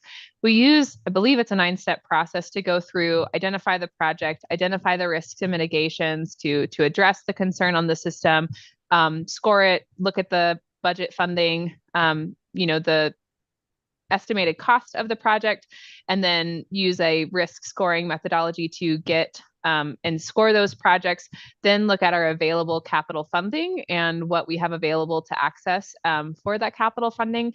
And then we choose which projects to fund and which projects not to fund, as we can't fund everything. So we have to make some decisions. With proactive investment that we've included in this TEP, most likely it would not make the cut line until it had created a bottleneck on the system for our customers and was driven forward by a specific distinctive need moving forward that moved that project forward potentially. They could maybe make the cut, but what we're seeing today is that the priority of them and the ranking that they would receive would push them out a year and out another year and out another year. And they'd keep hitting the list until they became high enough on the risk scoring to justify moving forward with. What we've proposed through this TEP is to bring those projects forward out of that discretionary project, and for the funding limit available through that we've proposed, move that available into a non-discretionary bucket. So where those projects historically could have been pushed out year over year over year, we're wanting to say, no, this investment is critical to enable transportation electrification, and we see value in bringing it forward outside of that process and moving it into a non-discretionary bucket of money. Okay. All right, well then let me pivot then and ask you, this is going to be in reference to your rebuttal testimony. If you go to page 10, and specifically lines 13 through 15, where you're asked the question whether SPS would provide additional information regarding specific feeder upgrade and voltage conversion projects once they are identified. And you answered that yes, SPS has committed to filing Rule 440 reports and to notify the commission of the initiation of a project, and a consolidated list of the projects would be provided in the annual TEP report. Beyond sort of an identification of the projects, what information about those projects would be included either in the 440 report or in the annual report? And I asked this question yesterday, I think, to Mr. Cunningham, and I think his answer was, we really haven't done this before. So that sort of remains an open question in my mind. So as far as the 440 form process, it details out the cost estimate for the project. It gives a map of the scope of work of the project. There's multiple 440 forms that have been provided to the commission on similar type projects that we've done in our footprint, and we can provide an example of what that looks like from a previous filing if the commission and we deem that that's necessary. I think what Mr. Cunningham was referring to that is unknown is the process of that August true-up report. Do you want a copy of the 440 forms included? Do you just want a list of their names and where they were filed? That I think is what is left to be determined on what actually we need to include in that August report. But the 440 process is from my understanding, is well established in New Mexico, and we've filed multiple of those forms with parties. And you said that the 440 form would include a description of the scope of work of the project. And I guess what I'm driving at here is where would a party have to go or what would they have to look at in order to determine why a specific project was selected? Especially in light of the fact that, as some of the parties have pointed out, that there's no methodology that's been provided to the commission as part of the application. So that's usually included in the header of the 440 form on what's driving the need for the project. We would not include in that filing why one project was selected over another. We would just justify the project that we're bringing forward. Okay. Okay. I think that's all the questions I have. Thank you. Thank you, Hearing Examiner Greenkamp. Ms. Hardy, any redirect for your witness? Just a couple, Madam Examiner. Go ahead. Ms. Joel, Mr. McMillan asked you questions earlier about the recovery of distribution investment in a rate case versus recovery through the TEP rider. Do you recall some of those questions? Yes, ma'am. And he asked you if in a rate case, the Public Regulation Commission reviews investments after they have been made to determine whether they were prudent. Do you recall that question? Yes, ma'am. In New Mexico, does SPS have the option of filing future test year cases? Yes. And was SPS's last rate case a future test year case? Yes. And is it correct that in a future test year case, the investment in distribution projects that's proposed has not yet been made? Yes, ma'am. Thank you. Those are all of my questions. Thank you, Ms. Hardy.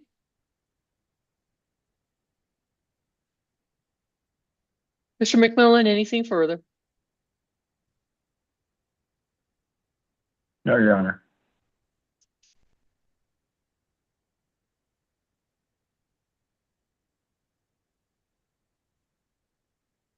Ms. Barrett? I don't have any questions, ma'am. Okay.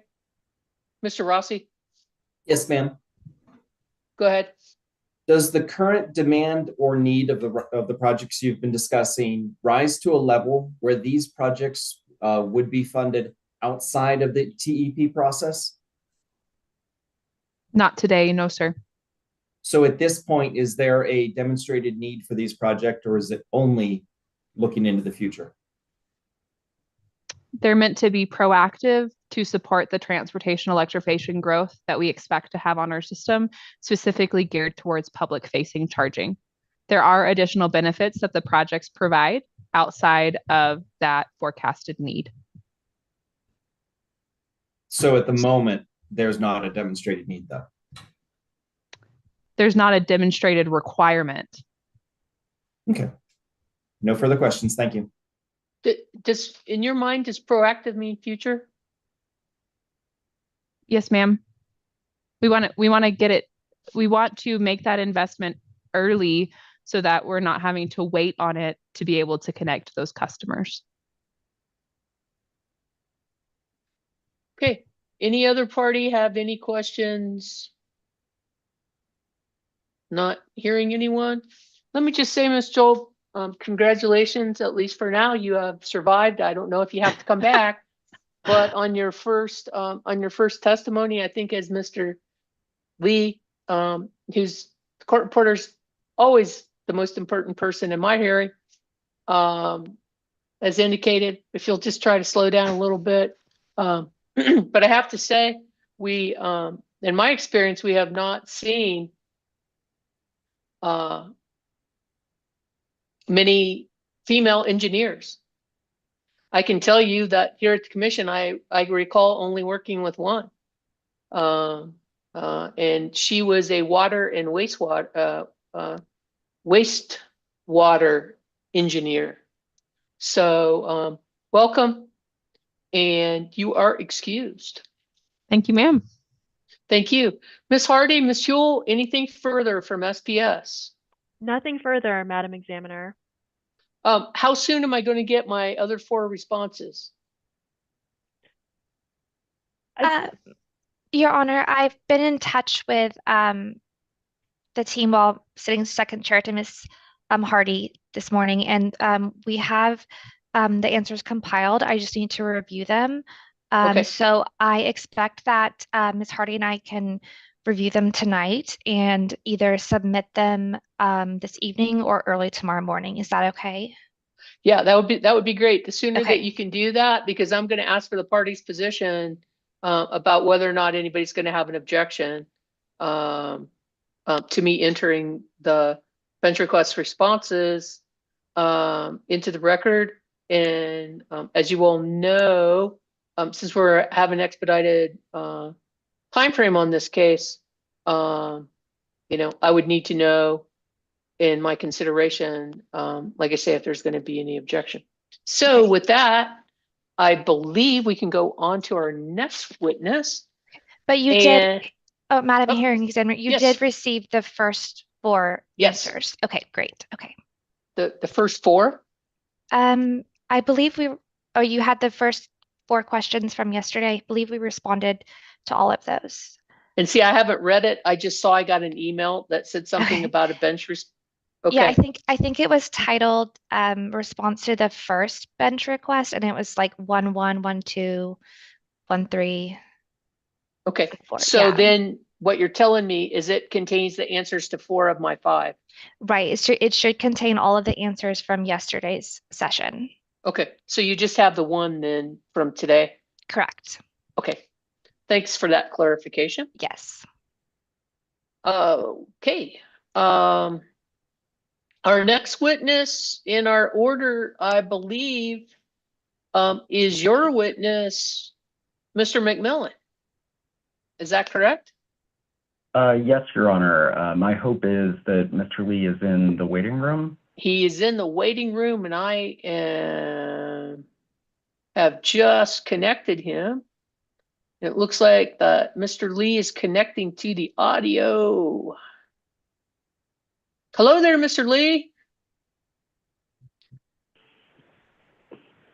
There Hey, you good are. afternoon. Sorry about that. Just took me just a welcome. Thank you. And the other Mr. Lee, our court reporter, if you would swear in the witness, please.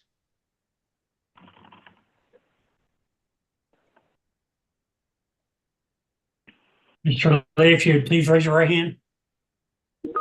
You solemnly swear the testimony you're about to give in the matter not pending should be the truth, the whole truth, and nothing but the truth. I do. Thank you, sir. Thank you, sir. And Mr. McMillan, go ahead. Good afternoon, Mr. Lee. Could you introduce yourself?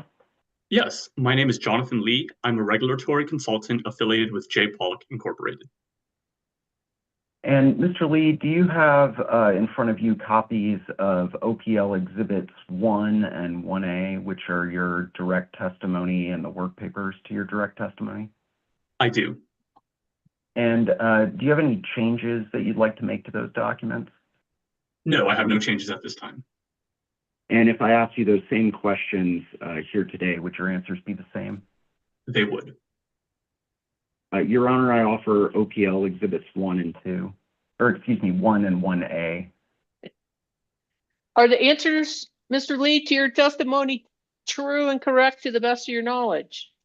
Yes, they are.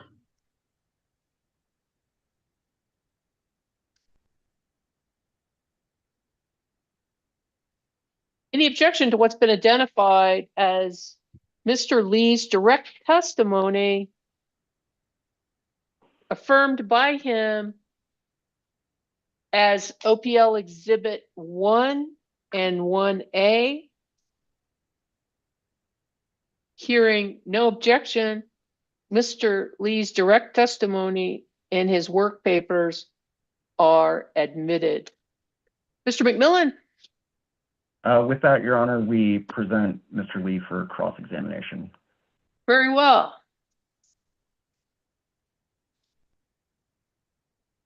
Ms. Hardy, Ms. Yule, I believe that you reserved 5 minutes. Madam Examiner, we did, but I do not have any questions for Mr. Lee.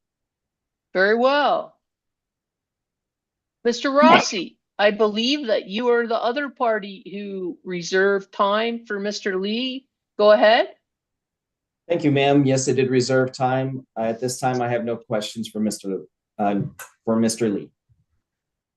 I don't know, Mr. Lee. They're acting like it's Friday afternoon. No complaints for me. I'm willing to hit the weekend too.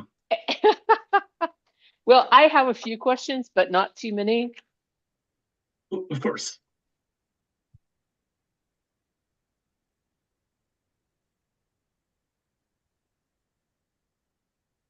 How long have you been with J. Pollock Incorporated? I lose track of the years, but I want to say 7 or so. The years go by fast.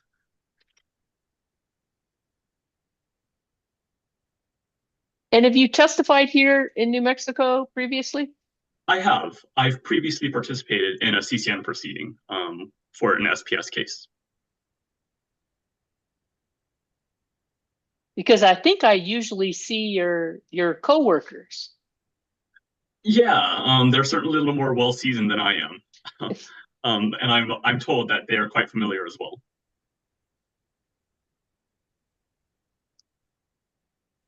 Essentially, if I understand your testimony, Mr. Lee, you have issues with the distribution investment part of the TEP? That's correct. I would say that that's our primary concern. But also your, and I guess I consider two main things. The other thing being the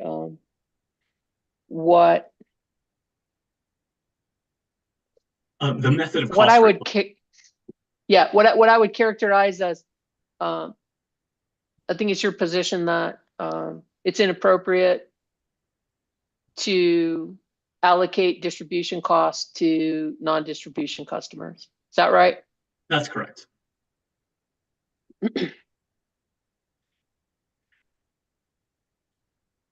And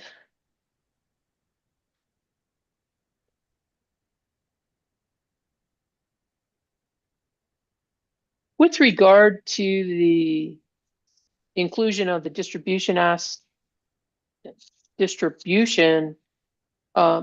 potential costs, I note on page 5 of your direct testimony where you are disagreeing with SPS's interpretation.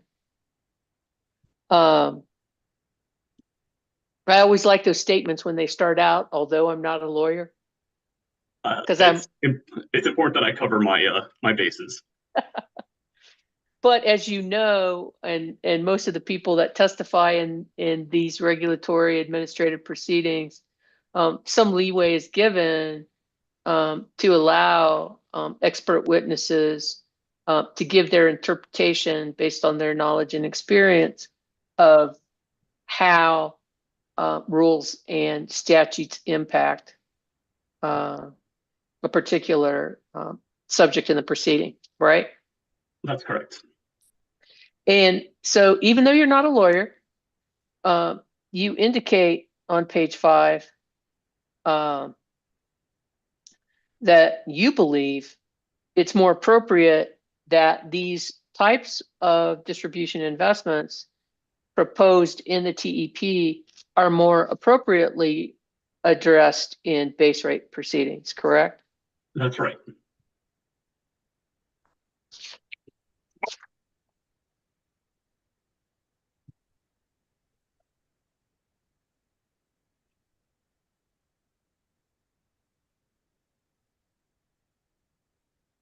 I'd like for you to explain on page 6 of your testimony, you're answering the question posed at line 18.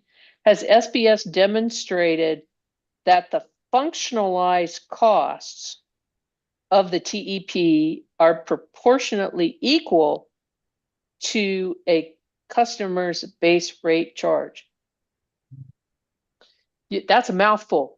Do you want me to explain what, or can you explain to me exactly what your question is trying to find out here? Yes. So in that question, I was trying to demonstrate that although SPS claims that there are customer-related, demand-related, and energy-related aspects to its TEP programs, they don't necessarily occur in the same proportion that their total base rates recovered from their customers do. And it seems to be a bit of an oversimplification, or maybe this inappropriate shortcut, to assume that just because those components are included in base rates, that would be an appropriate way to collect those costs from TEP programs. Well, do you have a recommendation of a different way that they should try to collect costs? Well, my primary recommendation is to exclude transmission customers from these costs because of their effective ineligibility for these programs. But as an alternative, I had proposed the idea of a weighted customer allocation. And one thing that I would note there is that in Mr. McMillan's line of questioning, he demonstrated that SPS's allocation isn't necessarily a causation-based allocation. It seems to be one based upon the benefits that that participants and non-participants might experience as a result of the TEP. And because the TEP is meant to encourage the adoption of EV vehicles by individuals, it stands to reason that a weighted customer allocation might be more appropriate. How would that affect the amount allocated to transmission customers? I am unaware of the exact impacts quantitatively, but I would expect that it would decrease the amount allocated because there are fewer customers within the LGST class relative to other customer classes.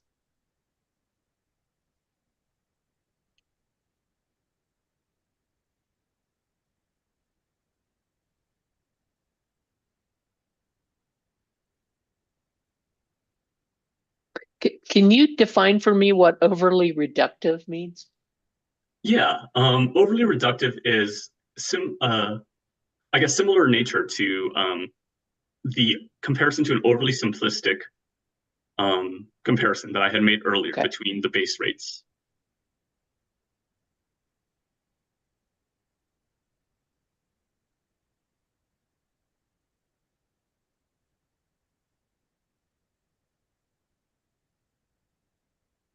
And the basis for your recommendation that non-distribution customers not have to pay under the TEP rider is set forth on page 7 of your direct testimony, where basically you believe that just because it was adopted in the last TEP that when you cite part of the recommended decision, you think maybe it's appropriate for the commission to go back and look at it again in this case, correct? That's correct. I think that this is an opportunity for them to reconsider their method of cost recovery.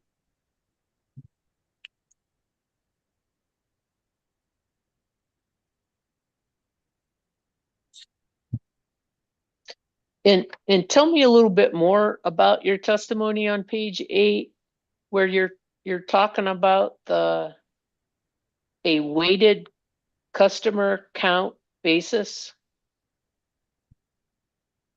Is the question there what I mean precisely by a weighted customer account? Yes, sir. Yeah, so the idea there is that I recognize that the metering costs that typically underlie a weighted customer account are there to basically account for the fact that a straight customer account might result in some extreme allocations, whereas a weighted customer account. I'm sorry, might be, sir. I'm sorry, sir. If you could get a little closer to your microphone, a straight customer account might be. Yeah, it might misrepresent, I guess, some of the costs associated with metering, which is typically how which is how a customer allocator is typically applied.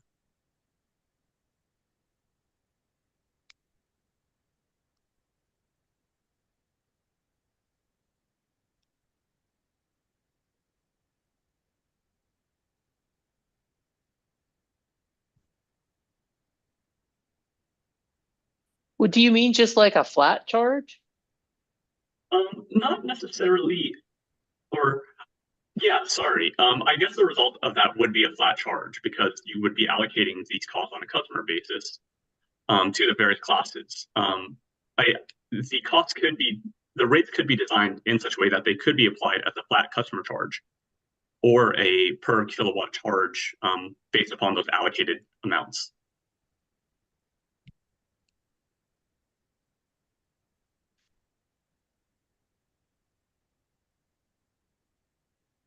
But you didn't actually draw something up to show the commission what the impact would be on the non-distribution customer. No, I had not prepared the quantification of that impact.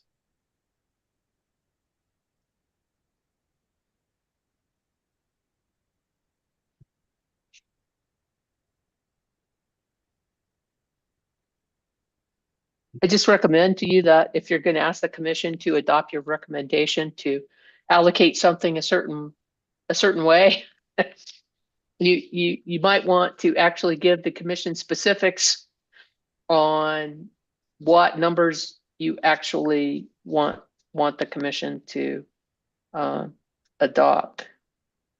Okay, and I'll keep that in mind moving forward. I appreciate that.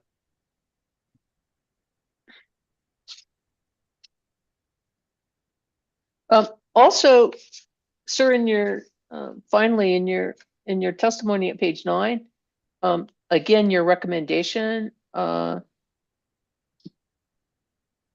beginning at line 13, I recommend that the commission consider a process to review or true up the revenues that are collected through the EV infrastructure rider relative to the actual costs for the programs included in SPS's TEP on an annual basis. That's your testimony, sir? That is correct. And have you been listening? I have. Do you not consider the TEP annual report, which they refer to as their reconciliation, I think?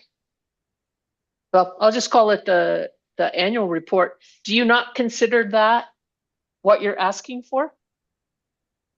No, in retrospect, I do agree with SPS's proposal on that front. Okay, so then you think that the 2 annual reports that they have done is the review that you're recommending? Sorry, I specifically meant the true-up proposal that was, I believe, discussed by witness Nimi.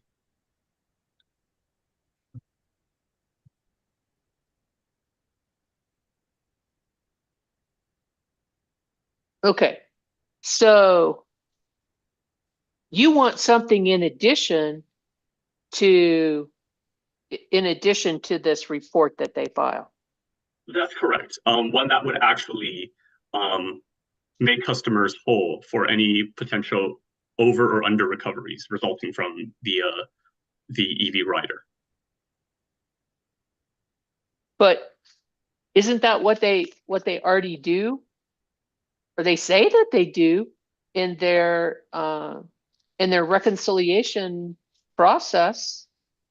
And you know, filing of the new rate on October 1st, right? I may be misunderstanding, but it's my understanding that SPS has only just now proposed a true-up process in this instant filing.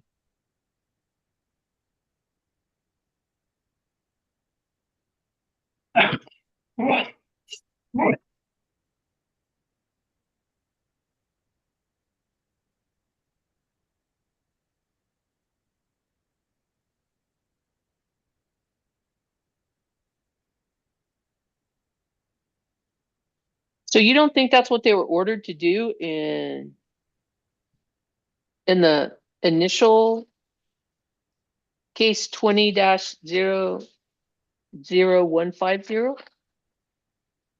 It was my understanding that they had to evaluate the costs against their program, their budget, but not necessarily to implement a rider to refund customers for any overcollections.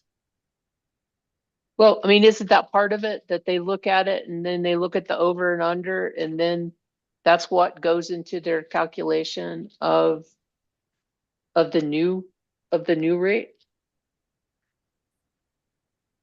I was not under that impression, but I would have to check to be certain.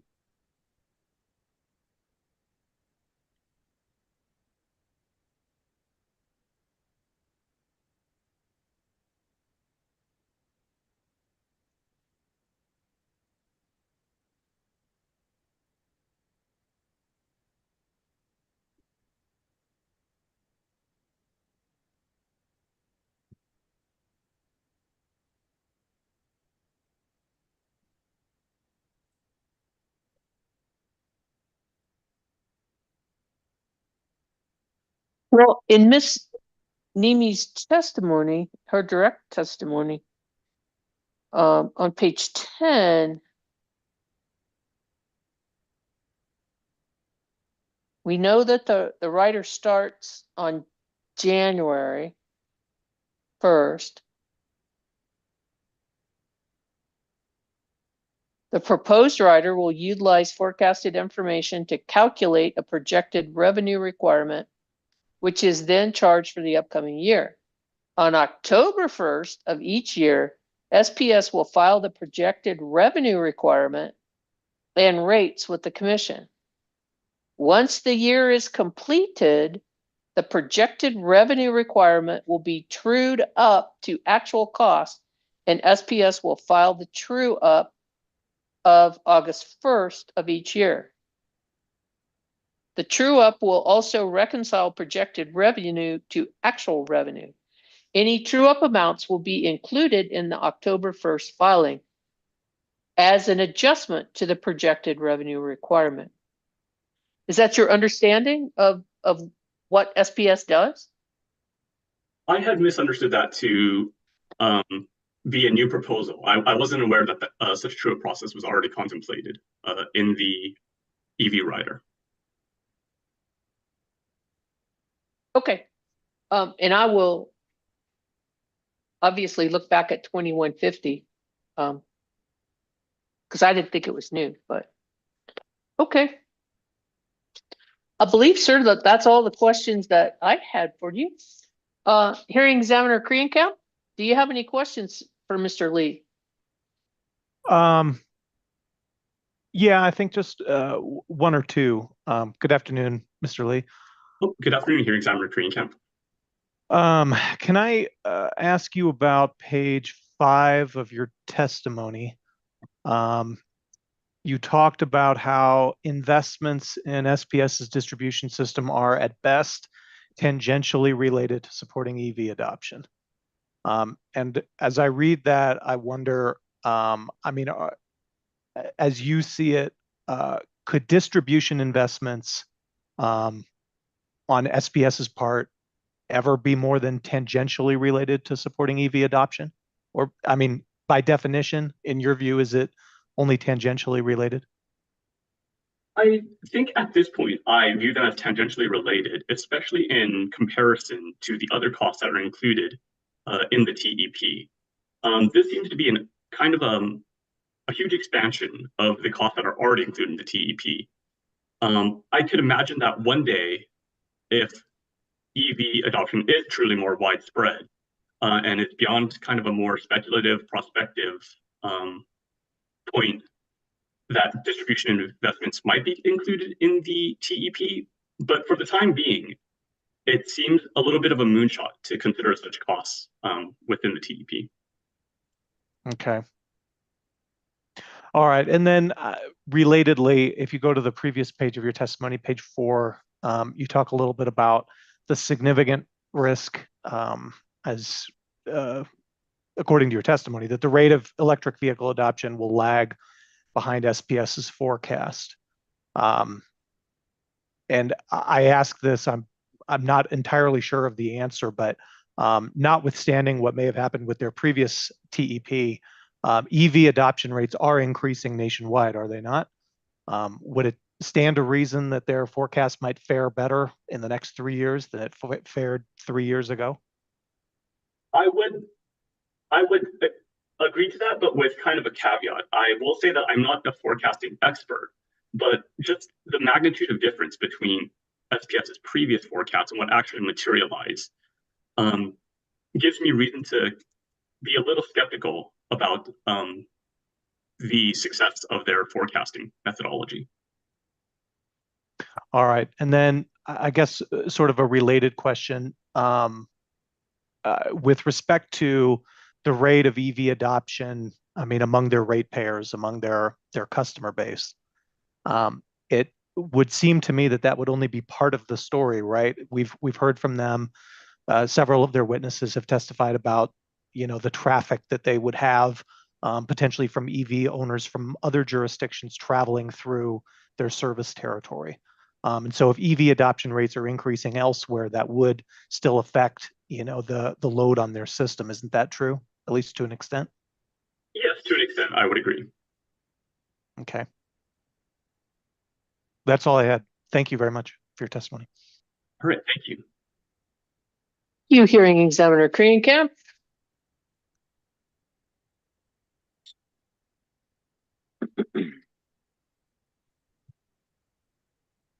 Mr. McMillan, any redirect for your witness?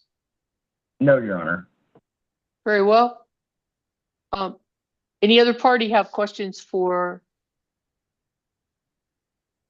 Mr. Lee? Looks like you get out unscathed, Mr. Lee. Thank you for your time here, Examiner Hurst. Hopefully I'll be a familiar face. I appreciate your time, sir. And you are excused. Thank you. Have a great afternoon. You too. Very well. Anything further from Occidental, Mr. McMillan? No, Your Honor. Very well. I believe then that we can go to our next party. Mr. DeSalen, I believe that you have a witness. Yes, whom Madam I Hearing will Examiner. admit. Thank you. Coalition for Clean Affordable Energy calls Mr. Travis Madsen. Very well. Looks like Mr. Madsen is connecting to the audio. Excellent.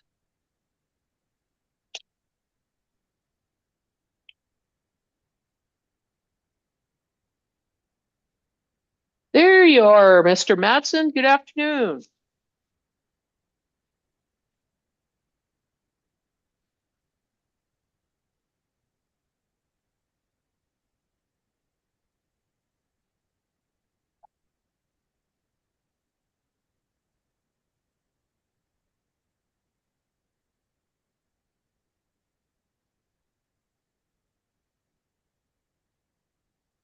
Good afternoon, sir. Good afternoon. Mr. Lee, would you please swear the witness?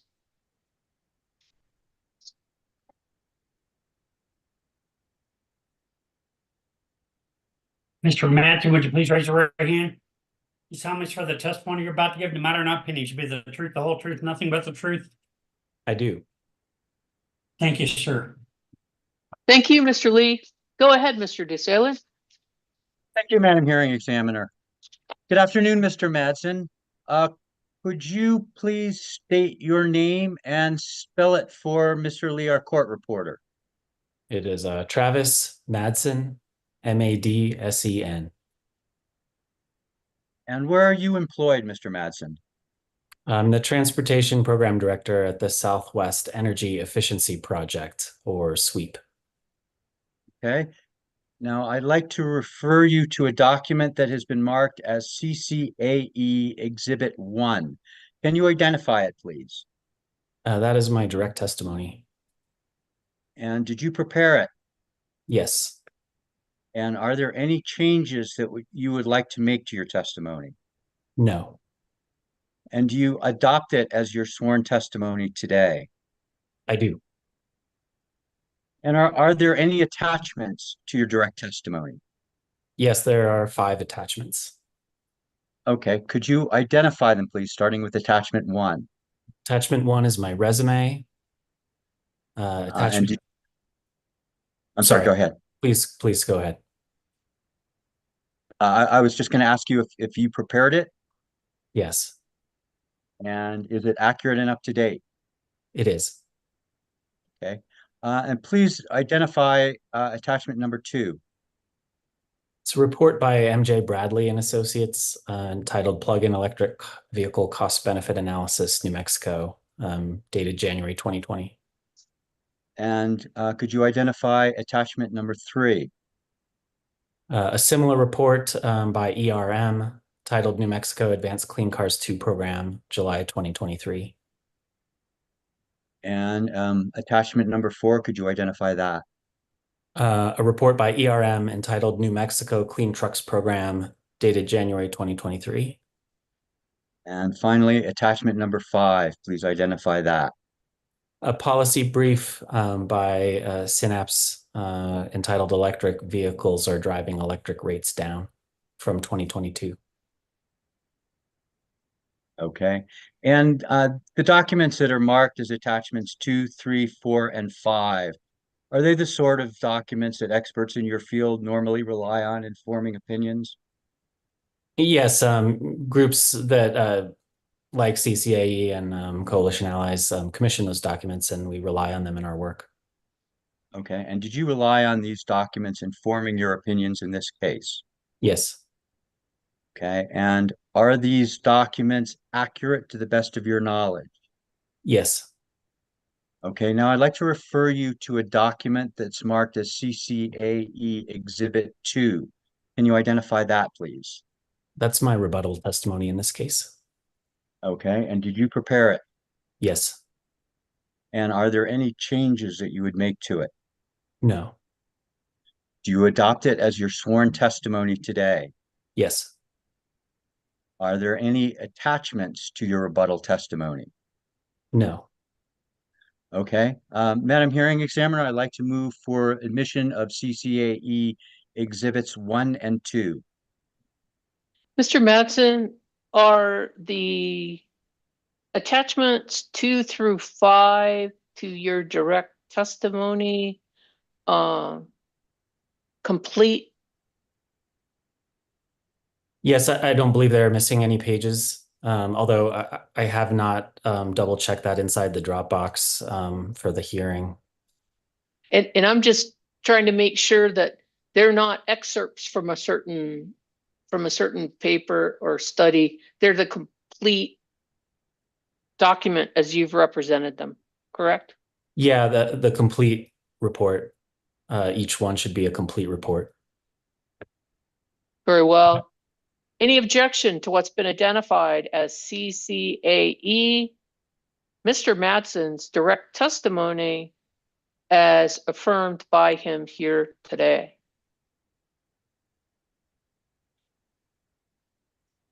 Hearing no objection, CCAE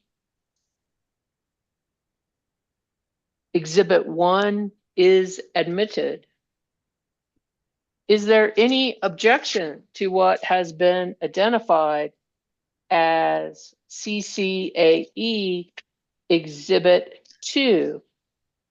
Mr. Madsen's direct testimony or rebuttal testimony as affirmed by him here today.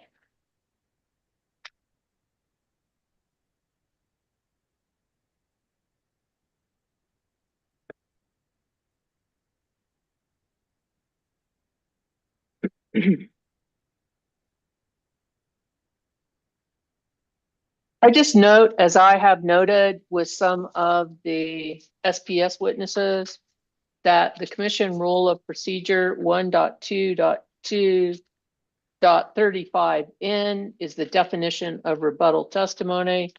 Rebuttal testimony, Section N1 says, it's evidence which tends to explain, counteract, repel, or disprove evidence submitted by another party or staff. I find that some of your testimony, Mr. Madsen, doesn't do that, especially on page 8, beginning at line 9, going through page 9. Madam Hearing Examiner, I'm not finished. Sorry. Line 13, as I did with SPS witnesses, this is a warning that I expect the parties to comply with the Commission's procedural rules, including having appropriate rebuttal testimony that comports with the Commission's rules. However, since this is an expedited proceeding, I'm not going to strike it and require that it be refiled. A warning at this time. Based upon that and hearing no objection, CCAE Exhibit 2 is admitted. Mr. DeSalen? Thank you, Madam Hearing Examiner. I just want to point out that I gave Mr. Madsen direction on how he should prepare his testimony, and I reviewed his testimony a couple of times. And so any deviations or problems with the testimony that you noted are my responsibility. And we will definitely be more careful in the future. Thank you. And Mr. Madsen is now available for cross-examination. Thank you, Mr. DeSalen. I believe, Ms. Hardy, Ms. Huell, SPS reserved 5 minutes for Mr. Madsen's testimony. Madam Examiner, we did, but I do not have any questions. Very well. I believe then that the next party to have reserved time for Mr. Madsen is the New Mexico Large Customer Group. So I don't know who I have. Ms. Roach, Mr. Rushoff, hello there. Do you have questions, sir? Yes, I do. Very well. Again, I believe you reserved 15 minutes, so go ahead. Thank you. Good afternoon, Mr. Madsen. My name is Austin Rushoff. I'm appearing on behalf of the New Mexico Large Customer Group. Good afternoon. I want to look at your direct testimony, page 5, where you summarize your recommendations. All right. I don't think we need to pull that up, but just wanted to direct you there. You recommend that the Commission direct SPS to add a few things to their TEP. Is that correct? Yes, that's correct.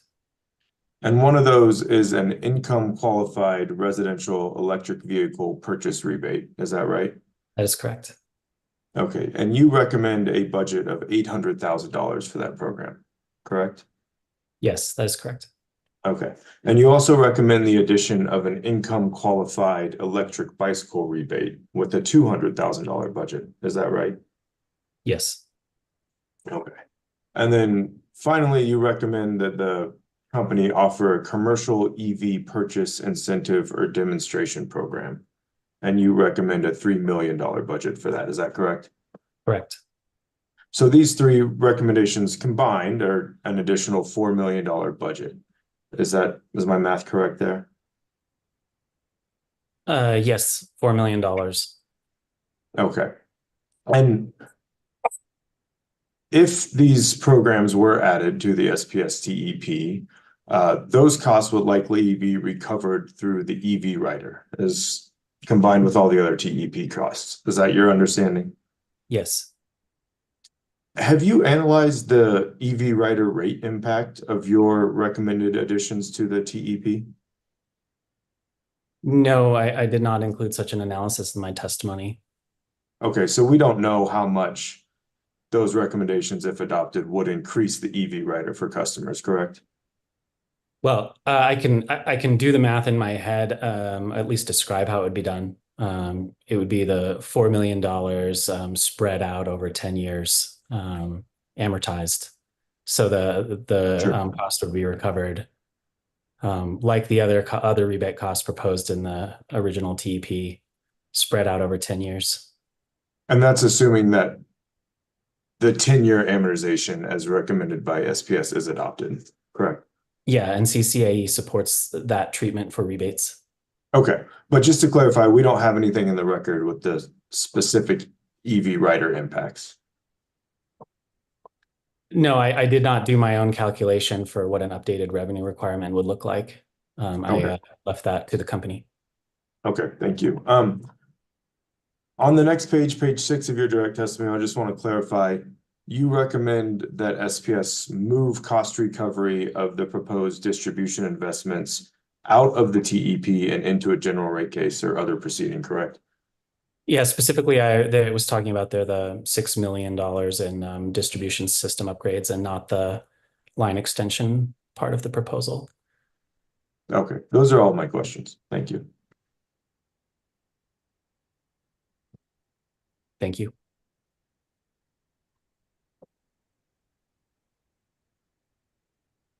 Thank you, Mr. Rushoff.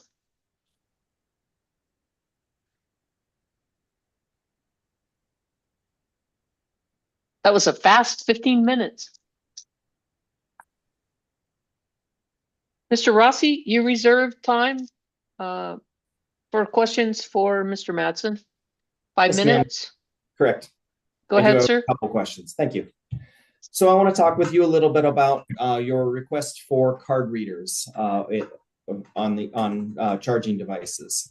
So as we'll hear shortly, I think we'll hear from ChargePoint, Mr. Scowron, that traditional card readers don't necessarily work in all in weather environments. And as we've all gone to the gas station, I'm sure we've all seen that. As part of your proposal, do you think like a tap to pay where I can use my chip card and tap with to pay? Do you think that would work? Is that would that be acceptable under your proposals? Yeah, specifically in my direct testimony, I suggested that the requirements of the National Electric Vehicle Charging Infrastructure Program, which includes a contactless payment method like a tap to pay chip card reader, plus a second, second option. When you mentioned contactless, I immediately thought of my father, who's absolutely terrible at using apps and things like that. He's never going to figure out Apple Pay or Google Pay. So I'm wondering, can we come up with something where other people, if I don't have a subscription, can I walk up and fill up my car, essentially? And I think, would a tap to pay like that work?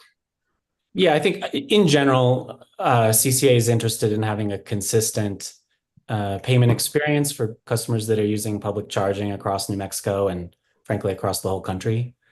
It needs to be simple and easily accessible. So then my next set of questions for you are about the commercial EV purchase incentive. The budget for this, you proposed $3 million. Is that correct? Yeah, that's a suggestion, yes. So that's a pretty big budget for, can we walk through who would be the beneficiaries of this? So there are two separate ideas I proposed there. One would be a rebate program that would just simply help commercial customers acquire EVs by lowering the upfront cost. And when you say commercial customers, who are you referring to? Like who would qualify?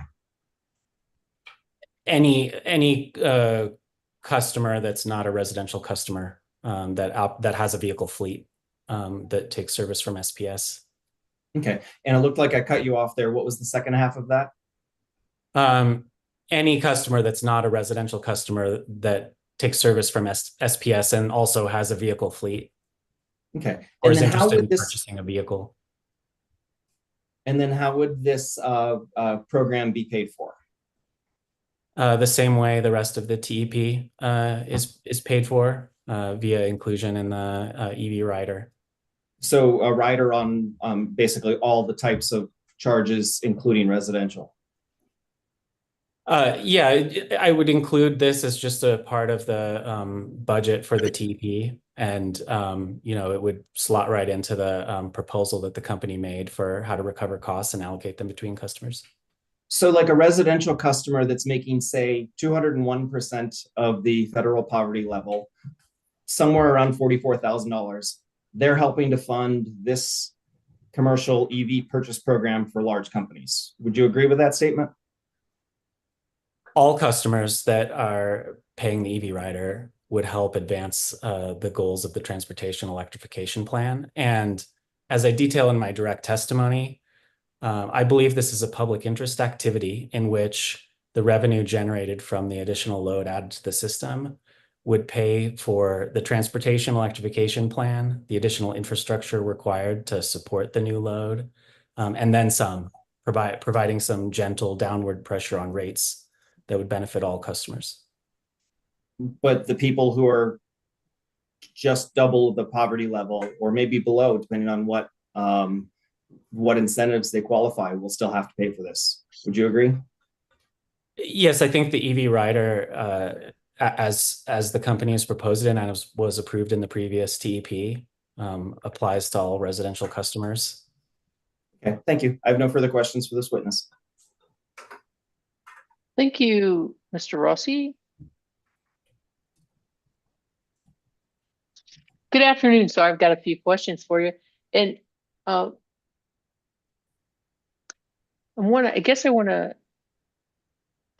get some clarification on your answer that you just gave about the increased load and how you believe that that's going to translate down to lower rates. Can you kind of explain that to me?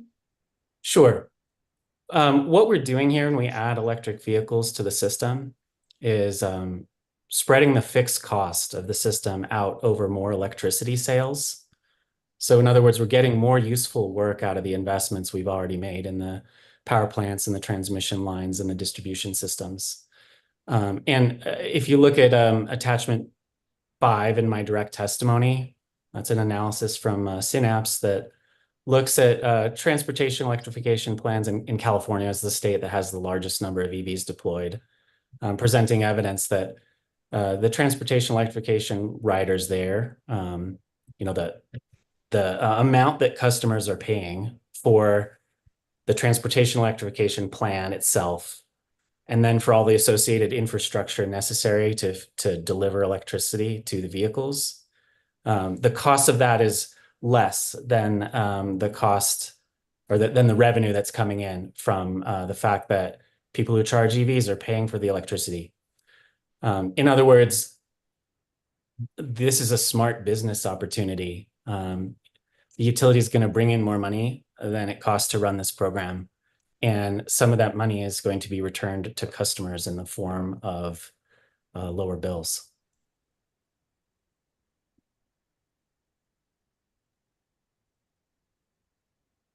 I guess I'm still having some difficulty conceptualizing how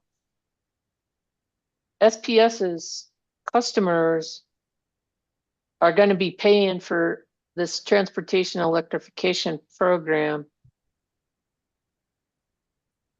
that I think it's just a matter of wait apologies. That includes infrastructure, rebates, potential, like you say, distribution. So they're going to be paying more money. They're going to be paying more money to get some of these vehicles or to have their wiring redone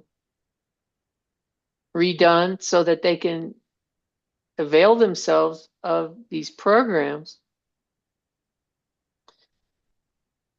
they're going to be paying for more electricity because they're going to be using more to charge their vehicle. So it just looks like to me they're paying more rather than paying less to SPS. So I think one place this conversation gets tripped up is a lot of times we're just looking at the costs and we're not looking at the benefits at the same time. So if we're looking at the transportation electrification rider and all the things that's paying for, that goes in the cost column. In the benefits column is the fact that every time you plug in an electric vehicle, the customer is going to be paying for that electricity. That electricity goes to SPS, which it can then use to run the business, to pay for the transportation electrification plan, to pay for additional generation and transmission resources. And because EVs are so much more energy efficient than combustion vehicles, there's great potential for societal benefit. Not all the savings are in the electricity system, although if you just look at the electricity system and don't consider what's happening outside, it's still, I think, almost certain to be a net positive for ratepayers. The amount of money that's going to come in from charging EVs will exceed the cost of running this program, plus all of the infrastructure that's necessary to support those EVs. And the more EVs you deploy, the more revenue comes in, the bigger you can make the programs. And this kind of positive cycle that the transportation electrification plan is meant to unlock and accelerate, that positive feedback cycle, with the logical endpoint that we reach a place where we've electrified all of the vehicles that it's feasible to do so. Well, I mean, you use the example of California. Do you really think that what's happening in California with their population and their population density as compared to a rural area in New Mexico is an appropriate comparison? Yes, I don't think the rural nature of the service territory in the SPS region, changes any of the facts about how transportation electrification works. The more EVs you deploy, the more electric miles driven, the more revenue that's added to the system. That enables the company to pay for more transportation electrification activities. And I think it's just as much in the public interest, if not more so, in a rural place like Eastern New Mexico as it would be in a more populous state. There's a lot of benefits available, and I document them in my direct testimony, but savings on transportation costs is a very big one. Well, based upon what I would characterize looking at it as low participation rates for their initial programs, why are you so optimistic? So there's three reasons, there's more than three reasons, but three I can talk about right now. State policy. New Mexico's adopted the Advanced Clean Cars and Clean Trucks program, which is going to require manufacturers to deliver an increasing amount of light, medium, and heavy duty EVs for sale in New Mexico. And then second, the state's adopted a clean fuel standard, which is going to require suppliers of transportation fuel that are contributing to climate change to pay for clean fuel credits, some of which are going to support transportation electrification. And then just the overall state climate goals. If you look at the trajectory that's necessary to reach the climate goals that the governor is set and the climate goals that the nation has set, We're going to need to have basically every new vehicle be electric by the mid 2030s. So I'm anticipating that there's going to be a very rapid increase in EV deployment in the SPS territory across New Mexico as a whole. You know, I can't be exactly certain as to how fast that's going to go. It might be reasonable to expect that it would start faster in Santa Fe and Albuquerque, but the transportation cost savings are compelling. The technology is compelling. I see no reason why it won't also spread across eastern New Mexico. And this plan positions the company and the residents of eastern New Mexico to you know, get in on the benefits in an accelerated way. And I think it makes sense. Do you think the acceleration could stop depending on the national elections in November? No, I think that the elections could affect the pace of it, but I think that the fundamental logic behind transportation electrification will remain regardless of who's in charge at the federal level. And then the state policies that we have will remain in place regardless of the outcome of the federal election. And I think the drivers are strong. And the main question is about how fast are we going to go and who's going to have access to the benefits. The proposal that you make about the EV purchase rebates, are those confined to and that's on page 5, line 5. Is that $4,000 rebate confined to a new vehicle or used or both? My intention is for the SPS offering to match what PNM and EPE are offering, and I believe those include used vehicles, but I can't promise that I'm remembering that correctly off the top of my head.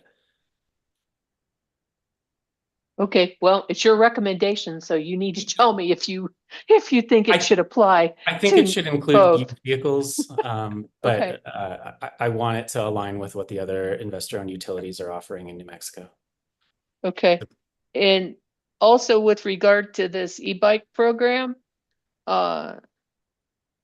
were there specific qualifications for that type of bike? I'm sorry, can you clarify what you mean by qualifications? Yeah, I seem to have read in somebody's testimony that this shouldn't just go for, and I'm not familiar with e-bikes, but this shouldn't just go for anything that calls itself an e-bike, but there should be some restrictions of what kind of e-bike this is going for. And so that's what I mean by my question. Yeah, I believe I mentioned in my testimony that it should be some safety standards and working with a local bike shop to make sure that residents are getting quality bikes. And, you know, for example, you may have heard in the news about some problems with e-bikes shipped from some online marketing services that maybe don't meet the standards for battery charging safety that can cause fires. Like, I think we should make sure that we're not putting ratepayer money towards those types of products. And Colorado has a e-bike subsidy where they've successfully designed some safety rules that I think would be a good model.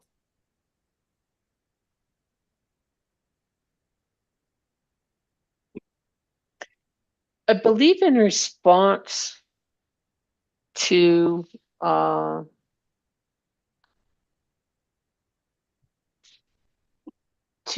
question from Mr. Rushoff,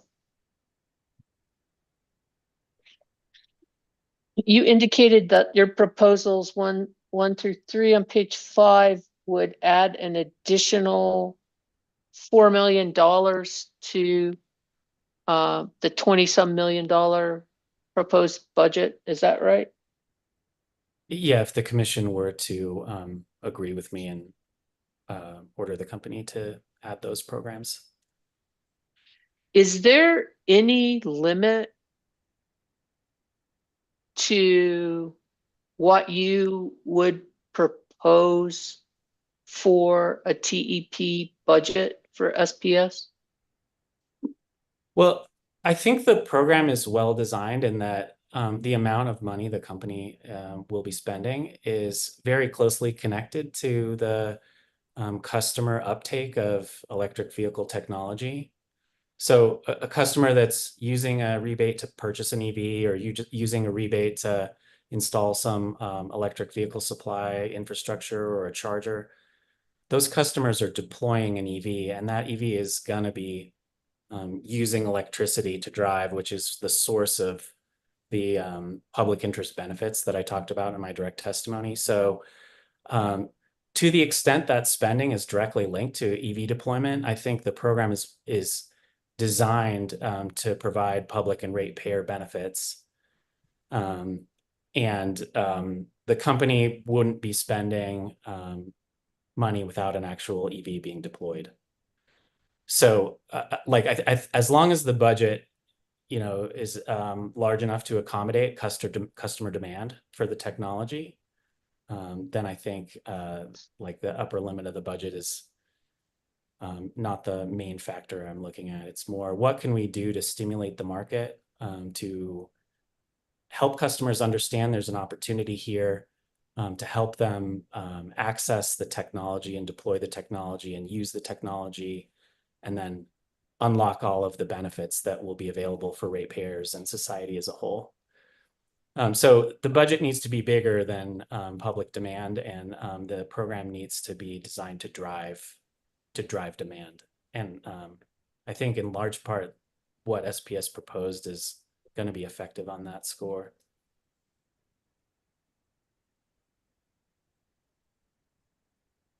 So the answer to my question is no.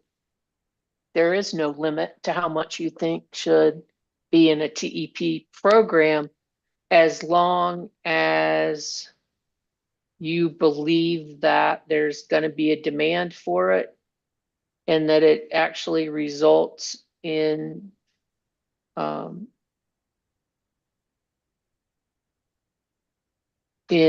the requirements for or benefits from an EV. Is that right? Yes, and I think maybe one distinction to add in there. One of the reasons why I recommended that the commission redirect cost recovery for the $6 million in distribution investments to another method of cost recovery is that, unlike the line extension subsidy or the EVSI rebates, the distribution investment proposal is not directly connected to the deployment of an EV.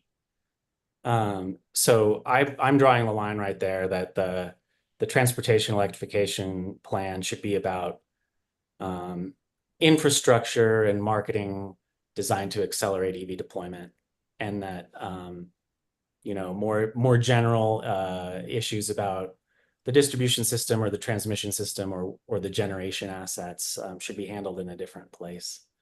So in that way, I don't think that there should be an uncapped budget, and there should be some rules about what the EV rider is allowed to be used for, if that makes sense. Well, and I was going to ask you that because I think you've just distinguished why that it's not the 9 million that I thought that they were asking or projecting. That's only 6, but you've indicated that you're not including the line extension part, and why. My understanding of the line extension part of the company's proposal is that a commercial entity, most like a commercial entity that would be taking a new line of service to put in a bank of chargers for some commercial EVs, would have a line extension cost associated with that new line of service, and lowering that line extension cost is an effective way to make the expenditure pencil out for commercial customers, and could accelerate their deployment of EVs, and thereby bring forward some of the benefits we've identified in the reports I've attached to my direct testimony: savings on transportation, reduced climate change, ratepayer benefits.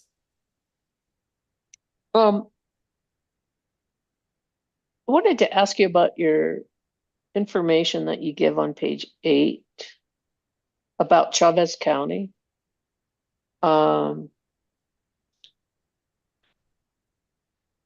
And basically at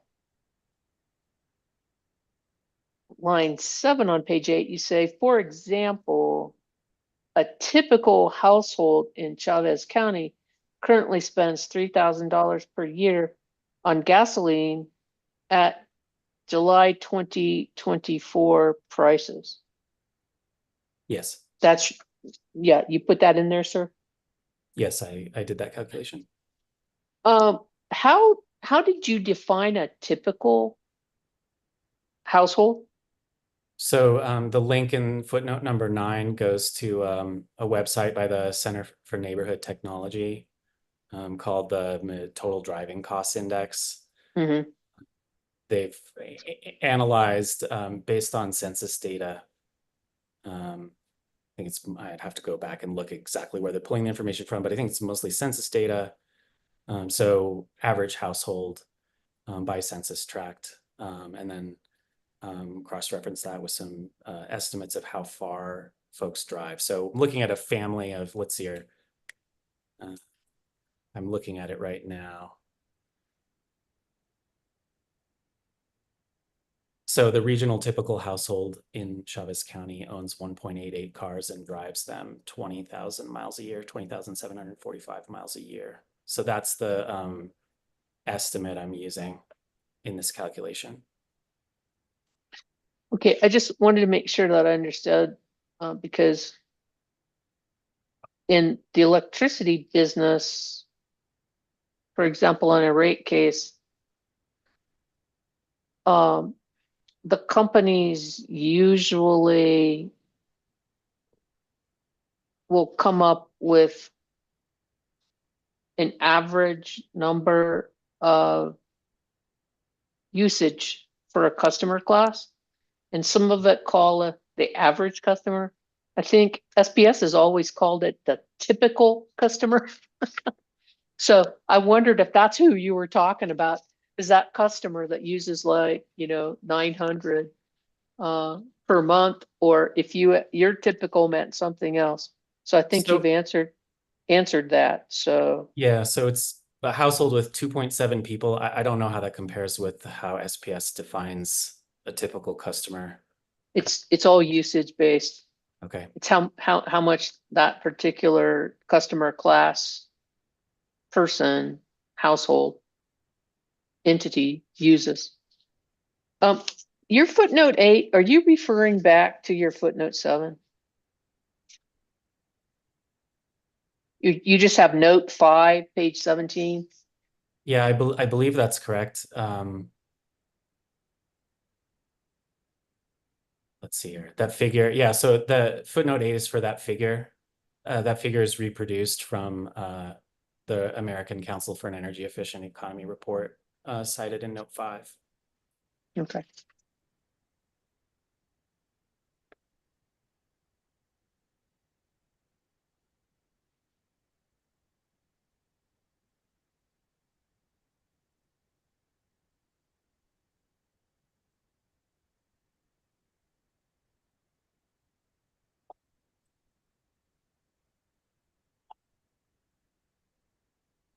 In your example on page 9, still dealing with our typical Chavez County family. No, we're on a different one. On the bottom of page 8, overall, a typical family in the Western United States spends more on transportation than any other good or service except housing. Yes. What's included in transportation? So everything you could imagine about family mobility. So it could be car purchase, insurance, repairs for families that don't own cars, transit costs, gasoline, all of that. And then further on down on page 9 in line 3, if that Chavez County family switched all annual miles driven to electricity and charged at SPS's residential TOU rate during off-peak, they would save as much as $2,500 per year on fuel. Yes. That's your testimony? Yes, that's my testimony. How realistic is it to think that they're actually going to switch all miles driven to EV and charge at home? I'm assuming 100% of the time. So this calculation's just an illustrative example. A household could switch one of their vehicles to an EV and keep one as a gas vehicle, and they would still save money. And a fair guess, if they drove each vehicle equally, the savings would be about half.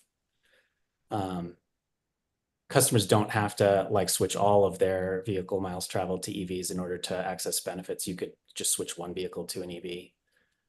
Or if you had access to an EV car sharing program, you could just switch some of your miles to driving an EV and save money that way.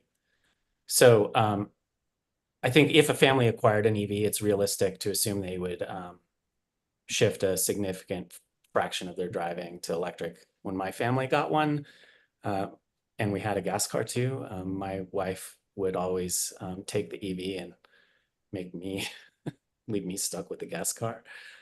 And I didn't really want to drive it that much anymore after we got an EV.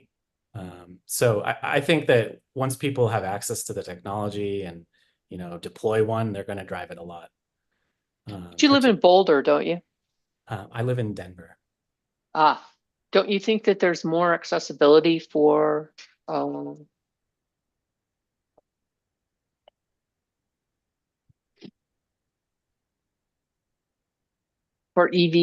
and EV usage in Denver than there is in Chavez County? We're a little ahead of New Mexico in terms of policy implementation, but we have many of the same policies in place in both New Mexico and in Colorado. So the Advanced Clean Cars 2 program, I think, is a good example. New Mexico adopted that policy last fall.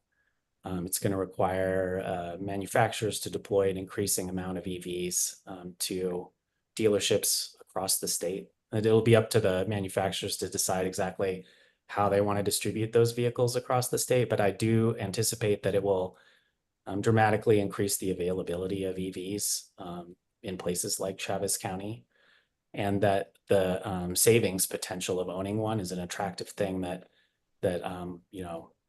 anyone who pays money for transportation would be interested in accessing.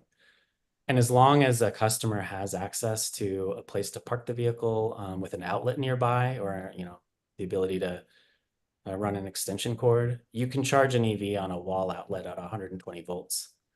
It takes a while for that to happen, and I think that's one of the reasons why SPS has proposed this transportation electrification plan with wiring and charger rebate that will help customers install the wiring and service necessary to charge an EV at a faster rate. So for example, if they needed to drive their car, a significant amount, like 100 miles a day, and they needed to charge it every night, it would be handy to have a 240 volt charger in the garage. And the SPS program is designed to increase the accessibility of that for customers in the service territory.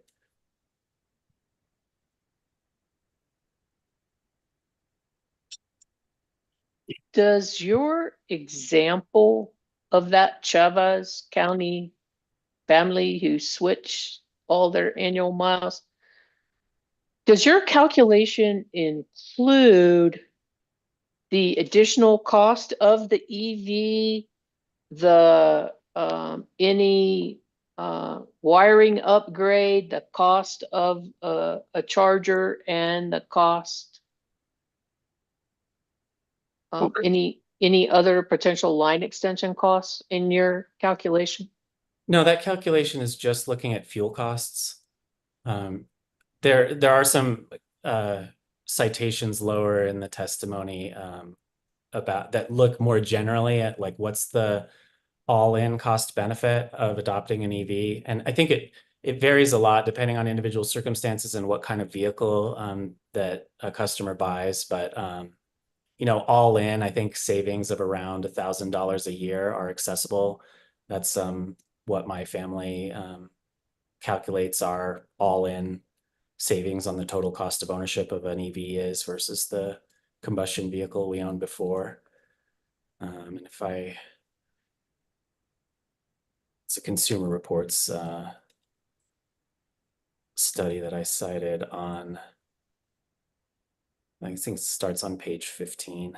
Page 15, line 9. I cite a Consumer Reports study looking at a bunch of different EV owners from different parts of the country.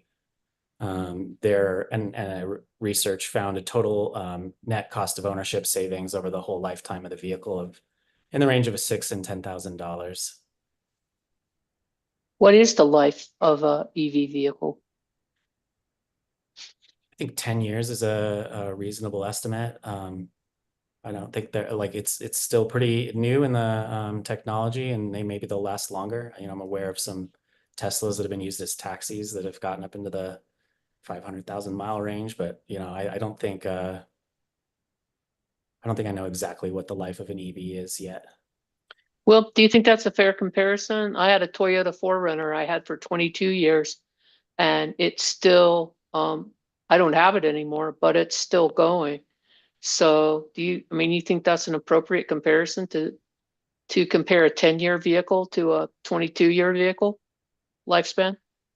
Well, I don't know what the actual useful life of an EV is, but the longer it lasts, the more cost effective it would be, since a big chunk of the cost of the EV is the capital cost, the upfront cost of purchasing the vehicle. So the longer it lasts, the more the savings would add up.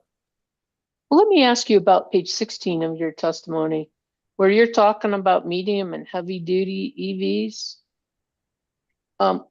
Where is there any information in your testimony or in anybody else's testimony of any actual numbers of having these vehicles being used here in SPS's service territory, or the availability of such vehicles in SPS's service territory? So starting with your first question, if I'm remembering correctly, Witness Murphy said that there were no medium or heavy duty EVs deployed in SPS's territory. And that was one of the factors that led me to recommend that there should be a commercial EV deployment incentive or demonstration program to kickstart the medium and heavy duty EV market in the territory, and show other customers that these vehicles are available and possible to use and have benefits, make it easier to get a hold of them. So that's why I recommended that particular part of my recommendations.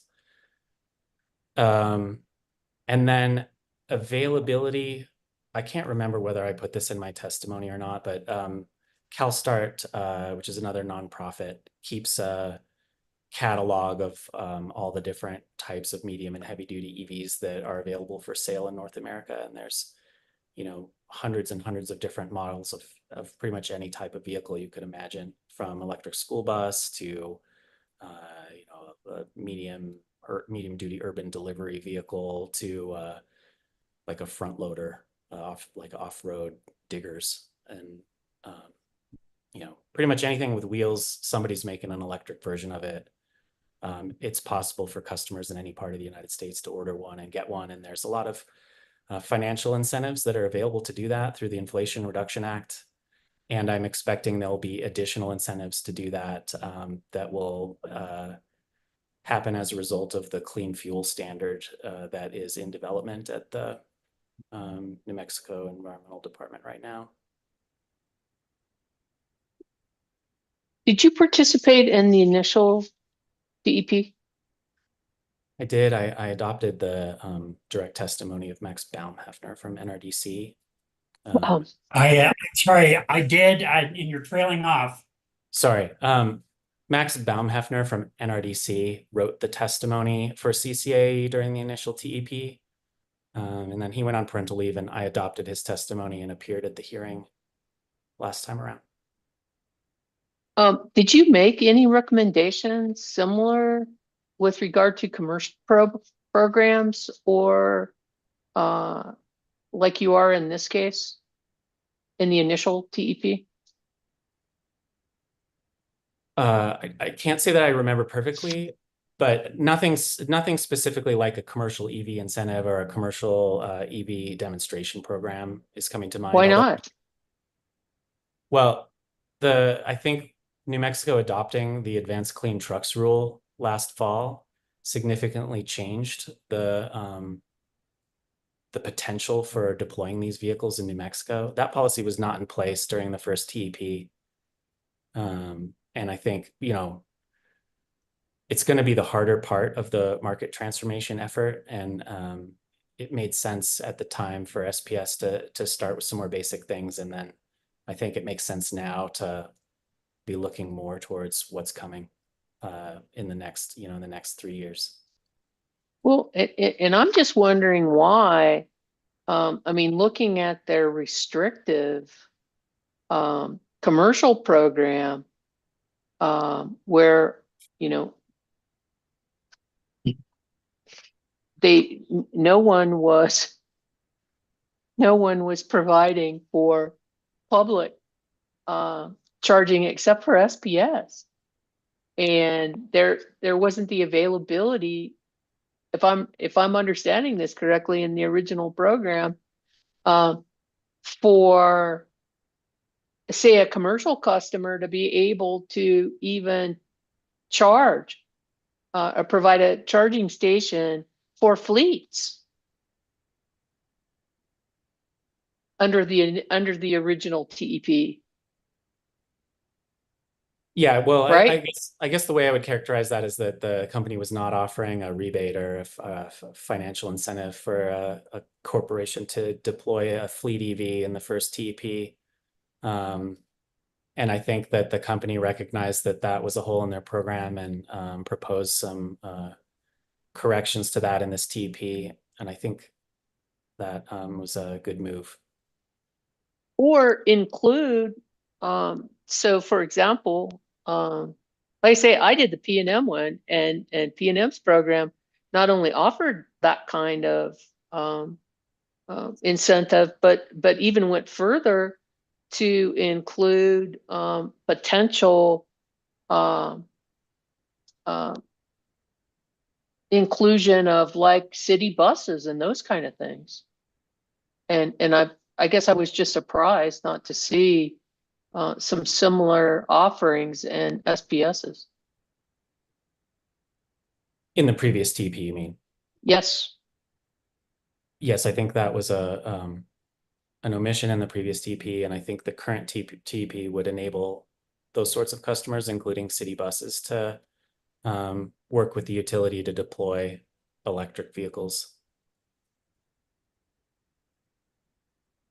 Okay, Mr. Matson, I think I understand the rest of your testimony. So thank you, sir. Hearing examiner Kreienkamp, do you have any questions for Mr. Matson? No, not for this witness. Thank you for your testimony, Mr. Matson. Thank you both. Thank you. Mr. DeSaland, any redirect? No, thank you, Madam Hearing Examiner. No more questions. Very well. Any questions from any of the parties? I don't know, Mr. Matson. Again, it's Friday afternoon. I take it. So I thank you for your time, sir, and you're excused. Thank you very much. Anything further, Mr. DeSaland from CCAE? No, Madam Hearing Examiner. That is it. Thank you. Thank you. Very well. I believe then that our next witness is large customer group witness, Mr. Higgins, and Mr. Rushoff, will you be presenting? Let me admit him, Mr. Higgins. I will. And looks like he's joining. Hello there, Mr. Higgins. How are you, sir? I'm doing just wonderful, Madam Hearing Officer. Thank you. You're welcome. Mr. Lee, would you swear in Mr. Higgins, please?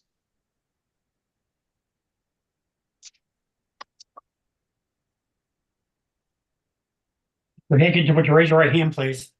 You solemnly swear the testimony you're about to give in the matter not pending should be the truth, the whole truth, nothing but the truth. Yes, I do. Thank you, sir. Thank you, Mr. Lee. Mr. Rushoff. Yes, good afternoon, Mr. Higgins. Good afternoon, Mr. Royshop. Can you please state your name for the record? My name is Kevin C. Higgins. And by whom are you employed and in what capacity? I'm a principal in the consulting firm Energy Strategies. And do you have available to you a document that has been marked NMLCG Exhibit 1? Yes, I do. And what is that document? That is my direct testimony in this case. Okay, and is there an attachment along with your direct testimony? Yes, there is. There is attachment KCH1. Thank you. Was that testimony prepared by you? Yes, it was. And do you have any changes to make to that testimony? I do not. Is that testimony true and correct to the best of your knowledge? Yes, it is. And if I were to ask you those questions in that testimony today, would your answers be the same? Yes, they would. Okay, those are all of the questions. Oh, I would then move for the admission of NMLCG Exhibit 1.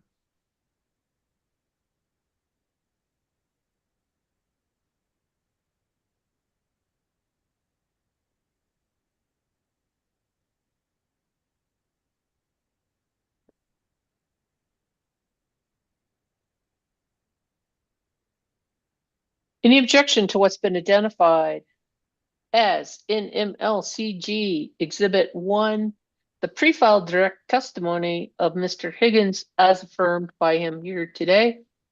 Hearing no objection, NMLCG Exhibit 1 is admitted. Mr. Rushoff? Yes, I would turn Mr. Higgins over for cross-examination. Very well. Ms. Hardy, Ms. Yule, it looks like that SPS has reserved 5 minutes for questions for Mr. Higgins. Go ahead. Yes, Madam Examiner, but I do not have any questions. I will waive. Thank you. Very well, Ms. Hardy. Well, the only other party that reserved questions for Mr. Higgins was you, Mr. Rossi. You have questions for Mr. Higgins. Thank you, ma'am. And I think I only asked for 5 minutes, and I'll probably be less than that. Okay, you did, and go ahead. Good afternoon, sir. I'm Nicholas Rossi, and I'm representing the PRC staff. Thank you for being here. Thank you. Good afternoon, Mr. Rossi. So my questions for you are about the SPS-owned EVSI, and it appears on page 20 of your testimony. Yes. So one of the questions I had for you is, have you had a chance to look at the area around, or are you familiar with the area around Clovis and Roswell and Artesia in eastern New Mexico? I don't have firsthand familiarity with that territory. So Clovis and Roswell are about 102 miles apart, and there are absolutely no EV chargers in between those two cities. You can't testify, Mr. Rossi. Well, sorry, ma'am. I'll move on to the question. Is it a good area to own an EV if you can't go point to point very well? I think it would be very problematic, and I think the indications are from the small penetration of EVs in SPS's service territory that customers have felt that way so far. So you would agree there's a bit of a chicken and egg problem without enough public chargers. People can't. People are disincentivized to buy an EV. Do you agree with that? I do. Would you say there's a dearth or a shortage of public chargers brought out by the private sector?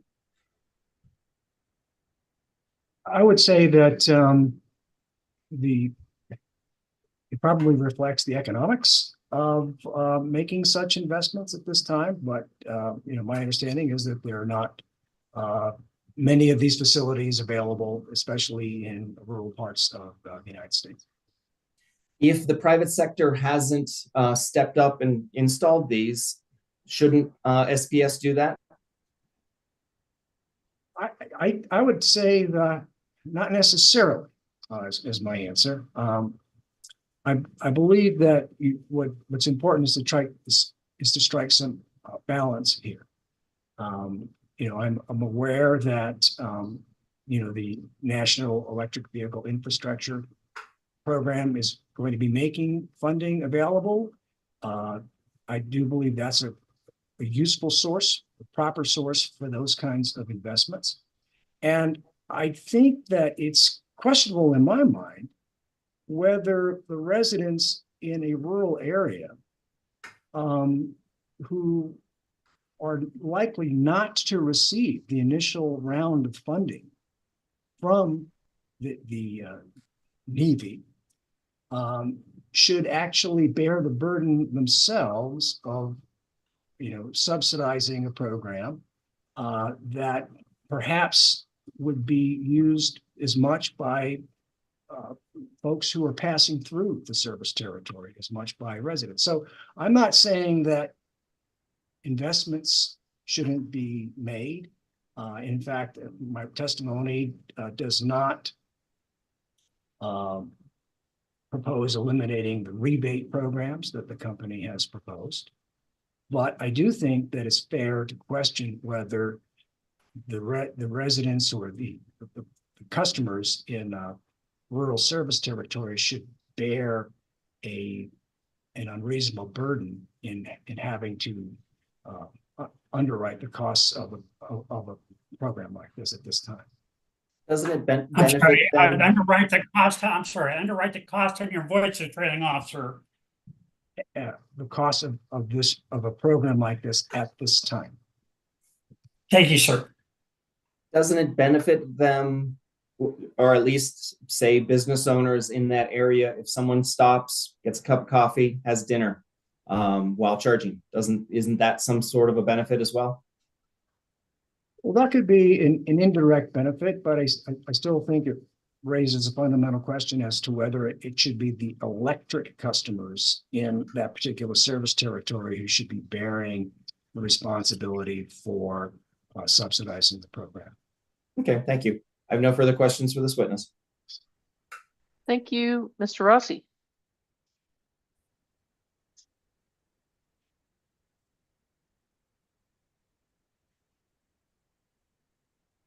So good afternoon, Mr. Higgins. And you, in your recommendations, in your testimony,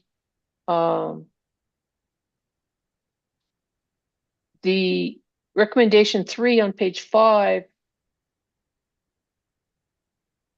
you recommended the commission should find that accumulated deferred income tax, or ADIT, associated with the rebate regulatory asset should be included in the rate base. That was your recommendation, sir? Yes. And that was because that is normally included with a regulatory asset?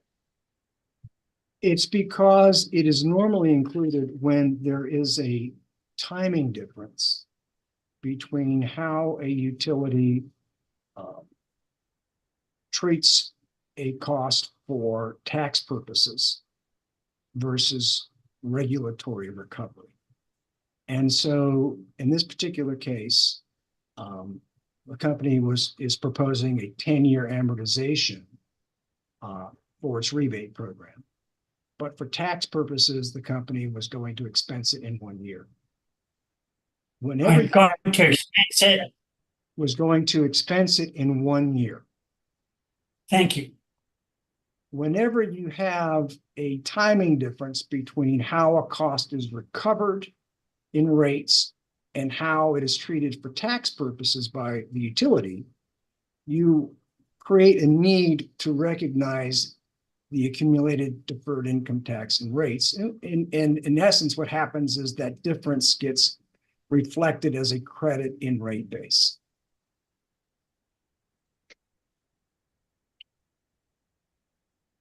I appreciate that explanation of ADIT. Thank you, Mr. Higgins. Of what benefit is it to the utility to expense that in the current year? Well, it's a benefit in the sense that it will reduce their tax liability in that year in the amount of the expense. It's similar to how any business, including utility, benefits by taking advantage, say, of accelerated depreciation for tax purposes. Most businesses would rather have the savings now, if there are tax savings, rather than have to wait for it.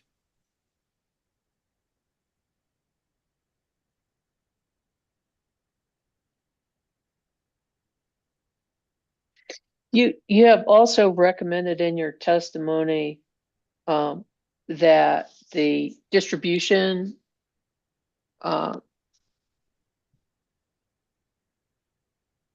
plan that's been proposed for infrastructure by SPS in the TEP case be rejected, correct?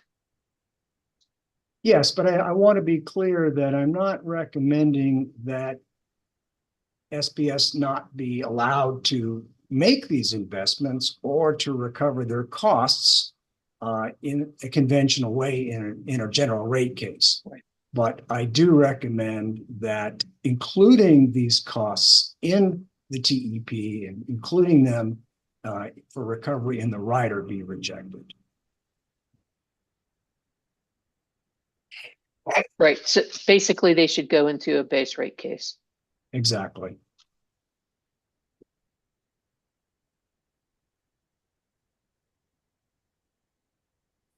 And I want to go back to the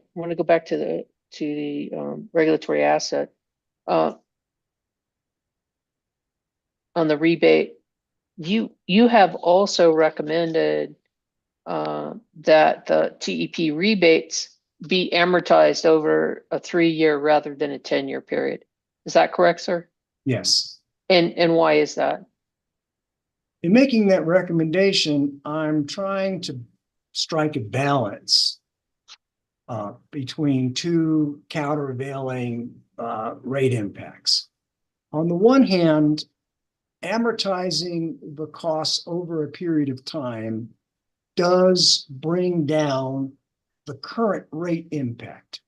It's quite intuitive that if you're going to spread a cost out over 3 years and pay for it, pay for the amortization over time, then the immediate rate impact from that is mitigated.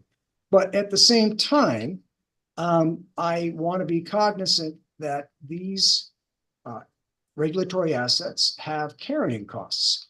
The utility under its proposal, and I didn't object to it, would earn its weighted average cost of capital plus is grossed up for taxes as part of the return on that regulatory asset.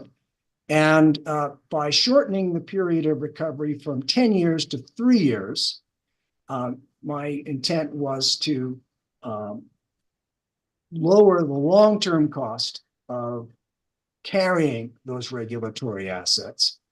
And also, candidly, if a program like this has rebates as a key part of it, and you amortize them over an extended period of time, it can give the impression that the program is less expensive than it really is, because the revenue requirement impact in the initial years is mitigated, it's lowered because you're stretching out the repayment of those rebates. And so I think that going with a middle approach, like 3 years, balances those different countervailing forces. I mean, it recognizes that the rebates really are material cost in the program, but it doesn't, require the full return of that, or the full recovery of it in a single year. But why 3? It's a judgment call. There's nothing magic about 3. Like, as I said, it really is an attempt to try to balance the different rate impact implications of a program like this, of a rebate amortization. I thought maybe you were tying the 3 to the fact that the TEP was for 3 years. Well, that in a way is convenient.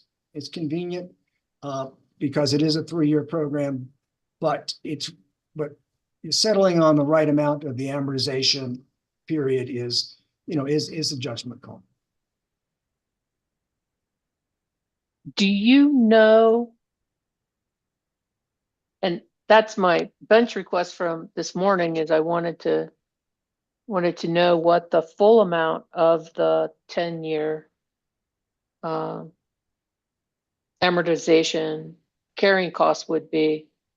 Do you know what the carrying cost would be for 3 years? I estimate it's in the range of between $600,000 to $650,000 over the 3-year period.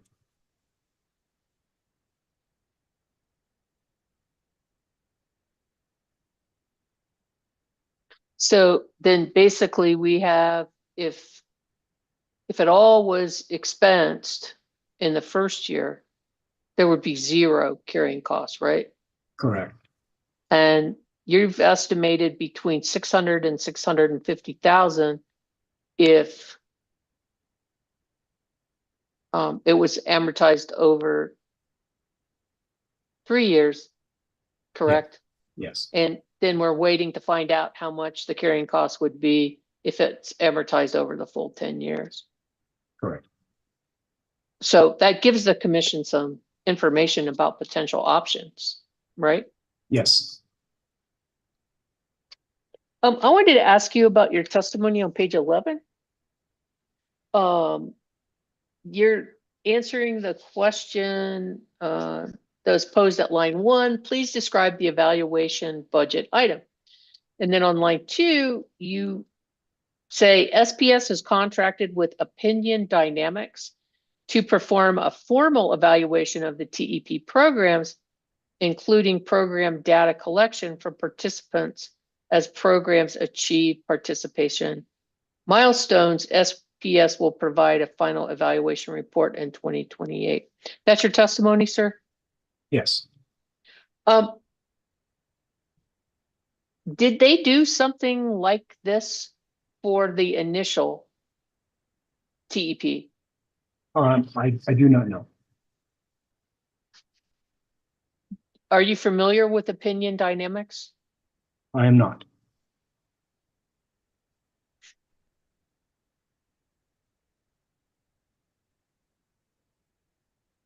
If they haven't done this before and they're going to do it in the new for this TEP, you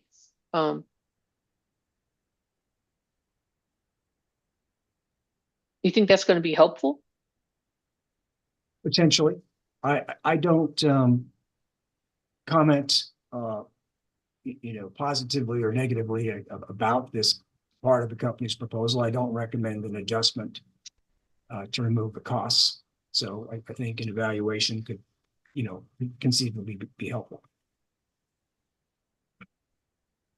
Okay, we're just going to have to wait and see on that one then. Yes.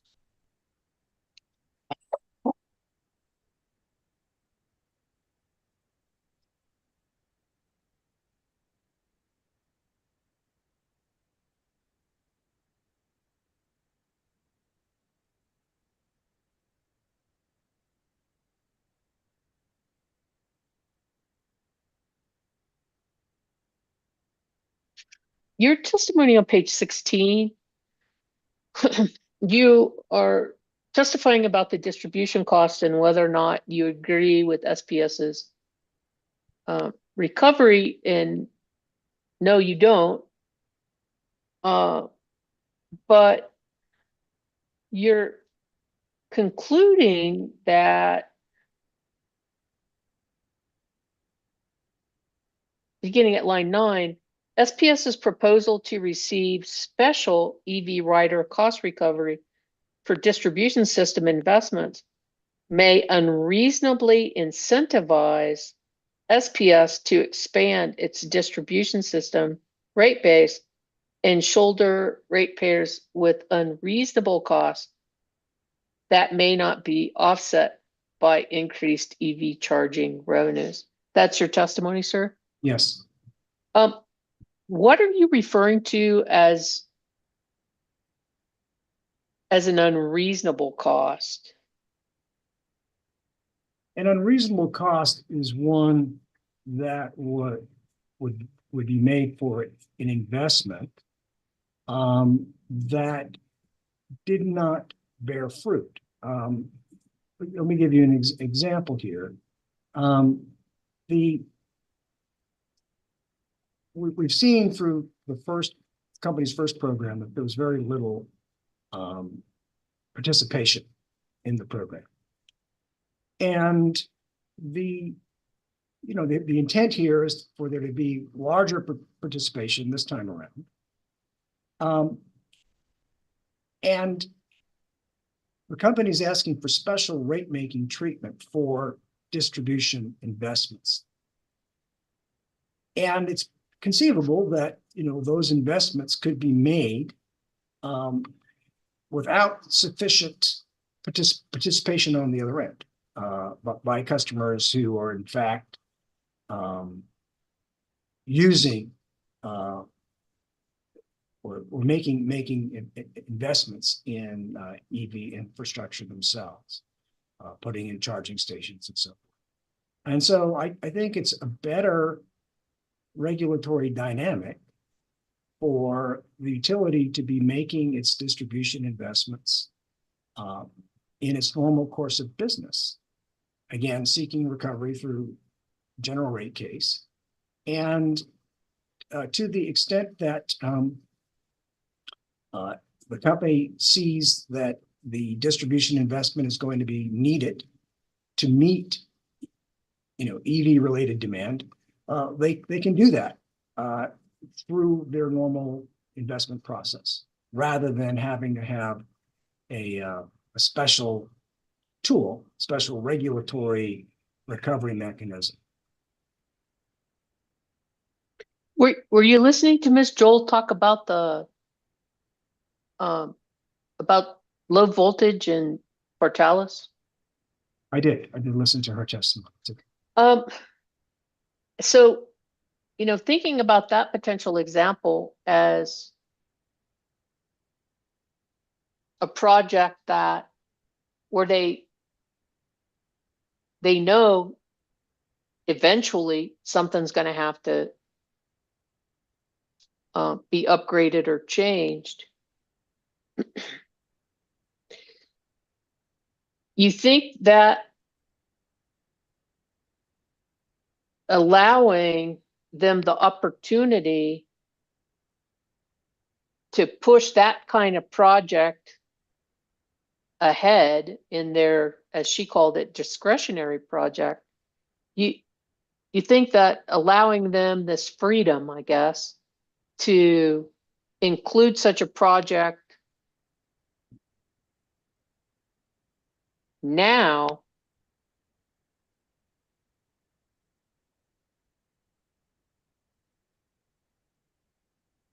based on potential EV or affiliation,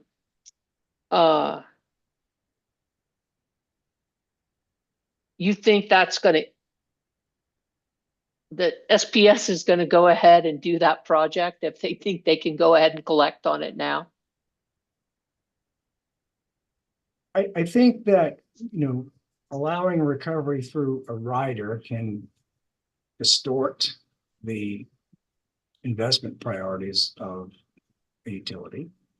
But again, if SPS believed that this investment made sense, that it fit into their needs for improving the distribution system, I'm certainly not proposing to micromanage their decisions in that way.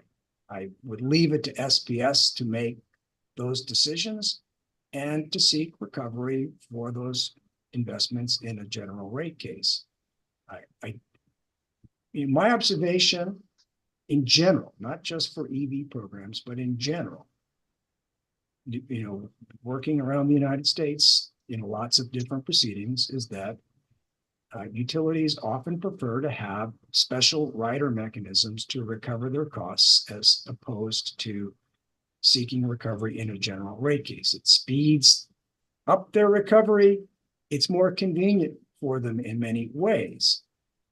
And I view the company's proposal to include distribution system investments in this rider recovery as part of that general trend that I see around the country. And I don't see a good rate making or regulatory reason to include those kinds of investments in a program like this. And sir, you even went so far as to provide information regarding a Colorado proceeding that actually rejected some type of distribution infrastructure investments in the TEP for Public Service Company of Colorado, correct? That's correct.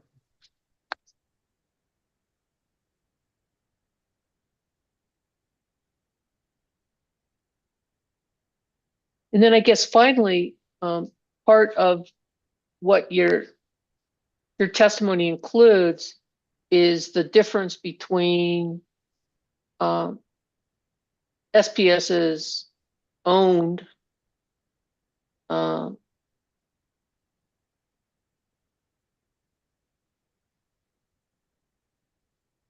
EBSI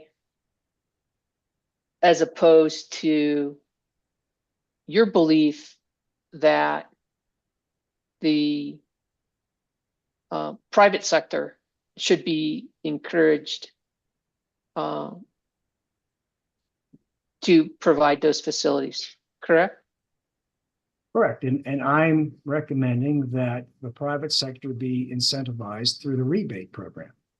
And to me, that provides a very healthy signal as to whether parties are serious about participating in a program and making investments. And so I do believe that it's reasonable to encourage that sort of partnership with the private sector through the rebate program.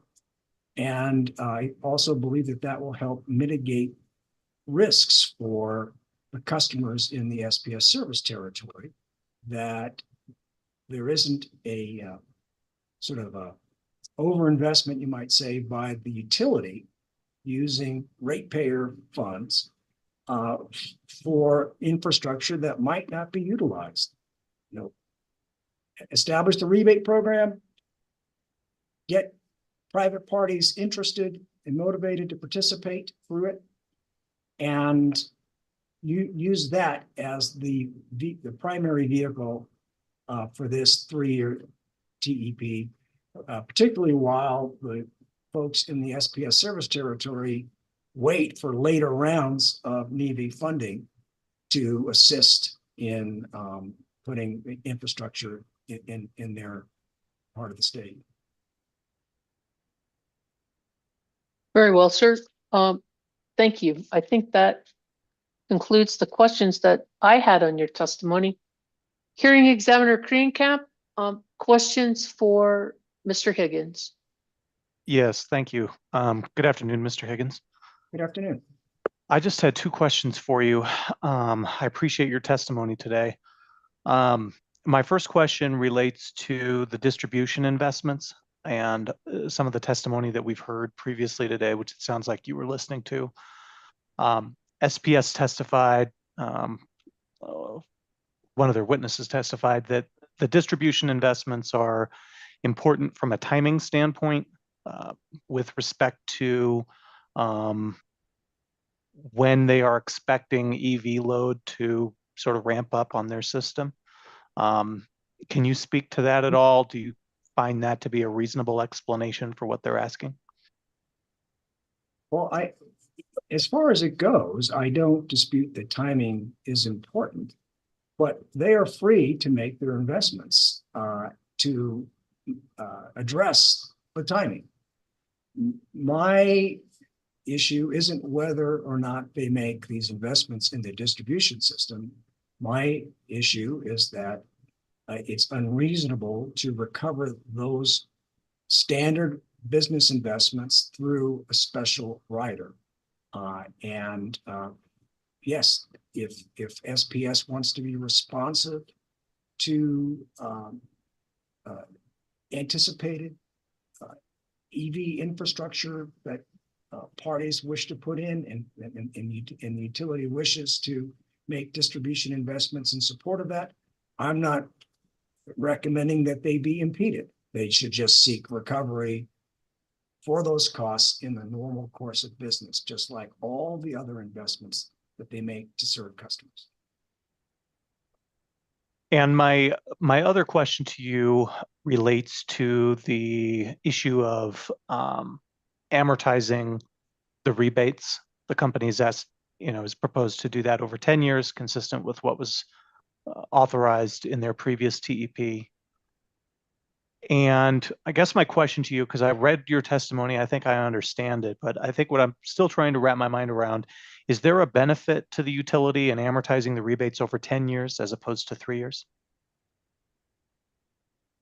I would say there is a benefit to the utility because the utility earns its weighted average cost of capital on the regulatory asset.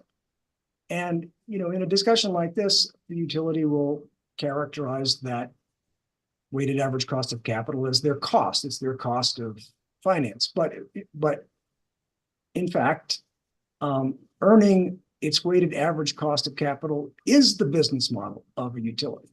That is how it makes its return. It invests prudently, hopefully, and the commission allows the utility to earn a return at its weighted average cost of capital on its investment. And in this proceeding, a 10-year amortization of a regulatory asset would earn for the utility a return similar to what it would earn if it had put plant in the ground. So it's consistent with and supportive of its general business model. Could I ask a follow-up on that? Please do. Thank you. So in listening to the SPS witness today, what I heard was we're recovering our financing costs. Did you hear that? I did. So are you saying that in recovering the financing costs, they're actually recovering more than the cost of debt financing? Absolutely. They are, financing costs refers to both debt and equity. And so with the amortization of the regulatory asset, the earning on that regulatory asset is proposed to be at the weighted average cost of capital, which includes not only debt, but equity. Thank you, sir. Thank you, Hearing Examiner Kreienkamp. Well, thank you. And just to clarify what you have proposed, Mr. Higgins, you are not you're not recommending that we deny them that return of their WACC, right? You are simply saying that they should be allowed to recover that as it's amortized over 3 years rather than 10 years. That's correct. Okay. Okay, well, thank you. Those are all the questions I had. That was very helpful. Thank you, Mr. Higgins. My pleasure. Thank you, hearing examiner Kreienkamp.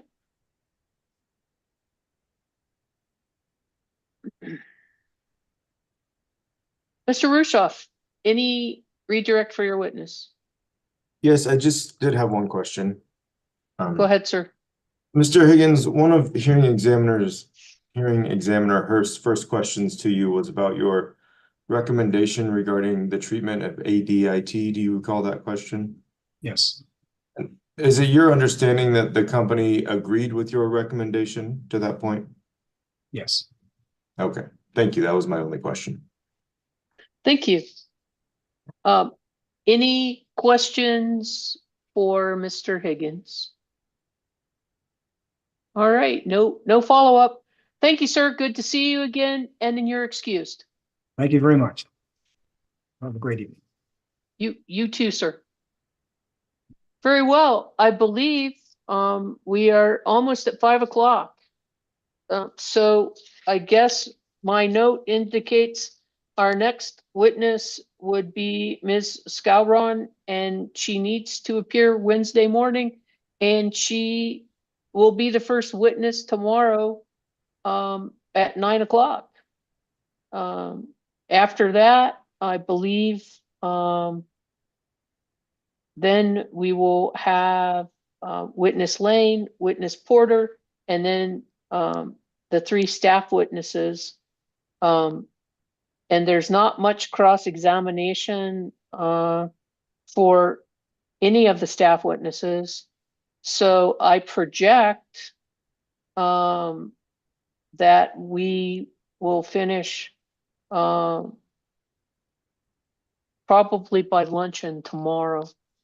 Does anyone else have any procedural issue or scheduling issue that I need to consider at this point? No. Very well. Thank you all. I think we picked up the pace today, and I hope you all have a good evening, and we are recessed. Let's show back up again at 5 till, so that if there's any procedural issues, and again, if parties get the opportunity, please review SPS's responses to the bench request, because I'm going to ask you about whether or not you're going to be opposed. Other than that, thank you very much, and we are recessed until 9 o'clock tomorrow morning. Thank you.